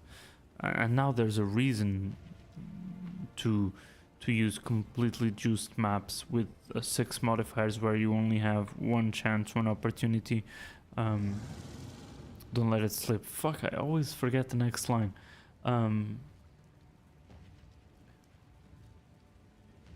So yeah, 6 modifiers on a map means that you only have 1 chance, you can't die. It means that the monster will be stronger. It also means that you'll have higher rewards, and it now means that you'll be able to put another tablet on it. So there's more reasons for you to juice up your waystones more, which is questionable.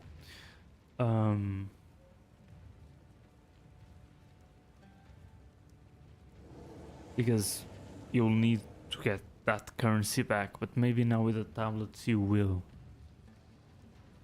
We'll see how that is. Tablets cannot be applied to areas that have already been attempted. Sure. Towers can still be used to gain visibility on the atlas, and they will also drop an extra precursor tablet as a reward for completing them. There's no reason to do towers anymore, unless you're forced to do them to get to other maps. Non-unique tablets now have 10 uses, previously 12 to 18. The fuck do you mean uses?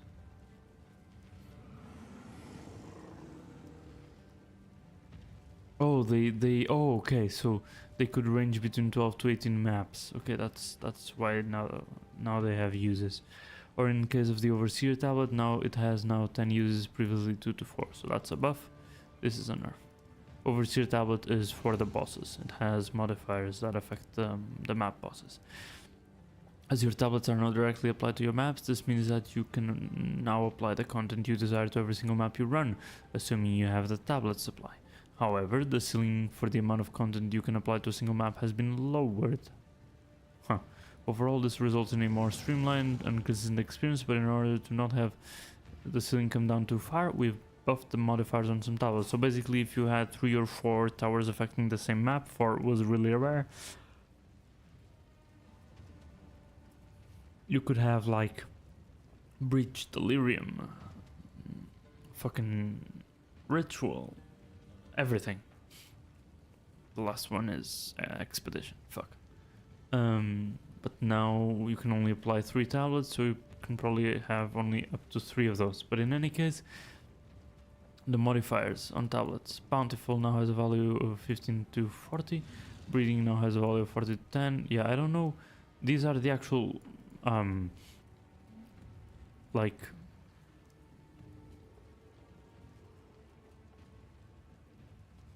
These aren't what the modifiers actually do. These are the names of the modifiers. These are prefixes, all the ofs are suffixes, because that's what a prefix or a suffix literally means. But I guess they couldn't put the whole description down. It's unfortunate, but it is what it is. That's fine. So all of them have been buffed, basically. I think we can assume as such. So yeah, basically the tablets are now stronger because you can affect maps with these tablets. That makes sense.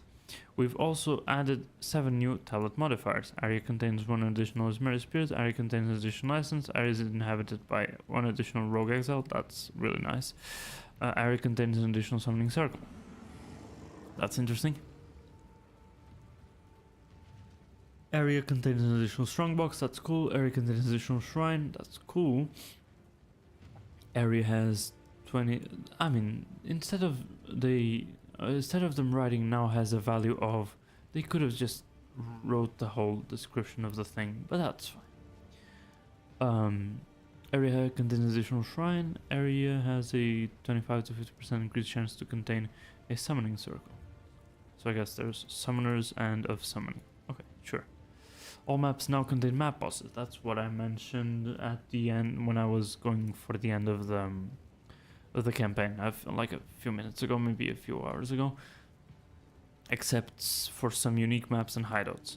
To complete a map, you are only required to kill the boss. You no longer have to kill any rares, and you can do as much or as little of the rest of the map as you please. Yeah, I mean, when there was a map boss, you would only need to kill the map boss. You didn't need to care about the rares, but maps that didn't have map bosses, you would need to care about the rares. So they are just making that very specific. The existing icons that currently indicate there is a map boss now instead signify the area contains a powerful map boss that is extra challenging and rewarding.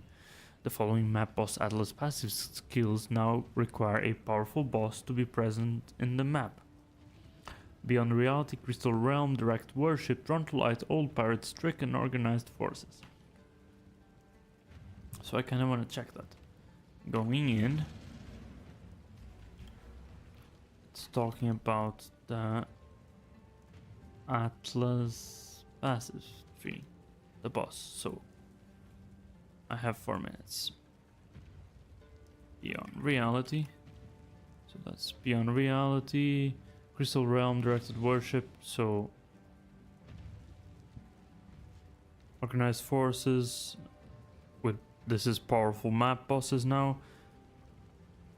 Old Pirates, Strict, Drawn to Light, Direct Worship, these are all powerful map bosses contained in additional lessons, because now these icons mean powerful map boss instead of just map boss. Of course, this is not the case right now, because the update is still 4 minutes away. In any case, going back, map areas now generate 1, 2, 3 extra random content, including Breach, Delirium, Ritual, Expedition, Shrines, Strongboxes, Essences, Wisps, Rogues, Exiles, and Summoning Circles. That's interesting. Now they add a little bit more content to compensate for the fact that you can choose a map with 3 towers, which is basically 9 tablets. I think that's fair. And these insane buffs are also trying to make up for that. So that's 3 tablets actually. Their value is actually 9 or close to 9 if you get lucky, or maybe just around 7, something like that. Now that all the modifiers have been buffed and have changed, I actually think all the previous tablets that you have in your stash, like I have in my stash a full quad stash filled with tablets. I do not think, talking about tablets, maybe, yeah, then I should probably buy them from Doriani, because Doriani is now selling tablets, right? Quickly. Of course he is. Level 14 tablets. And every time I level up, it's gonna give me level 14 tablets. That's perfect. I didn't know that. I've wasted so many level 14 tablets already. Fuck me. Fuck me. I'm gonna keep... No, these are waystones. Why am I seeing tablets? Still, waystones. Yeah, I got the wrong idea, but that's fine. Fuck. Too tired. The content will be added in addition to the content added by your tablets and map modifiers. That's what I was saying. And selected afterwards. If you have a modifier that adds an expedition encounter which cannot have more than 1 in an area, a different type of extra content is selected instead. That makes sense. Content icons for Breach, Delirium, Ritual, and Expedition have been removed from the Atlas. Huh. Okay. You'll still be able to have those, but you know. The size of the following map areas has been reduced. Penitentiary, I didn't mind this. Val City, I also didn't mind, but I guess it was kind of far away, like a large channel if it's the one that I remember, thank God. Bastille, no, I'm confusing Penitentiary with Bastille.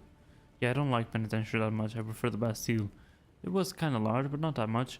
Grimhaven, I remember that I liked it. Epitaph as well, it was kind of large, I guess. But yeah, now they're all shorter.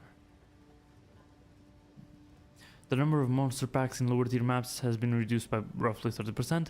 As you proceed through the tiers, the number of monster packs will increase, so that by tier 15 it is the same as it was before. Adjust the composition of all naturally spawning monster packs in the maps. This results in more packs of a smaller number of monsters, but roughly the same total number of monsters in a map. The ground effects for the Vice of Lighting and of Flames map modifiers, these were all suffixes, now cover 75% less of the map on tier 1 to 5 Waystone, 68% less on tier 6 to 10, and 62% less on tier 11 or higher Waystones. Thank the fuck, because these ground effects, bro, these ground effects. Increase the chance of Citadel spawning by 66%, that's kind of insane. The Grand Project Unique Precursor Tablet now adds Irradiated rather than removing it. The Grand Project. The fuck is the Grand Project, bro? Can't open Path of Exile because it's kind of, it doesn't like when I full screen this shit. Okay, it full crashed, and it crashed as basically as the realm's gonna be restarting, so that's sad. Okay. I can even check that the Grand Project, sorry. The Grand Project.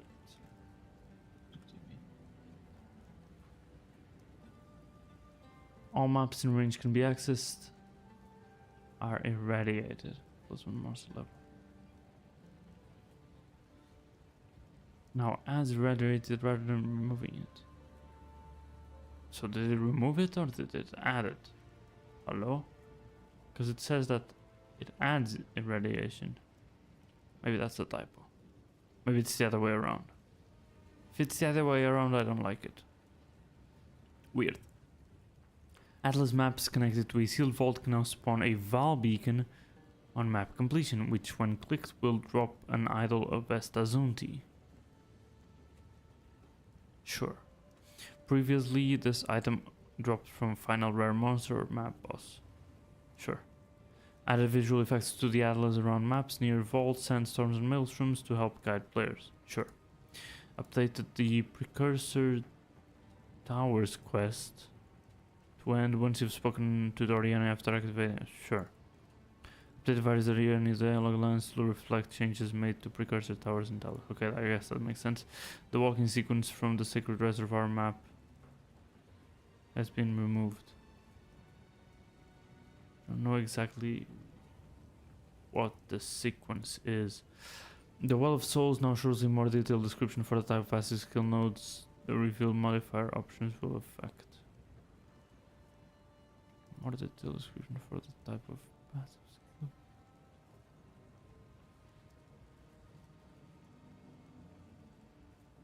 Sure. The Well of Soul now applies a resistance penalty of your higher reached act than strictly Act 2. That's why I had insanely high resistances. Yeah,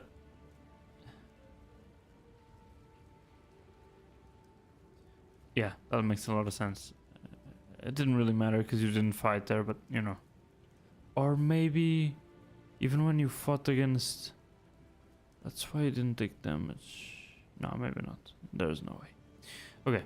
Icons for abyss cracks no longer display on the edge of the minimap when out of range. That's the icons for stuff happening on the map when... I haven't enabled that, I think. Enable the Eruption of Souls Abyssal Rare Monster modifier. I don't know what that is. Added Abyss to the Atlas map legend. Sure. Player changes. When calculating chance to hit versus players or their minions, we now use the following formula. Fuck, this is different. This is different. This is different. This is definitely different. Chance to hit formula versus monsters unchanged. Fuck, this is different.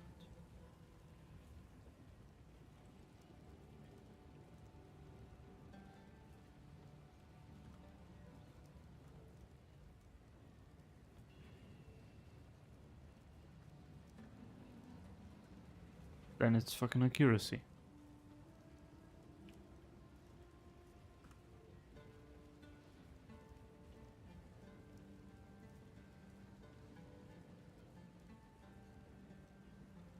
That was not the formula that I remember seeing. Maybe that's what I did see.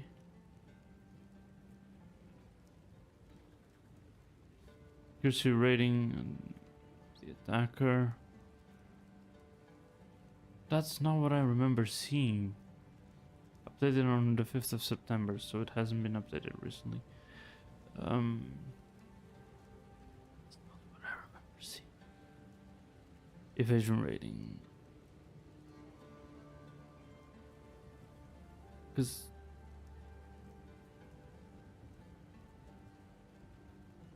No, it does it like this. It's times 125. Accuracy rating times 125. This one has a 1 now.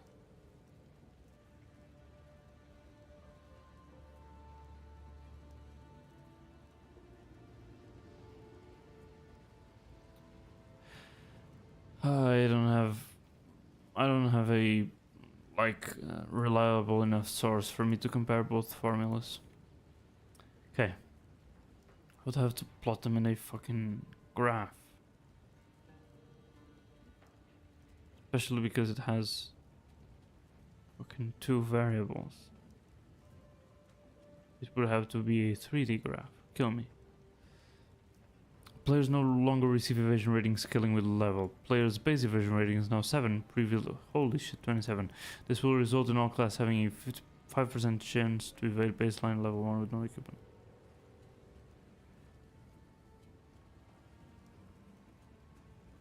Okay. Monster accuracy rating scaling has been adjusted slightly to account for the above change. Okay. The Base pickup radius for all remnants has been increased by approximately 50%. That's probably good for remnants. The Stormweaver's remnant range ascendancy passive skills now have remnants can be collected from 20% farther away. Okay, so a slight nerf because of this buff. The infusion notable got a buff. Okay, sure. Small passive skills that provide remnant pickup range have value. Okay, so also a buff. So only the ascendancy got nerfed. People complaining about ascendancies feeling weak.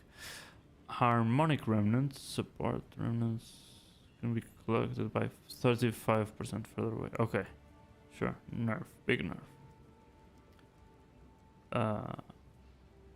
Small nerf. You are now unable to have more than 10 ancestral warrior totems currently active at once. Made improvements to Parry's behavior to reduce the number of time it looks like it should be paired, but isn't. Sure. People are still complaining about parries, and I don't think that will solve it. Reduce the heavy stun buildup a player gains when parrying a hit by approximately 30%. Maybe that's a little bit better. People complained about that. Reduce the amount of heavy stun buildup applied by monsters at very low levels. The Void Illusion skill now works with Hollow Palm's physical damage modifier.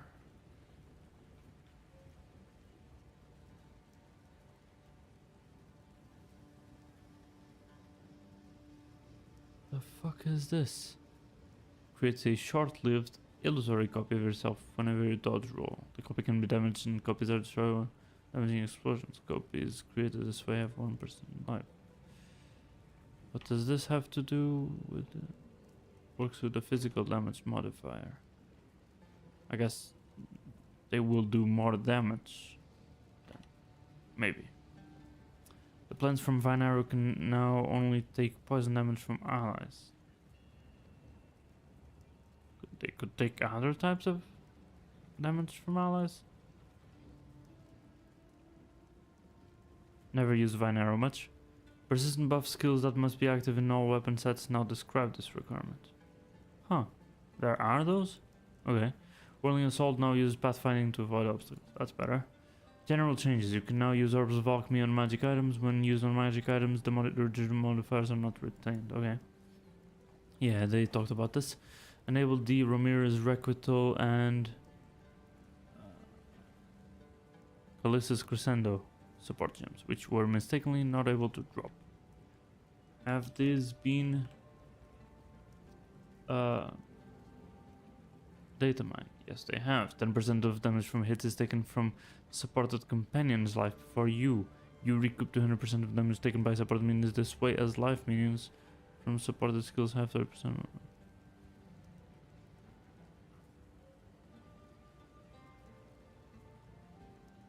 Okay, too much. But sure. Callissus Crescendo.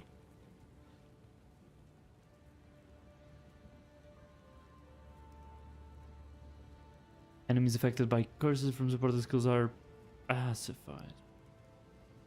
Ooh. For the final 30%. Ooh. Enemies specified this way. Ooh. Liking this. I'm liking this a lot. Liking this a lot. Might not be as strong as I think, but I'm liking this. Pacifying enemies is crazy. Probably includes rare monsters and bosses. That's fucking nuts. Okay. Maybe that's a boss swap.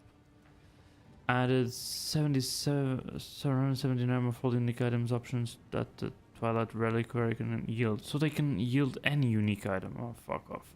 I thought that players could choose them and they could choose good items.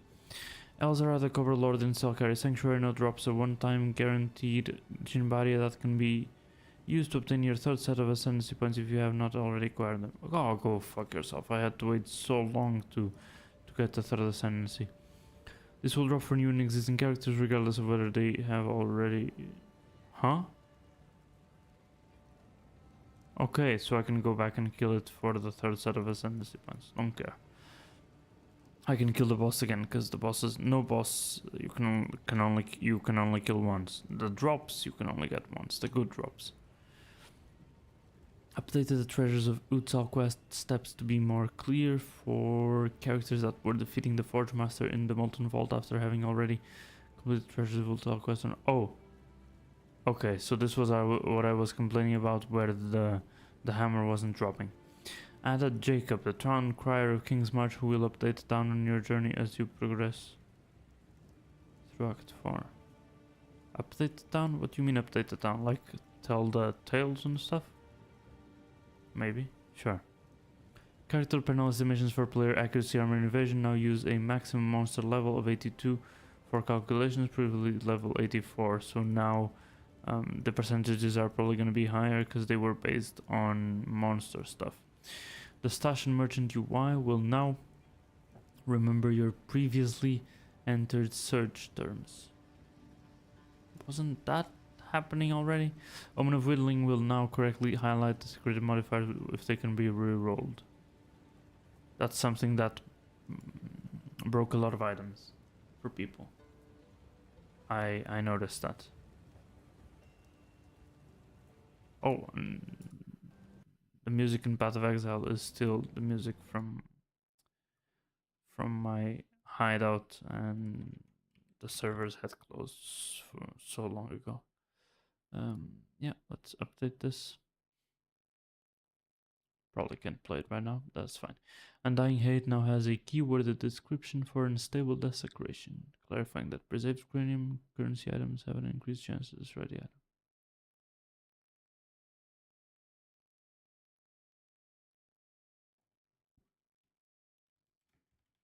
No idea what they're talking about. Glorifying the defilement of souls in tribute to Amanam. Passive in radius are conquered by the abyssals. Historic. Can only have one historic jewel socket. Sure.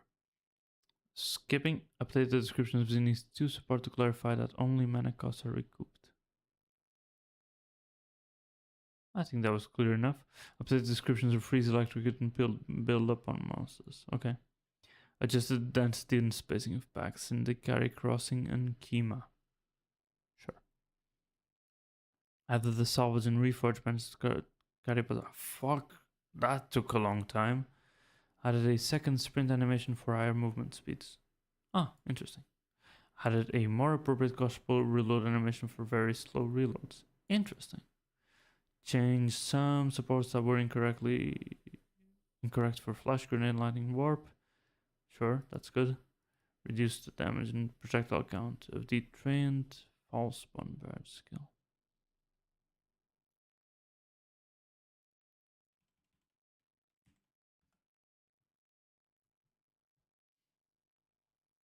Oh, if it is what I think it is, thank God. Can I have a picture?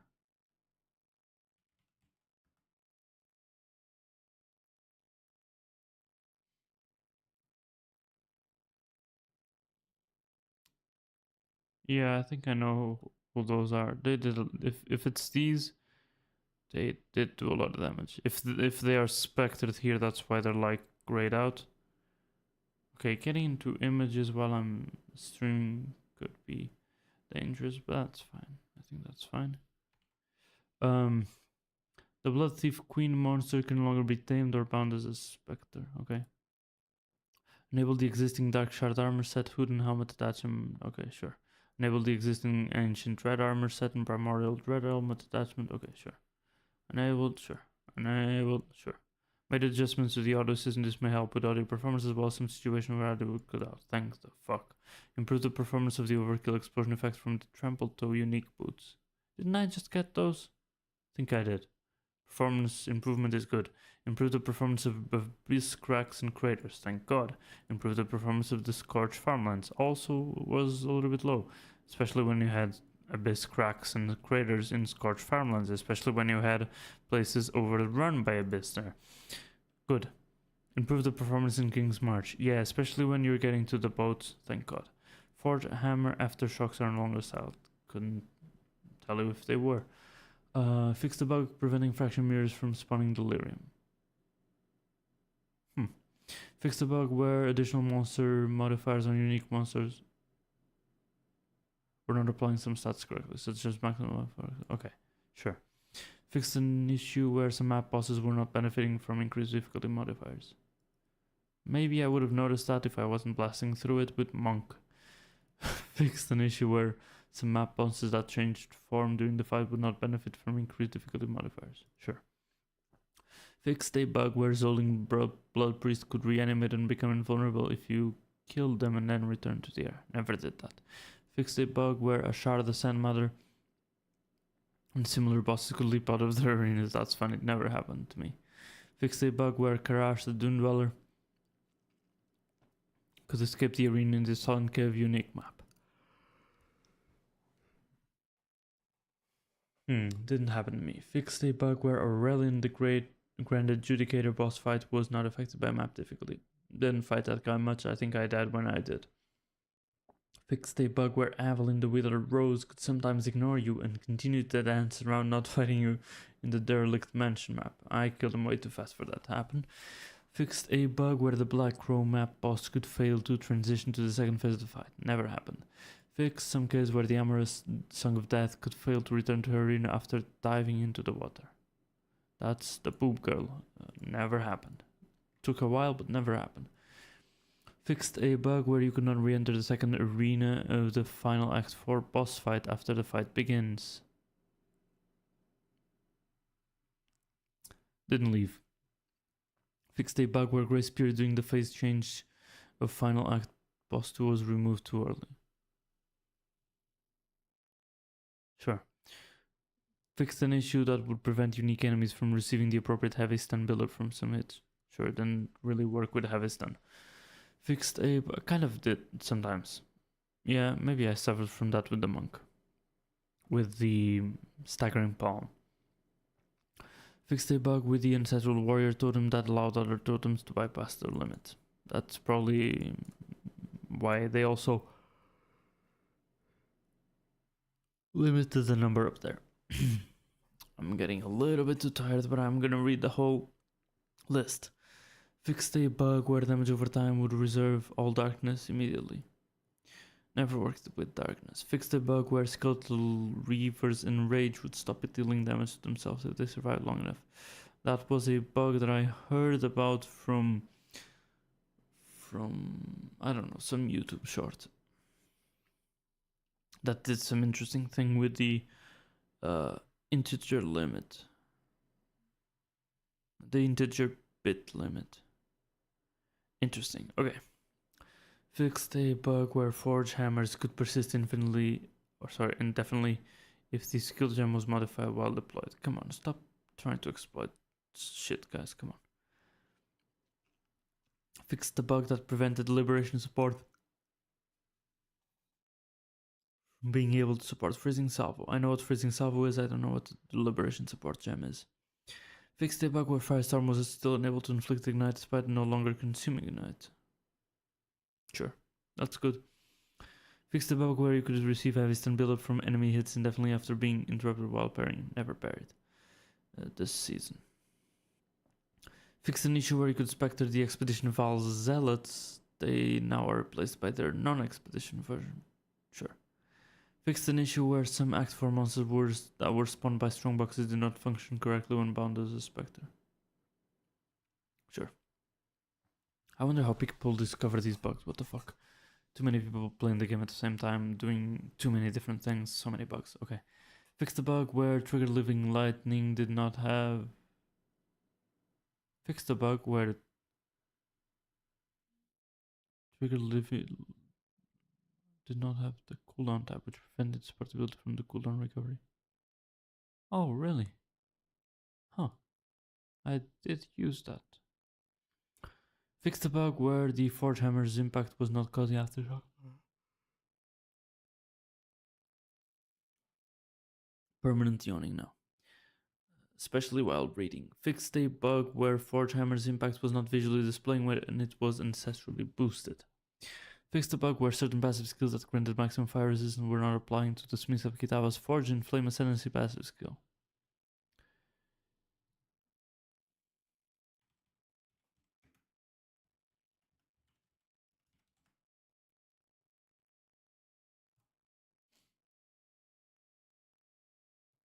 Come on, come on. Modifiers maximum fire resistance also grant maximum cold and ride. Interesting.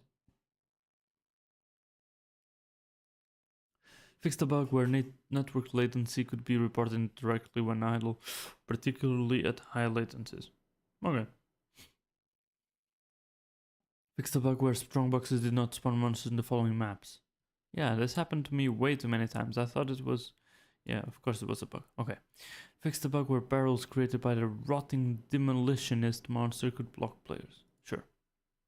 Did that happen to me once? Nah. It was with something else. Not with the demolitionist. Fixed an issue where some movement skills were not able to be used in the boss arena of the Sacred Reservoir map. Couldn't tell. Fixed a bug where dodge roll was not avoiding curses granted by Rogue Exile's Hand of Chayula. Didn't notice. Fixed a bug that prevented Rogue Exiles from dodge rolling. Oh, yeah, I feel like, yeah, I didn't see any of them dodge rolling. Fixed a bug where the map device UI didn't display the +1 monster level from irradiated Atlas icons sometimes. Yeah, I actually think I encountered that. Fixed a bug where the modifiers applied to maps by the Liquid Paranoid and the Loot Liquid Ire did not display in the map area modifiers list. I never did this, which was a big mistake. I didn't even know this was possible, but of course if I had just read that these things could be applied to maps. Yeah, but I'll use my maps this way, with the Witch. Fixed a bug where the heavy stun meter was not correctly showing how far through the stun animation the monster was. Never really pay attention to that. I should. But now that it's unbugged. Fixed a bug where the target cursor aiming mode option not function correctly with some channeled skills. 2. I said 2, I meant true, but I have no idea because I have no idea what this is talking about. Fixed a bug where ignites applied to players were purple if they had the Black Covenant keystone allocated. That's funny. Should have kept that in. Fixed a bug where the checkpoints in the Howling Cave were not functioning correctly. Don't remember that. Fixed a bug where specialization book obtained for clearing the way quest incorrectly complete the world map for the abominable Yeti. Oh yeah, that was a weird bug a while ago. Interesting. So that's what caused the bug. Fixed a bug where the Warrior Invictus unique body armor was not working correctly with socketed talismans. I remember checking this body armor. From what I remember, it's from the Arbiter, right?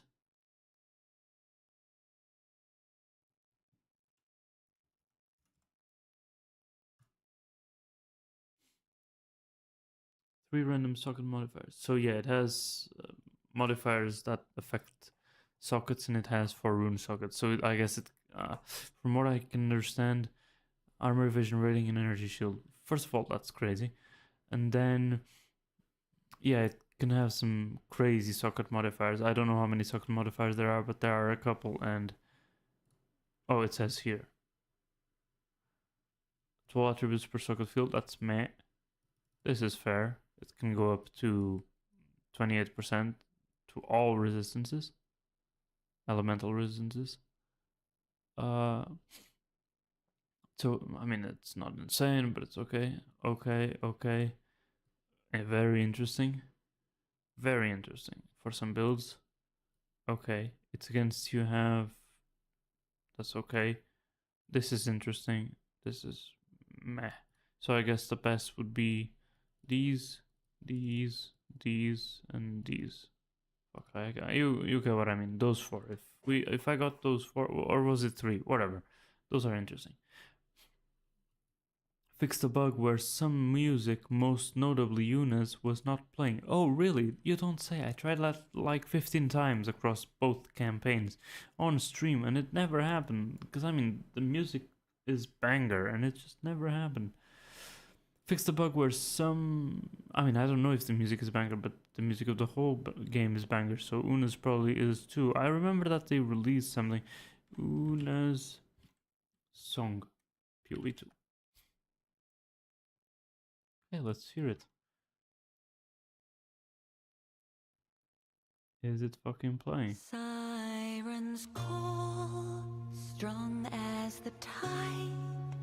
None could save her, nor could she Oh, hide. I messed up. Shadows Oh, there we go. then rose, whispering low, lamenting the Sure, let's skip it then. dark Why not? she came to know. We may never learn what dreams that once had. Fix the bug where using some skills while mounted on a row or when using a controller would target the ground if you were not targeting the enemy. Sure. Don't play with the controller. Fix the bug where you could be unable to revive another player when using control. If you had a skill bound to the revive button, we've also added an option that can be enabled to prioritize reviving other over using skills. This can be found under control. Okay, sure. Good. Don't use controller. Fix the bug where the interact button control could stop working after interacting with the strongbox. Weird. Cool. Fix an issue where sprint calculation could be incorrectly taking valid skills into account. Sure. Weird. Fix the bug where the link migration option was hidden when using controller. Sure. Weird. Fix an issue where players playing on PlayStation could experience crackling audio or the audio cut out. That would happen on PC too. Fix the bug where microtransactions applied to weapons were not carrying over when the item was used from another.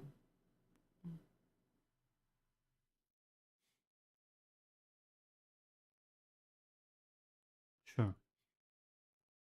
Fix the bug where the light of Divinity Scepter skin microtransaction was replacing the 2D art of your equipped scepter. That's interesting. I wouldn't mind that. But it would get really confusing with the huge amount of microtransactions and shit. See? Cool music. Small but cool.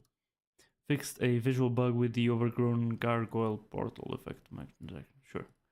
Fixed an issue that would cause the client freeze when entering a new area after respawning in party play. Sure. Fix some situations where the Direct12 renderer could crash. Fix a client crash that could occur. Fix 4 client crashes and 2 instant crashes.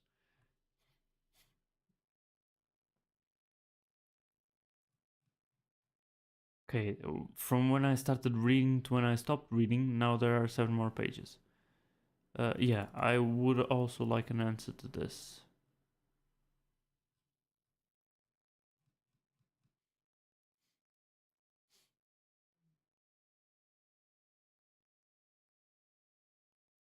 Why do you care if nobody uses it? But I saw a lot of people use it actually. Yeah, I actually am surprised that this fix isn't here either.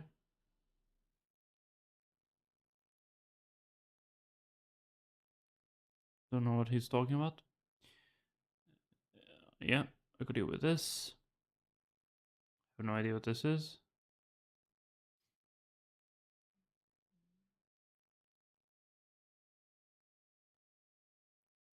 Sure. Positive, positive, positive.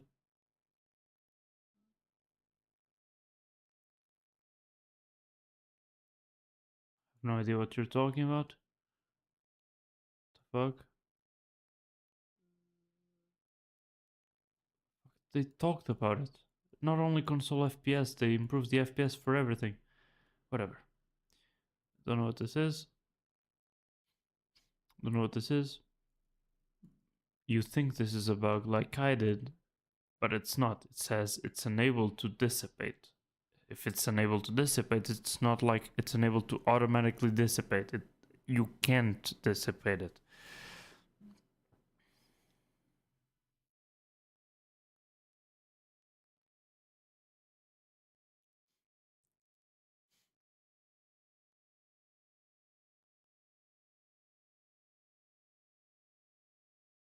Yeah, I actually kind of agree with this.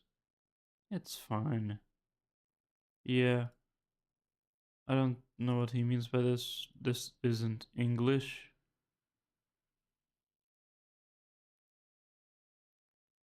But I agree with this one.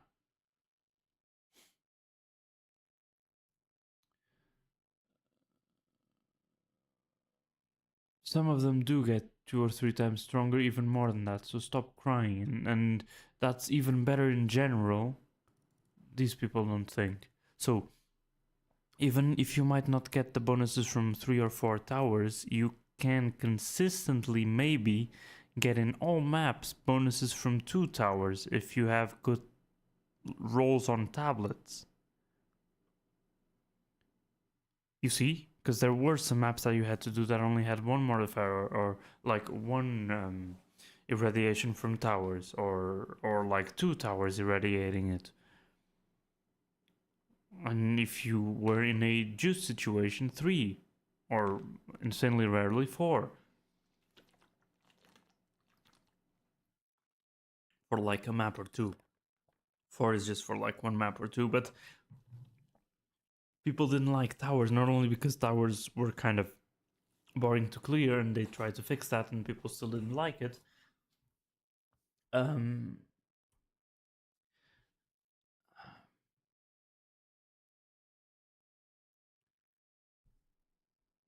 This guy doesn't think. Actually, let me read the first page again. Quantity. Yeah, I don't know what 4 to 10. Previously 3 to 7 you could get up to like 21 or 28. Is this breeding? No, that's breeding doesn't sound like quantity.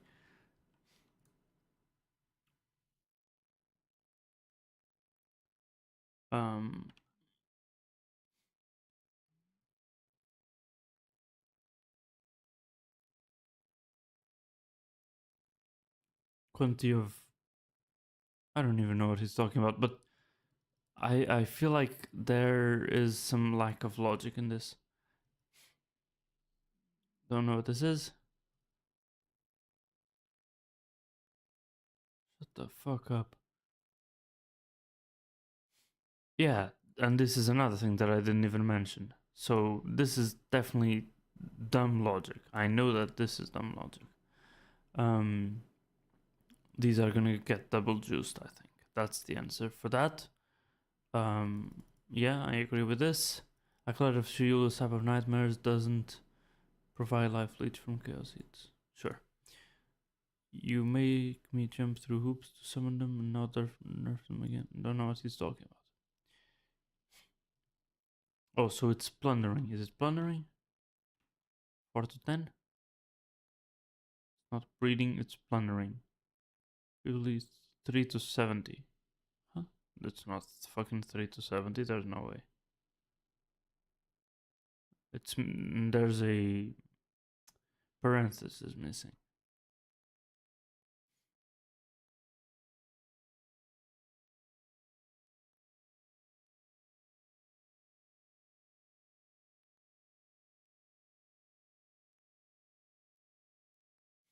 Let me think about this.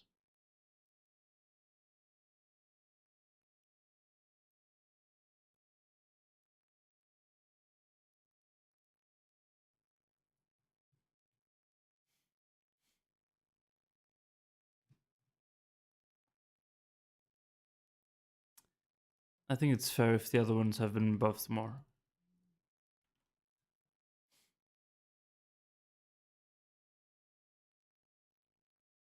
With 1 tablet, you can get the bonuses of 3 tablets previously.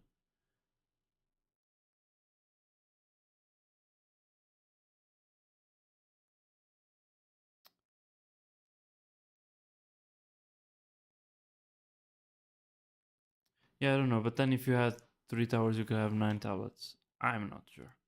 We'll see how it feels. Now the merchant tabs have essentially rendered premium tabs obsolete. Could y'all give players to move premium tabs to engine instead of having to pay more? They have that option. Care about the actual game change, but I want to comment that I say the exclusive customers they were able to update various early and download first time for normal patch. Sure, I don't think updating text would be insanely hard. And I mean, I guess they would have to create the actual text and make it be like meaningful and well written and stuff. But well, plenary not even double. Yeah, maybe they're being they've talked about this approach. I was saying that earlier. What he was saying doesn't really make sense, but because I feel like it still doesn't. There's something wrong with that. But they've talked about this approach before, which is changing things and underbuffing instead of overbuffing and then having to bring it down. Because overbuffing and having to bring it down would make people explode, and underbuffing and having to bring it up will make people happy. So, yeah, overall, these people are just short-term thinking morons, and I'm the genius one, but yeah. Will not be great for when you are close to leveling up. Sure, I guess. Now you can do the rest of the map still before doing the boss, but sure.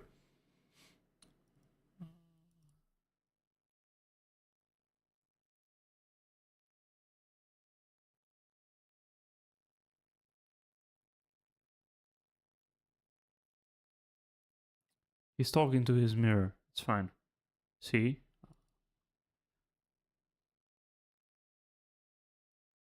Don't know what he's talking about. Sure. I won't be able to read all the comments. 6 portal destination is going to be so annoying. Enough screen for some rare mode. What the hell are you talking about? You have 6 portals. You already have 6 portals. Crazy.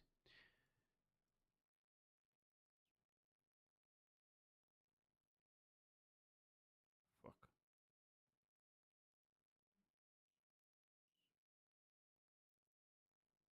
Network problems are hard to fix.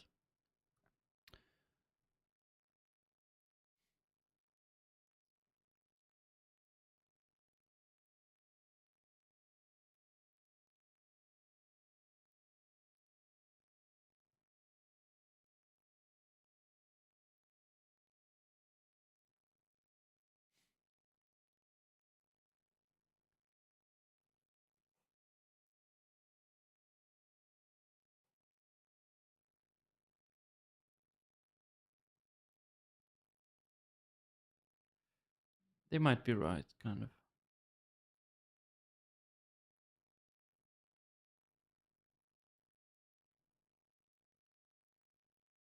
Don't know what that's about. Yeah.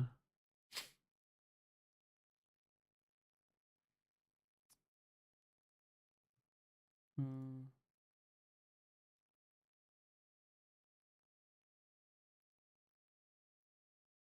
Sprint's fine. This is not a big issue. Nope. Okay, maybe I would agree with this. Yeah, having to dodge roll first I think is really necessary, because otherwise you just get knocked off your sprint. When if you dodge roll you can get away and then you can sprint. Stuff like blink, for example, can really be used, because you will now go into sprint animation after you blink so fast that even holding down... Yeah, maybe that's a problem. This will in return lead to you not fluidly moving after blink, but always stopping for a bit once you get out of sprint. Yeah. That might be true. Never played blink.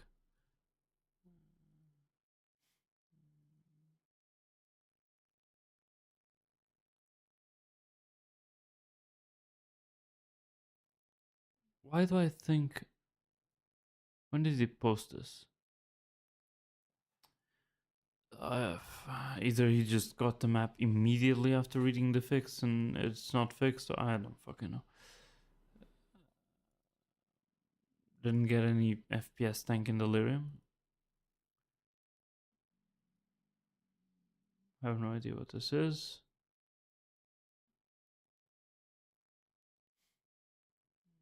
Yeah, I would actually like this to be fixed. I think that has to do with Direct 12 though. Yeah, I have that question as well.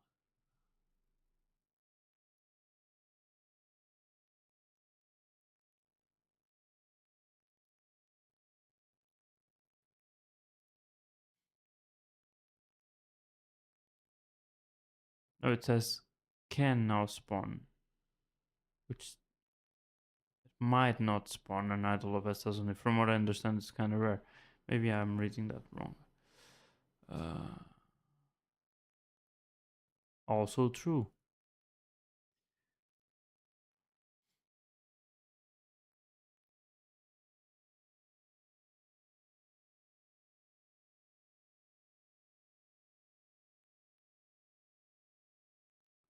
His visions of paradise.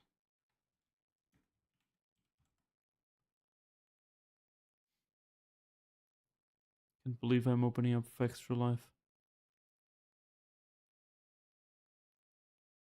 Huh. Removes the radiation instead. So you can do it again? Please let us remove mandatory I don't know what that is. I don't know what this is.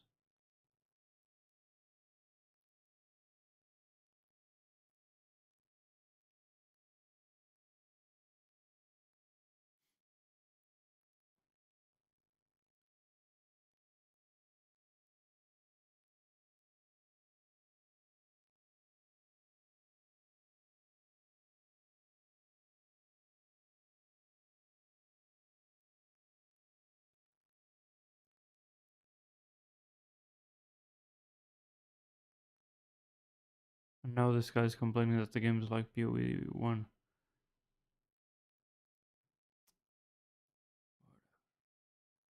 But he might be right. I kind of agree with this.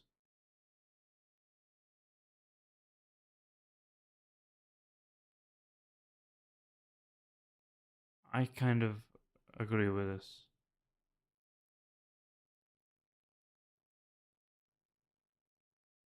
I never use darkness. That's the math change, I guess. No, I think. Yeah, I thought that the maps that were already juiced stayed juiced.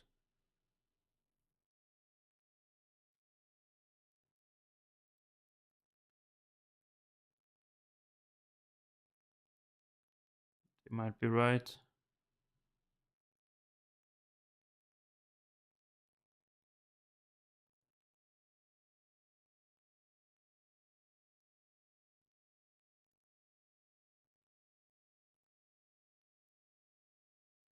Okay, some bug that they can see the rares, that's fine. They'll fix that in quick. It's the second time I hear somebody complain about that.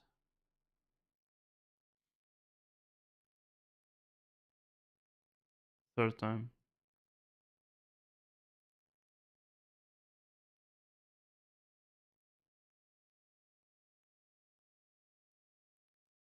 Fourth time. Yeah, it's something that they added, so it's not something that they're gonna remove. First of all, because people liked it.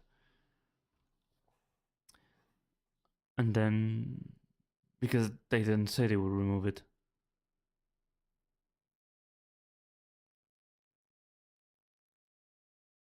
Oh, now he likes searching.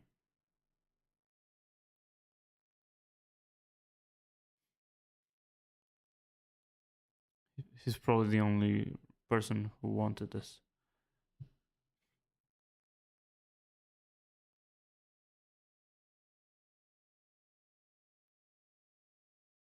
Yeah, actually, yeah, they still lost and it was calculated as, yeah, he's right.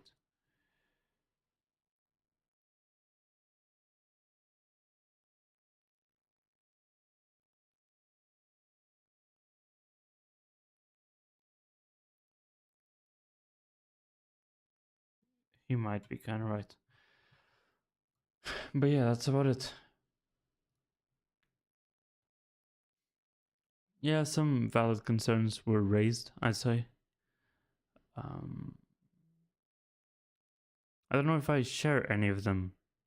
I would have to play the game. I don't think I've ever juiced maps enough and like with enough intention of getting a specific quantity of monsters or quantity of items or rarity of items or whatever it is, to say that a change is positive or negative.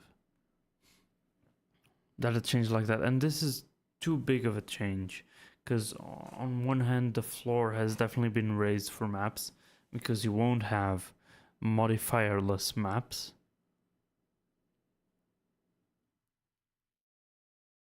And you won't even have maps that would only have like the buffs from one irradiated tower. You'll only have like, I think they raised the floor. So before it was either you had a map with 0 towers or 3 towers. Let's ignore the 4 towers. Now I think you're gonna have a map between 2 towers and 3 towers. The thing is, with 3 towers you could have 9 tablets. If you want 9 tablets to be in 3 tablets, you'll have to triple everything. Which, according to here, sometimes they almost did. Here they kind of did. Of course, the floor is still lower, but the max is okay. You know,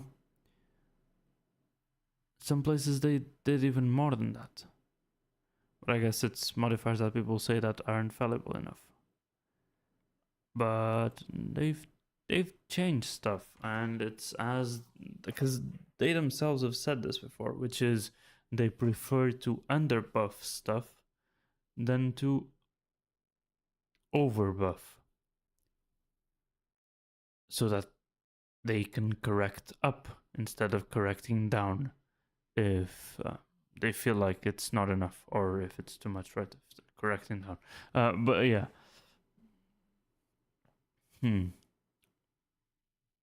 I'll play. I'll see how it feels. To be honest, I was way more focused on the build and the passive points and the XP and all that stuff instead of just farming for items. I guess that just means I don't play enough, and so maybe I don't understand many of these complaints. But yeah, that's about it. A lot of yapping. So yeah, I think this will be all for today. Kind of really tired. I didn't expect this reading session to take like more than an hour. So yeah, but I do enjoy them. So back to the game. There's no game because I turned it off. And yeah, I hope you guys enjoyed the stream. I will be back when I'm able to. Maybe that actually won't be that soon. We'll see. I try to come back and not be many days without streaming, but we'll see how it goes. Thanks for everybody that stopped by. Thank you, Manoj and Rambo, for talking in chat and keeping me company. It always gives me that little extra bit of energy. But yeah, now I gotta go. I'm tired. I'm tired of reading. And we finished the campaign, and we now reached endgame. And we're gonna progress fast through endgame because we have the gear for it. Only the fucking wand isn't enough. But other than that, I just need to power level through, because I'll be defeating monsters of my level or higher, or around my level, and not as low as when you do your first character that you don't have waystones and power and stuff. So yeah, I think it'll be way faster to get to level 80 and to level 90, and then eventually to get to level 100, or at least that's what I want to try to do with the witch. Okay, too long of an outro already. I'll see you guys when I'm able to. Too volatile of a schedule for now. I kind of wanted to keep it consistent, but that's tough. So yeah, see you guys back here someday. Who knows? Bye, guys.